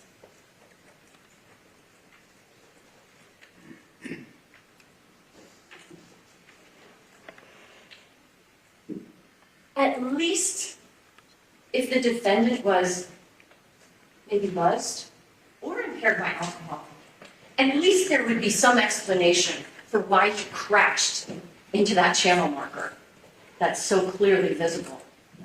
Had too much to drink. At least there's an explanation. You could understand why. Not that just think that it's a good thing, but it's understandable. But let's suppose he did not feel any effects of alcohol whatsoever. Does that then not make him even more reckless and more culpably negligent? Because then what the heck are you doing, buddy? Why do you not see that which is right in front of you? I can almost understand it with alcohol. Again, still not good, not appropriate. But to crash into it if you really were stone cold sober, that's almost worse. Objection, burden shifting.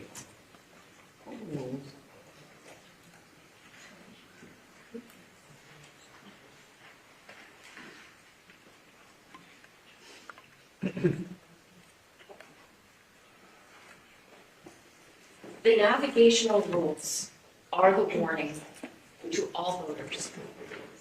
Violating navigational rules all by themselves will not land you in a case like this.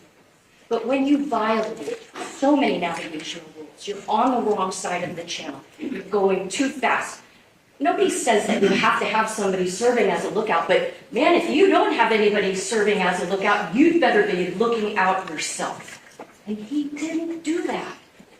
That's like so fundamental.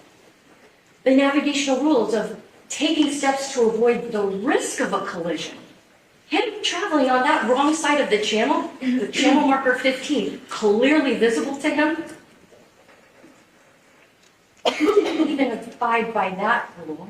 And then, of course, the rule number 8, avoid a collision. He had plenty of time to avoid that collision. He didn't.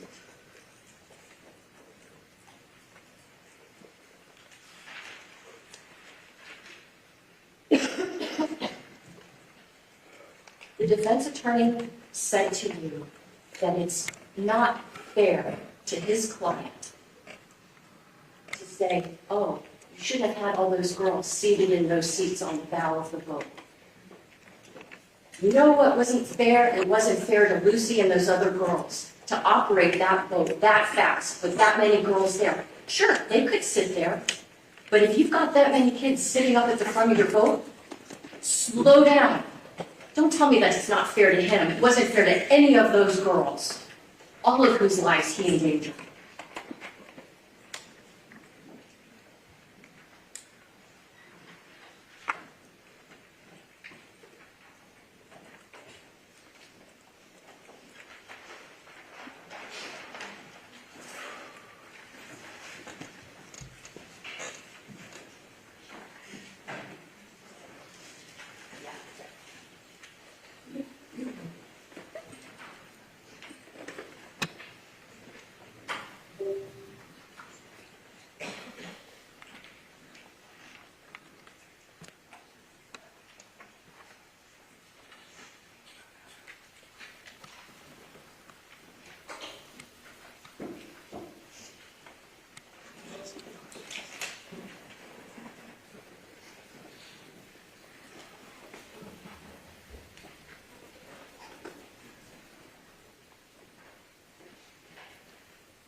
This is footage from a drone that did in fact follow a vessel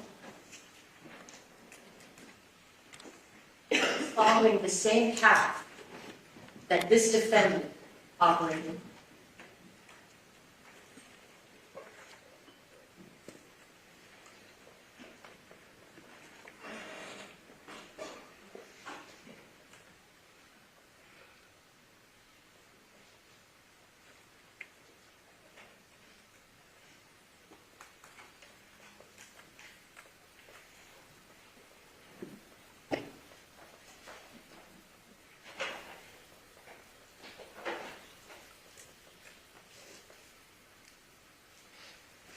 Here you can see channel marker 14. What's in the middle?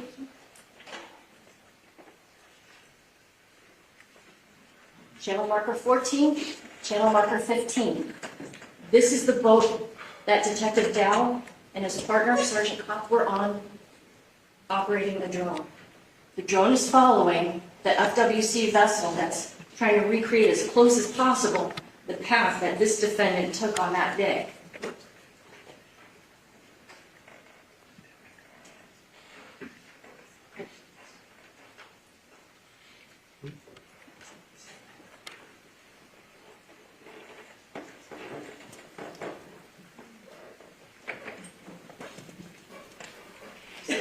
Closer and closer to number 15.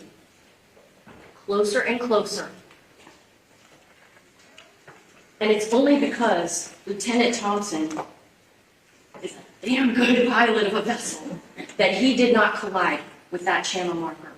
And so to the point where the defense attorney said, oh, if somebody was on a drone and watching Mr. Pino operating his vessel, would they want to stop him and say, what are you doing? Yes. Of course they would, because they'd say, what are you doing? Why are you heading right to that channel marker? The drone tells you.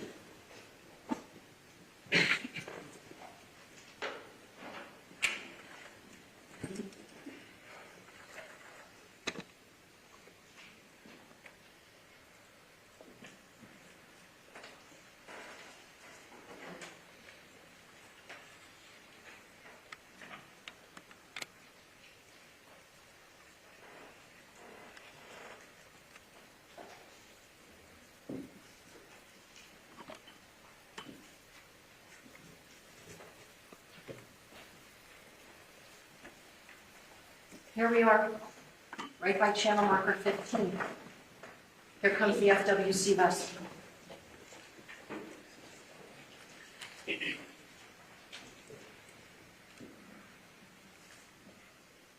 at that course.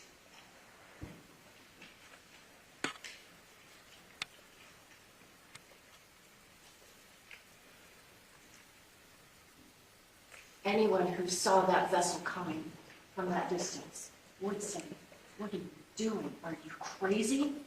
Why are you risking your life and the lives of these kids? How can you do that?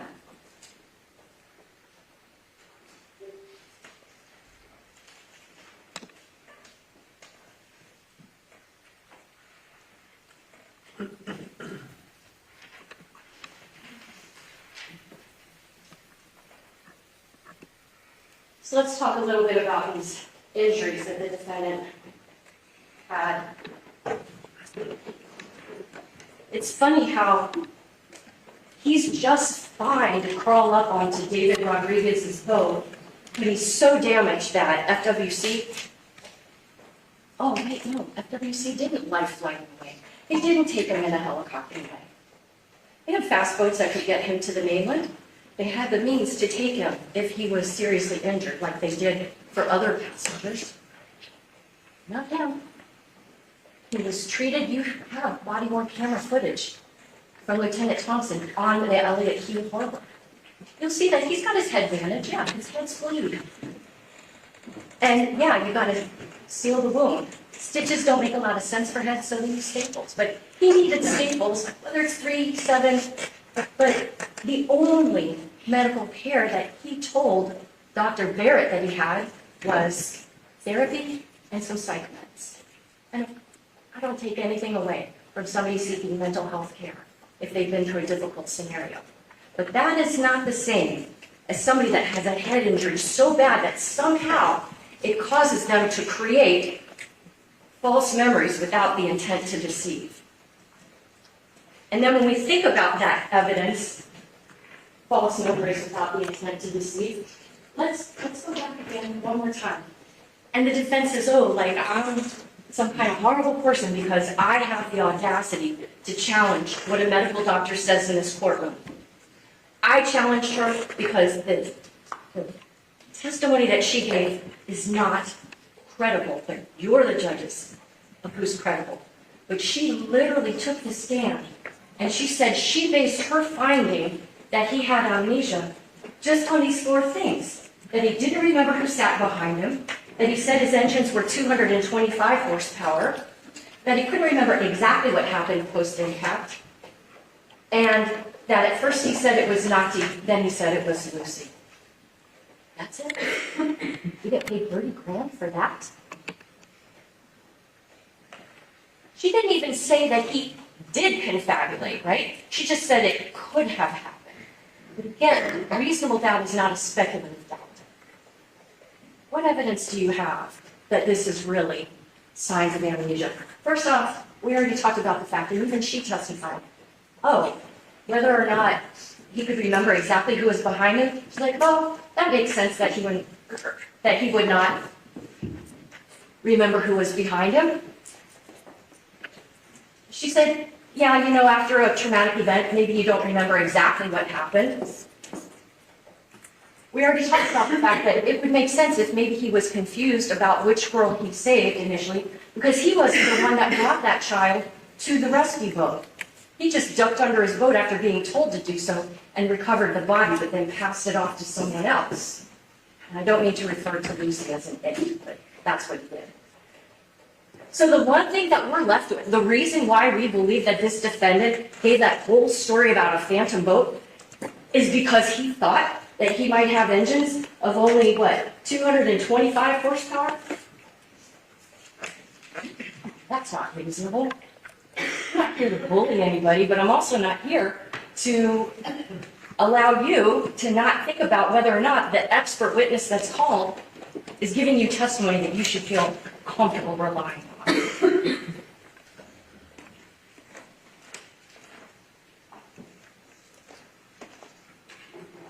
The witnesses that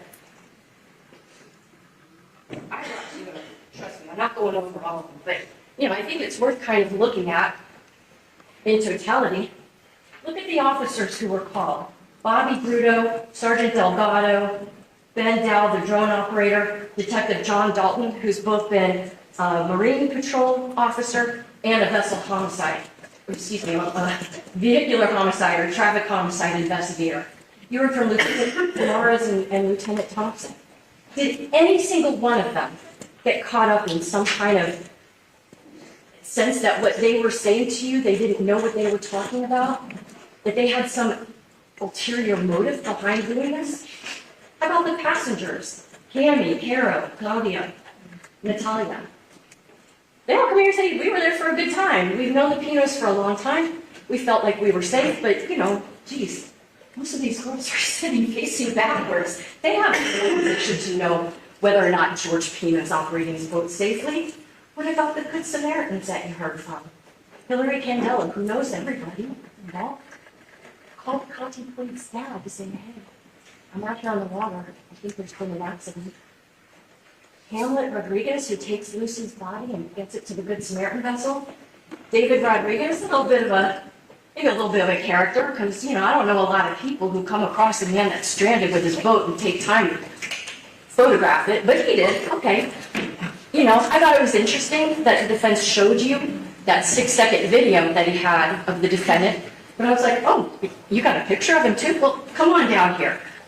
Let's show that picture to the jurors. And I think that when we zoomed in, you could see the defendant not saving anybody, just hanging on to his boat. You heard from a couple of doctors. Dr. Garvin, the medical examiner. You heard from Dr. Barrett. I'll let you judge who's credible. We heard from some lawyers, Brent Reitman, who was one of the attorneys that represented the Puig family in their lawsuit. Didn't ask them a whole lot, just wanted to make sure you understood what interrogatories were. The defense, I called Mr. Manslaughter just to confirm, yes, this is a normal part of the discovery process in a civil case. That was it, I just had him read the interrogatories. But, you know, when the defense called him back, he starts talking about how Mr. Pino wanted to make everybody whole and all this other stuff. Who cares, right? But it did become relevant that he did try to limit his liability once he makes his statement like that. It did become relevant that he tried to get counts of the lawsuit dismissed. He made it relevant, not me. All I wanted was the interrogatories to come in. But at least he did admit that in answering an interrogatory, it's perfectly fine to say, I don't know. I didn't see the crash. Did Cecilia Pino do that? No. Talk about Mr. Albert. You know, knows his stuff down cold. Not impeached with a single thing. His expertise in GPS data extraction, interpretation, unchallenged. That GPS data that you got is irrefuted. You talk about Andy Fernandez taking the stand at the beginning of this trial and as the very last witness, who despite having lost his firstborn child, kept it together and answered questions.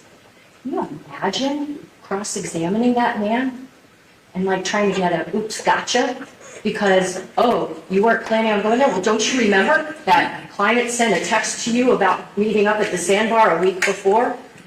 Yeah, and at that time I thought maybe I would. But on that day, I was tired from playing golf and I didn't really need to go all the way out to the sandbar and then come all the way back because I had my plans to go to the football game with my dad. That's the gotcha of the father who lost his 17-year-old child because of the actions of a man that had been his friend?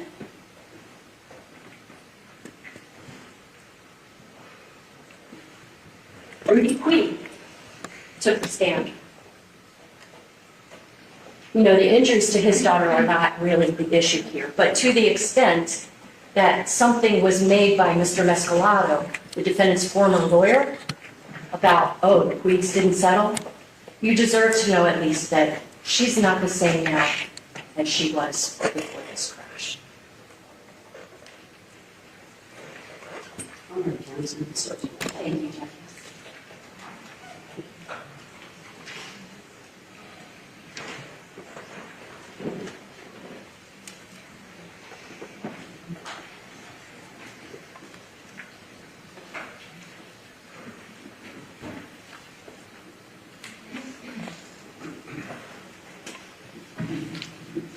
Last 2 points I want to make. The defense in this case had no burden of proof. The burden of proof fell solely on Mr. Borst and me. Throughout this trial, we've presented you with what I would submit are very compelling witnesses. We've presented you scientific facts, data that would substantiate a guilty verdict for both vessel homicide, for being reckless, as well as for manslaughter.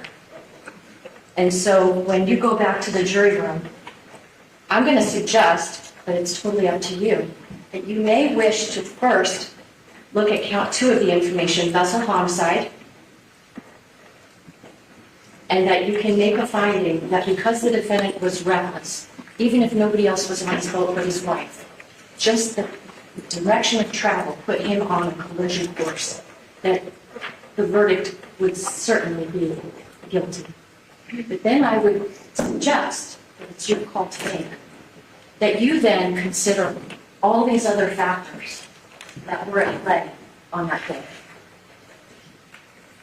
These factors didn't have to be there for a vessel homicide conviction, but because they are there, I'm also asking you to return a verdict of guilty as to the manslaughter charge. Because he did do an intentional act by deciding how fast to go, and what direction to travel, and that caused Lucy's death. And because the way that he operated that vessel was culpably negligent. And the very last thing I want to say to you is not me speaking to you, it's you watching what happened in this case.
Second to last track mark.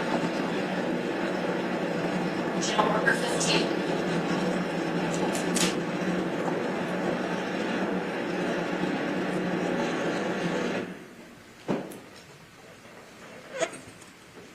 Well, kids on board. If that's not reckless, if that's not culpably negligent, what is?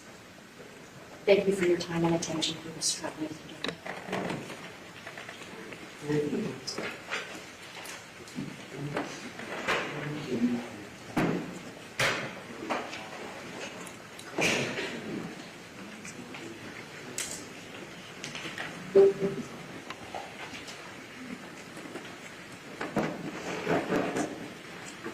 Lacy, counsel, and hopefully sidebar. Please, everyone, please stay quiet.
All right, ladies and gentlemen, I'm going to be instructing the jury at this time. It will take me about 20 minutes to do so.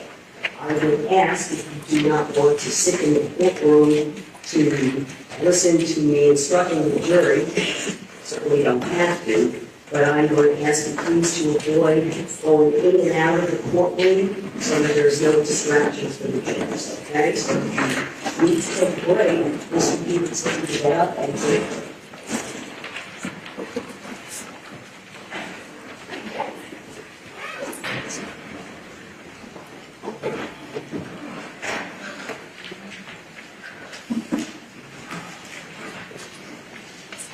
Members of the jury, you have now heard all the evidence in this case, as well as the final arguments of the lawyers for each side. It is now my duty to instruct you on the rules of law that you must follow and apply to arrive at a verdict. You as jurors are the judges of the facts, but determining what actually happened in this case. That is, in reaching your decision as to the facts. It is your sworn duty to follow the law I am now going to define for you. You must follow all of my instructions as a whole. You have no right or authority to disregard or give special attention to any one instruction, or to question the wisdom or correctness of any rule of law I state to you. Accordingly, you must not substitute your own notion or opinion as to what the law is or should be. It is your duty to apply the law as I give it to you. Ladies and gentlemen, you will have a written copy of the instructions to take and to use in the jury room with you during your deliberations.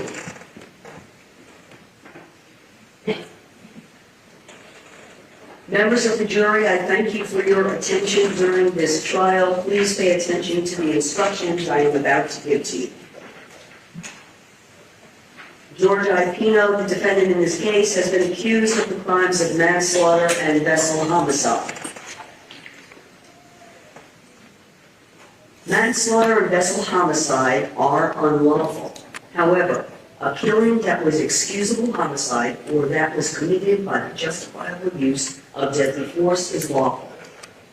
If you find Lucy Fernandez was killed by George Pino, you will then consider the circumstances surrounding the killing in deciding if the killing was manslaughter or vessel homicide, or whether the killing was excusable homicide or resulted from the justifiable use of deadly force.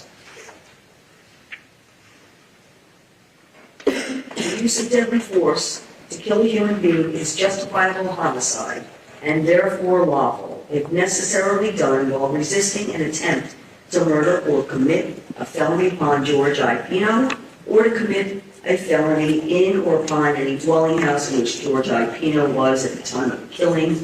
Deadly force means force likely to cause death or great bodily harm. Great bodily harm means harm that is more than slight, trivial, minor, or moderate. The killing of a human being is excusable homicide and therefore lawful under any one of the following three circumstances.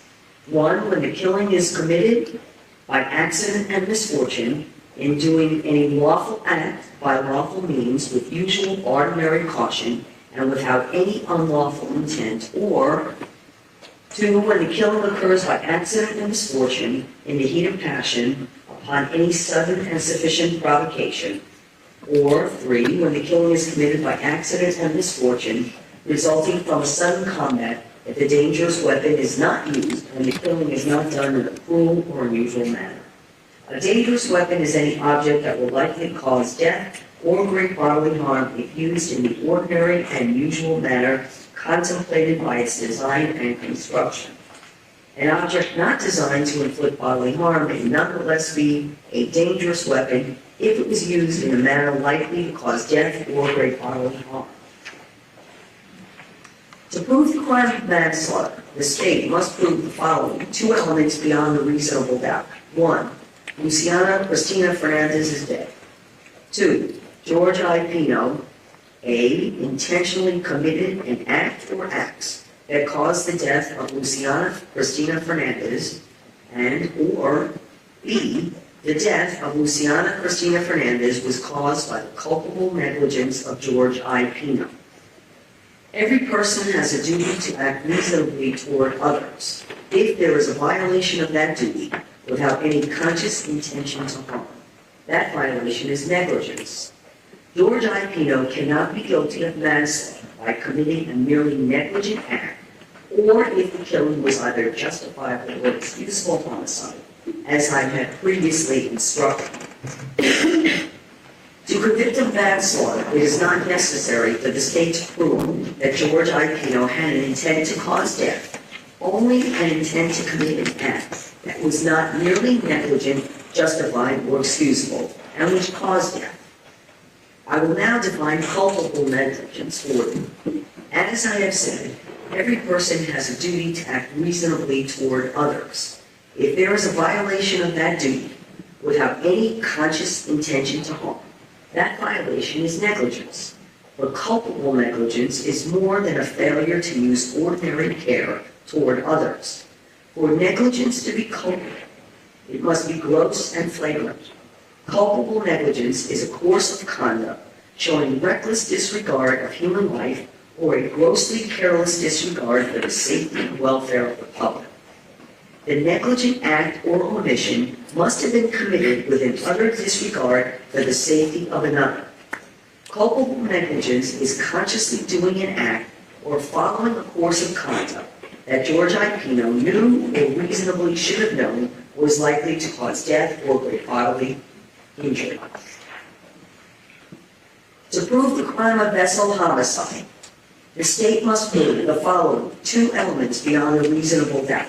One, George I. Pino operated a vessel in a reckless manner likely to cause the death of or great bodily harm to another person. Two, his reckless operation of a vessel caused the death of Luciana Cristina Fernandez.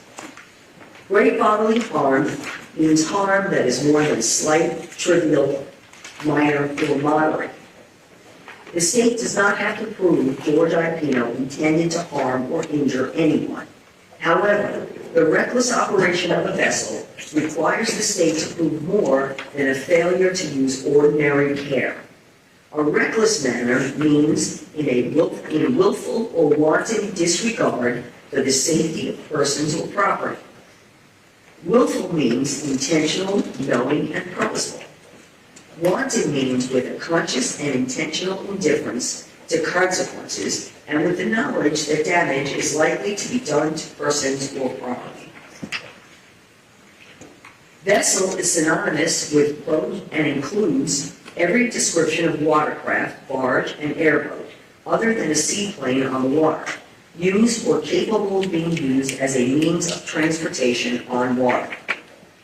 Operate means to be in charge of, in command of, or in actual physical control of a vessel upon the waters of this state, to exercise control over or to have responsibility for a vessel's navigation or safety while the vessel is underway upon the waters of this state, or to control or steer a vessel being towed by another vessel upon the waters of this state. In the state of Florida, the law requires operators of vessels upon its waters to follow navigational rules. However, a violation of these rules, individually or cumulatively, is not sufficient by itself to constitute culpable negligence or recklessness. The defendant has entered a plea of not guilty. This means you must presume or believe the defendant is innocent.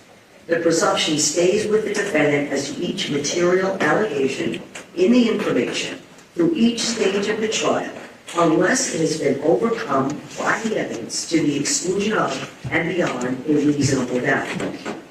To overcome the defendant's presumption of innocence, the state has the burden of proving the crime with which the defendant is charged was committed, and the defendant is the person who committed the crime. The defendant is not required to present evidence or prove anything to the crimes charged, as I have previously explained to you. Whenever the words reasonable doubt are used, you must consider the following. Proof beyond a reasonable doubt does not mean proof beyond all doubt. A reasonable doubt is not a mere possible doubt, a speculative, imaginary, or forced doubt. Such a doubt must not influence you to return a verdict of not guilty if you have an abiding conviction of guilt. On the other hand, if, after carefully considering, comparing, and weighing all the evidence, there is not an abiding conviction of guilt, or if having a conviction, it is one which is not stable, but one which wavers and vacillates, then the charge is not proved beyond every reasonable doubt, and you must find the defendant not guilty because the doubt is reasonable. It is the evidence introduced in this trial, and to it alone, that you are to look for that proof. A reasonable doubt as to the guilt of the defendant may arise from evidence, conflict in the evidence, or the lack of evidence. If you have a reasonable doubt, you should find the defendant not guilty. If you have no reasonable doubt, you should find the defendant guilty. It is up to you to decide what evidence is reliable. You should use your common sense in deciding which is the best evidence and which evidence should not be relied upon in considering your verdict. You may find some of the evidence not reliable or less reliable than other evidence.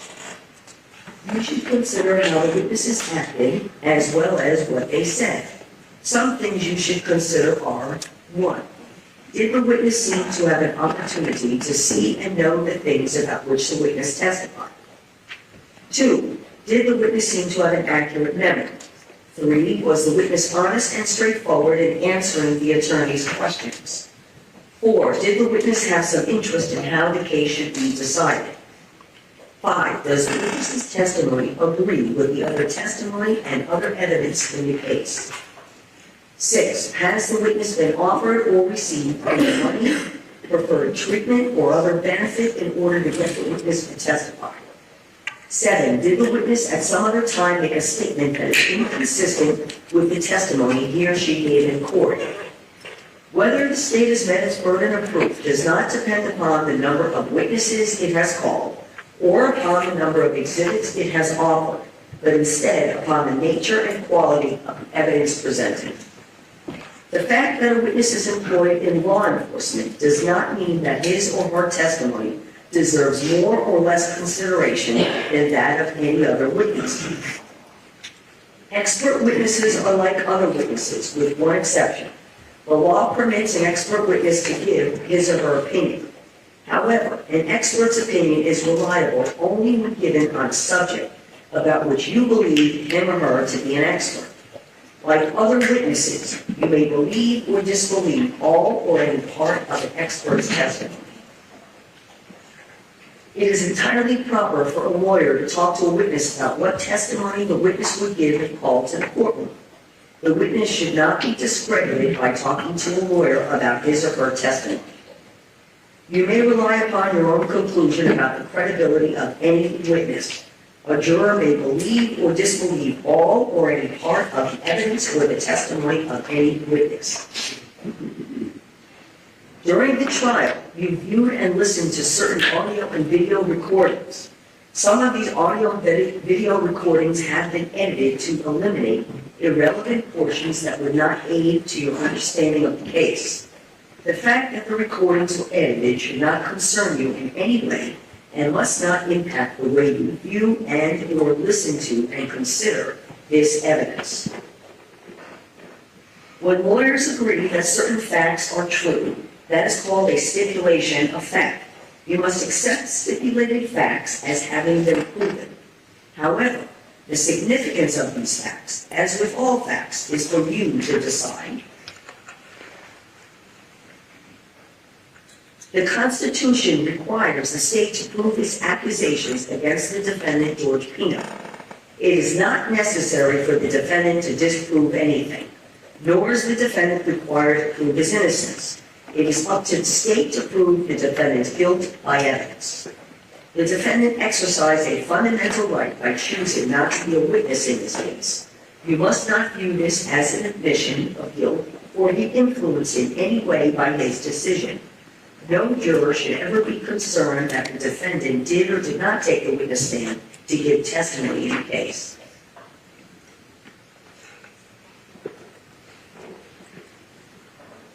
A statement or statements claimed to have been made by the defendant outside the court have been introduced into evidence. Such a statement or statements should be considered with caution and be weighed with great care to make certain it or they were freely and voluntarily made. If you conclude the defendant made the statement or statements, you must also determine from the evidence whether the defendant's statement or statements were freely and voluntarily made.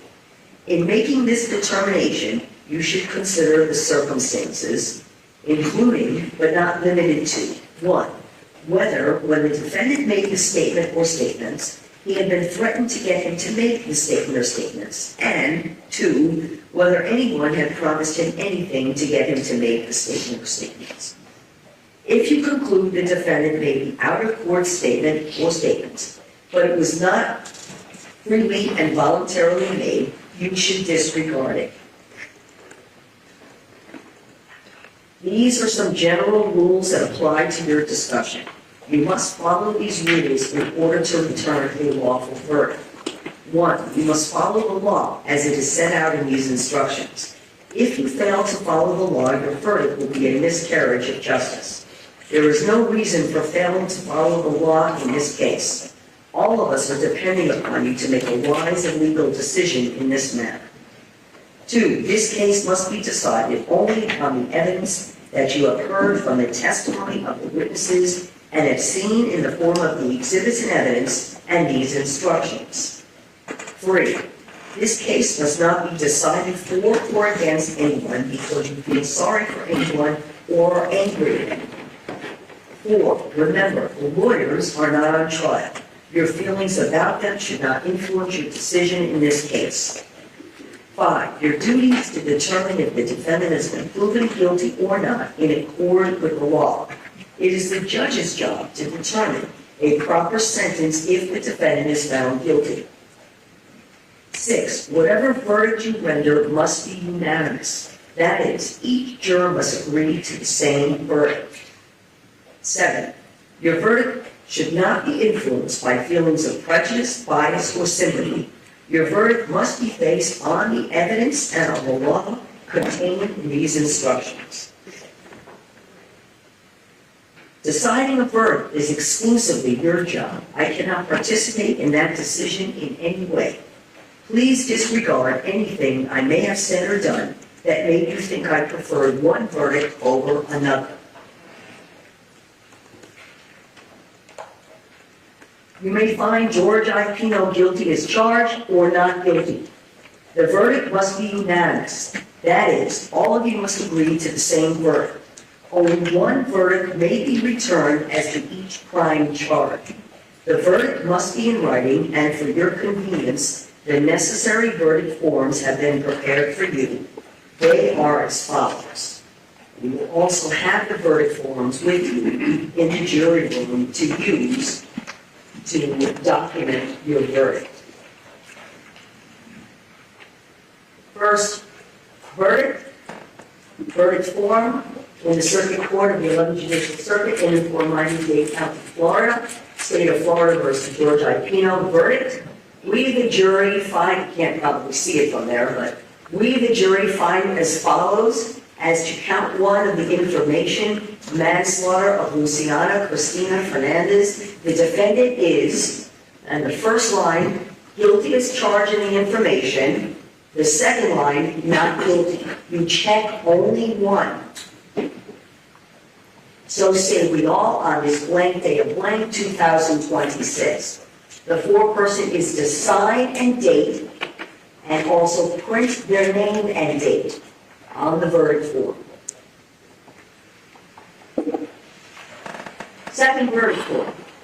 Again, in the Circuit Court of the 11th Judicial Circuit in Miami-Dade County, Florida. State of Florida versus George Pino. Verdict: we, the jury, find as follows: as to count two of the information, vessel homicide of Lucy Fernandez. The defendant is, the first line, guilty as charged in the information. The second line, not guilty. You check only one. So say we all on this blank day of blank 2026. The foreperson is to sign and date, and also then on the next line, print the name and date.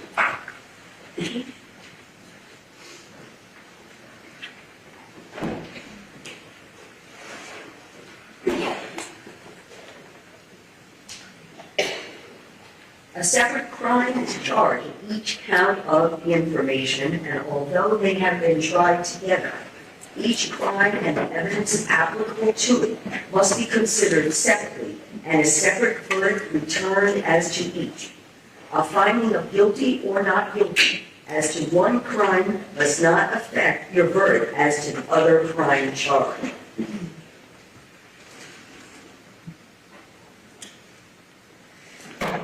In just a few moments, you're going to be led into the jury room by the court specialist. The first thing you should do is choose a foreperson who will preside over your deliberations. The foreperson should see to it that your discussions are carried on in an organized way and that everyone has a fair chance to be heard. It is also the foreperson's job to sign and date the verdict form when all of you have agreed on a verdict, and to bring the verdict form back to the courtroom when you return. Any notes you have taken during the trial may be taken to the jury room for use during your discussions. Your notes are simply an aid to your own memory, and neither your notes nor those of any other jurors are binding or conclusive. Your notes are not a substitute for your own memory or that of other jurors. During deliberations, jurors must communicate about the case only with one another, and only when all jurors are present in the jury room. If a juror goes to the restroom, the deliberation should stop until the juror returns. You are not to communicate with any person outside the jury about this case. Until you have reached a verdict, you must not talk about this case in person or through the telephone, writing, or electronic communication such as an email or any other means. Do not contact anyone to assist you during deliberations. These communications rules apply until I discharge you at the end of the case. If you become aware of any violation of these instructions or any other instruction I have given in this case, you must tell me by giving a note to the court specialist. Many of you have cell phones, tablets, laptops, or other electronic devices here in the courtroom. The rules do not allow you to bring your phones or any of those types of devices into the jury room. Kindly leave those devices on your seats. Actually, Renee is going to collect those from you. and he will keep those and guard those for you while you deliberate. If you need to communicate with me, send a note through the bailiff, court specialist. If you have voted, do not disclose the actual vote in the note. If you have a question, I will talk with the attorneys before I answer, so it may take some time. You may continue your deliberations while you wait for my answer. I will answer any questions, if I can, in writing or orally here in open court.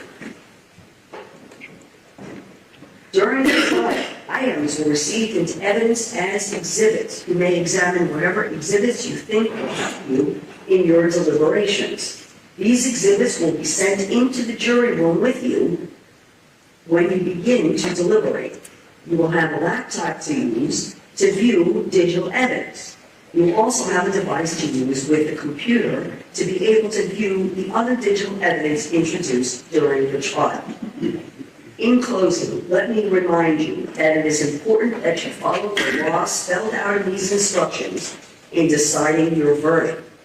There are no other laws that apply to this case. Even if you do not like the laws that must be applied, you must use them. For more than 2 centuries, actually coming to 250 years, we have lived by the Constitution and the law. No juror has the right to violate rules we all share. Are there any objections to the manner in which the instructions are read to the jury? Yes, can we approach? Sure.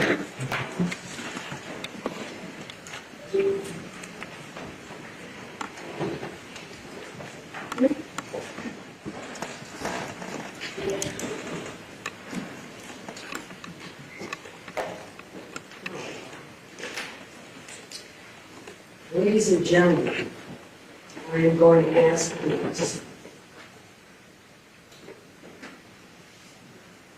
if Miss juror number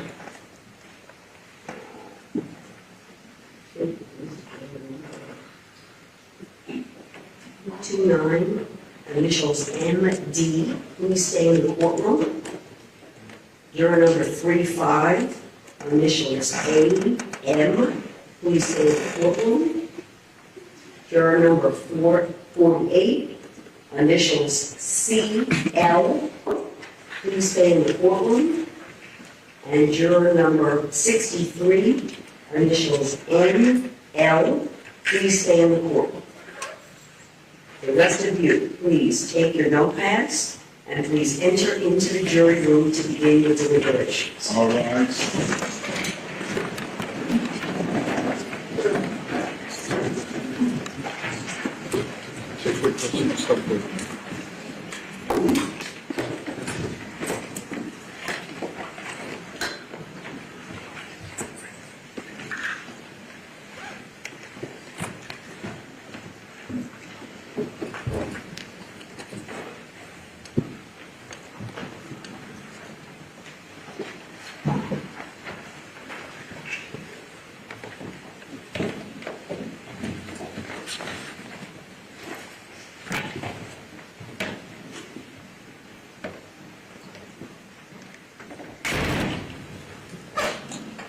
Everyone be seated, thank you.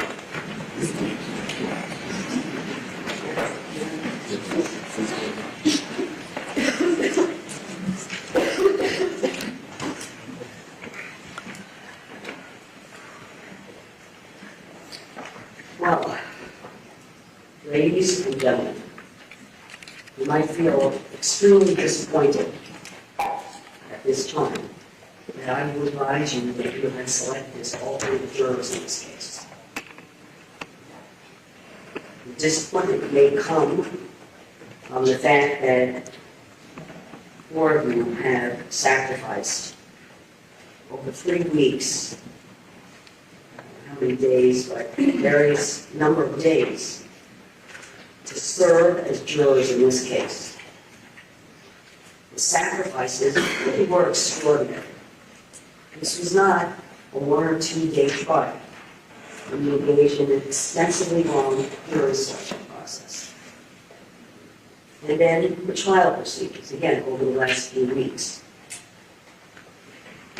It took so much for each and every one of you to place this, your service on a jury in this community as your priority.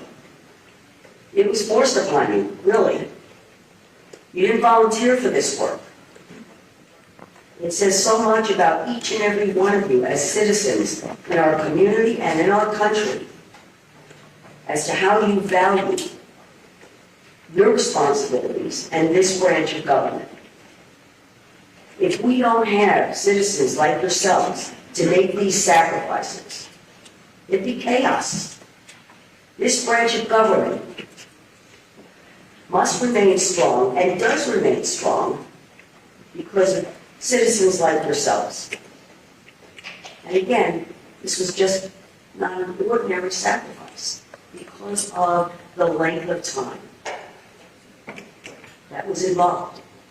And not only did it impose on your time and disrupt your lives, but I'm certain it disrupted the lives of those closest to you who had to pick up the slack and to take on responsibilities that you normally undertook.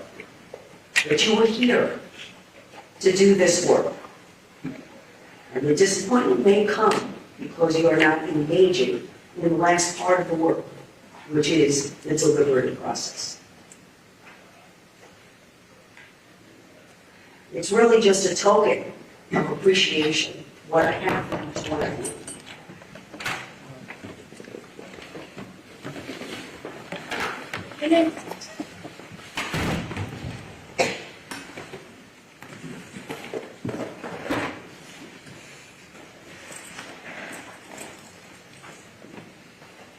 I'm going to step down and give to each one of you this certificate of appreciation, again, which might feel a little insulting because of the sacrifices that you've made to do the work. But please understand that you are no less important to us and for what has been done and the work that we all have done than any of the other jurors. We don't tell people that they're selected as alternate jurors because there is the risk that they may not give the case the same attention and consideration as that they would normally give. So we don't tell you. We keep it secret. So, with this, let me also tell you, once I discharge you from your service, you have no further obligations to this court. You can keep your privacy as you will. You are not required to speak with anyone at all. You become like every other citizen. We are a public courtroom. You're welcome to stay. You're welcome to go home. But you no longer have any obligations or commitment to court or to this case. And again, you can maintain your privacy, even as an alternate juror, unless this court orders you, which I will not, to speak with anyone. It is your prerogative to do so. Okay? So let me come down and give you each a certificate, and then I will give you each discharge and farewell.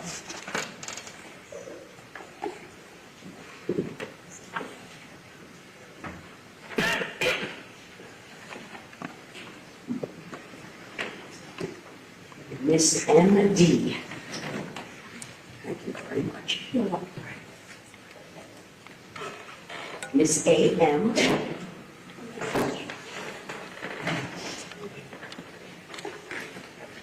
Miss N.L. Thank you.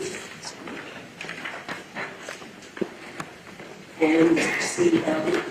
Thank you so much. So you can gather your personal belongings if you would. And you can leave your notepads. I think you want to print them out and they will collect them. And they will be destroyed. And again, prerogative to speak to whoever you wish to speak to or no one at all. And again, I want to thank you on behalf of myself, on behalf of all the parties, for the extraordinary work that you have done. We are proud of you. We are proud of you as citizens in this community for the sacrifices you have made. And thank you, you are now discharged.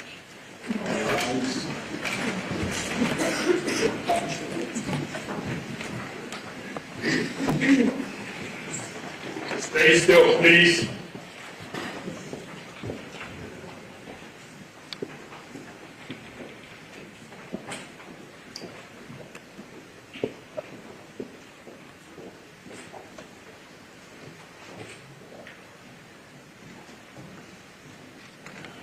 All right, you can all be seated, and let me give you some further instruction with regard to jury deliberation.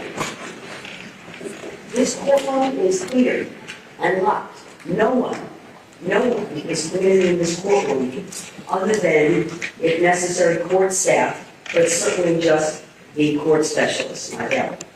So, this includes the attorneys as well. But before the attorneys leave, we need to look at and go through all of the evidence to make sure that what is to go back to the jury is separated from what is not to go back to the jury. So I'm going to let all the lawyers start to gather to do that work. As for everyone else again, if there is a question, we will notify the attorney. If there is a verdict, we will notify the attorneys. In addition, we don't disrupt the jury in their deliberations, and we will work to a reasonable time. We're not going to work until wee hours of the night. Just to let you all know that. It's not my intention to do that. The jurors don't know, we don't tell them. So we're just going to let them work. And again, everyone, the courtroom is cleared completely. We don't allow anyone in the courtroom during the deliberations. Renee may wind up locking the door even, so you should take your personal items and belongings with you. And I think we'll probably work until somewhere close to 8 o'clock and see where we are at that point. If the jury has not reached a verdict at that point, I'll explain the process to you all now. We will reconvene. I will instruct the jury that they're going home, they're not sequestered, and they return the next day. We don't meet. They are brought right into the jury room to continue with the deliberations. The parties do not gather at all. So this courtroom will remain locked. If you do have to come back tomorrow, it will remain locked. It will not be open for anyone other than Renee with the jurors to continue in their work. And so, just to give you a preview, and we don't know, but that's kind of our plan for today. Thank you very much, ladies and gentlemen.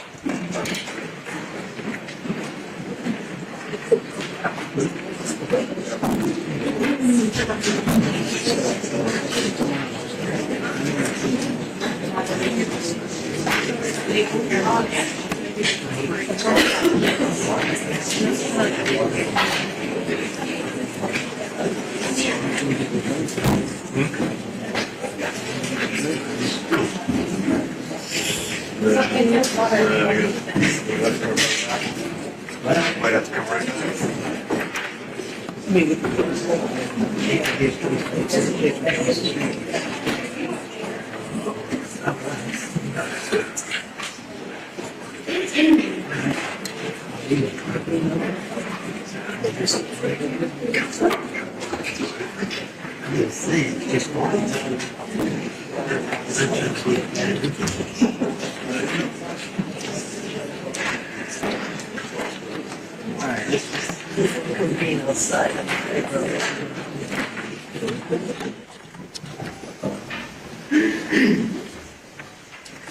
All right, ladies and gentlemen, please be seated.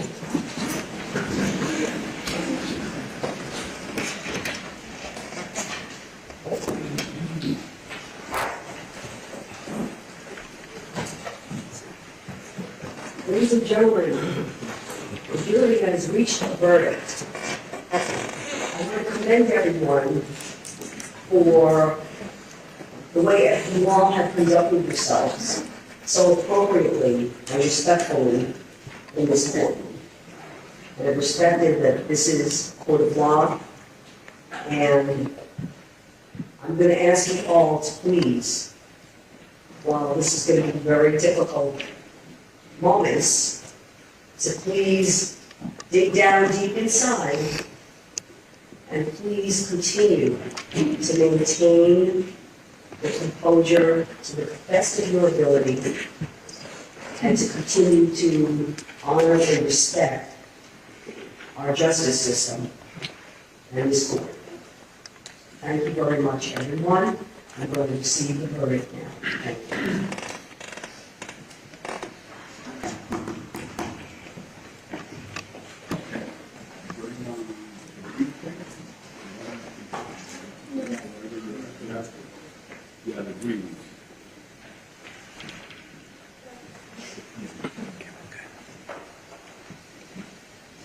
All rise.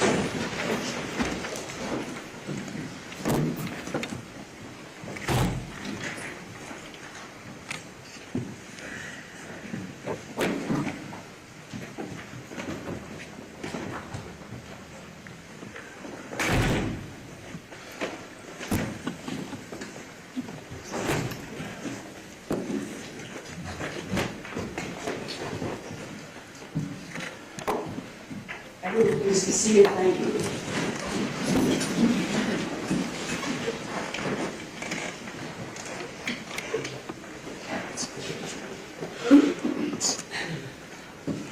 Lady and gentlemen, I understand the jury has reached a verdict. Is that correct? Yes. All right. Our foreperson, please hand the verdict form to Renee. Thank you.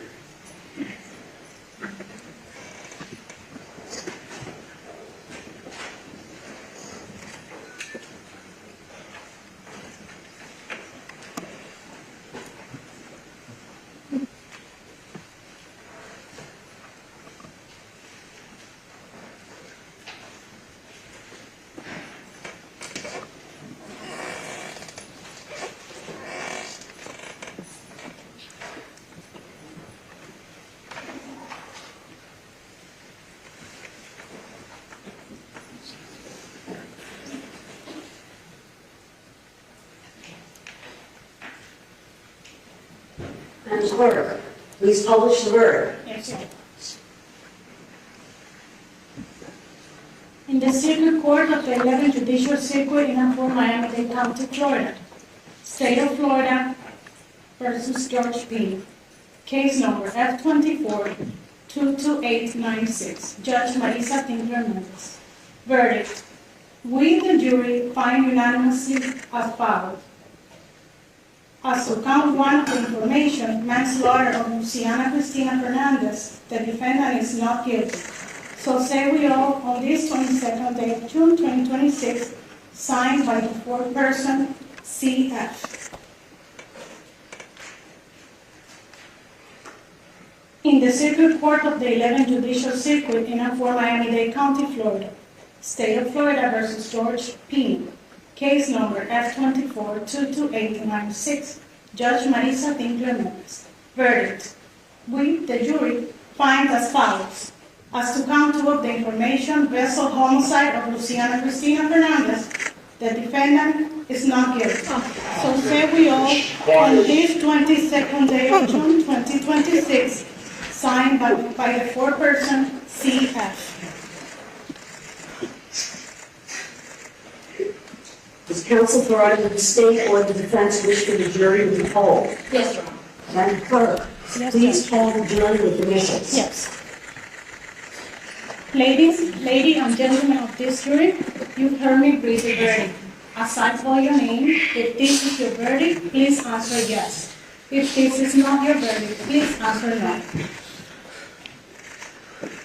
Mr. A.L., initials A.L., yes or no? Yes. Initials C.F., C.S., Yes. L.M., Yes. J.M., Yes. and CA.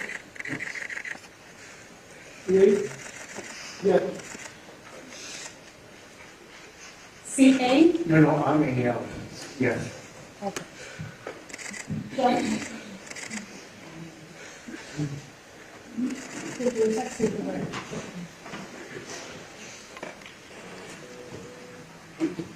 Ladies and gentlemen, I want to thank you for your time and consideration of this case. I also wish to advise you of some of the very special privileges that are enjoyed by jurors. No juror can ever be required to talk about the discussions that have occurred in the jury room except by court order. For many centuries, our society has relied upon juries for consideration of difficult cases. We have recognized for hundreds of years that a jury's deliberations, discussions, and votes should remain their private affair as long as they wish it. Therefore, the law gives you a unique privilege not to speak about the jury's work. Although you are at liberty to speak with anyone about your deliberations, you are also at liberty to refuse to speak to anyone. A request may come from those who are simply curious or from those who might seek to find fault with you. It will be up to you to decide whether to preserve your privacy as a juror. I want to thank you all again for the sacrifices that you have made over the last 3 weeks, for your time and consideration in this case. What I have for each one of you is really just a token of our appreciation, which is a certificate of appreciation, and a small symbol of the great appreciation all of us have for you and for your participation in our system of justice. What I'm going to ask you to do is, as I discharge you, you will go with Renee, and Renee will take you out, and he will provide you with your juror certificate. All right? I'm going to ask everyone, please, in the courtroom, to please remain in the courtroom for a few moments and allow the juries to exit. Thank you.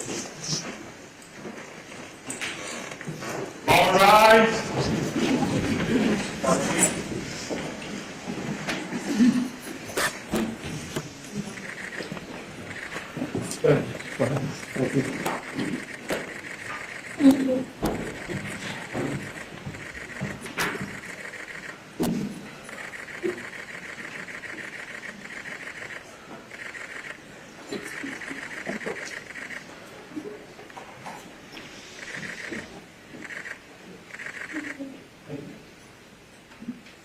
Everyone, please remain in the courtroom and be seated back in.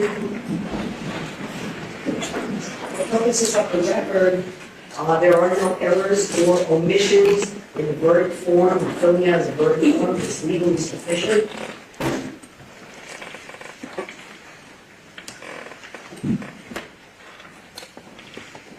Mr. Pino, the jury is found not guilty as to both counts of the information in this case. Are there any other matters involving Mr. Pino? Not For for the state. for this court to address? Not for the state. Anything else? All right, there are no holds in Mr. Pino, is that correct? Correct. All right, ladies and gentlemen, again, if we would give the jury a few moments, please, as if exiting the courtroom in the courthouse. And I want to thank everyone again for your respect for this court. We'll take a moment now, and I have no further matters for me to address, and at this time, we are at a recess. Thank you.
What?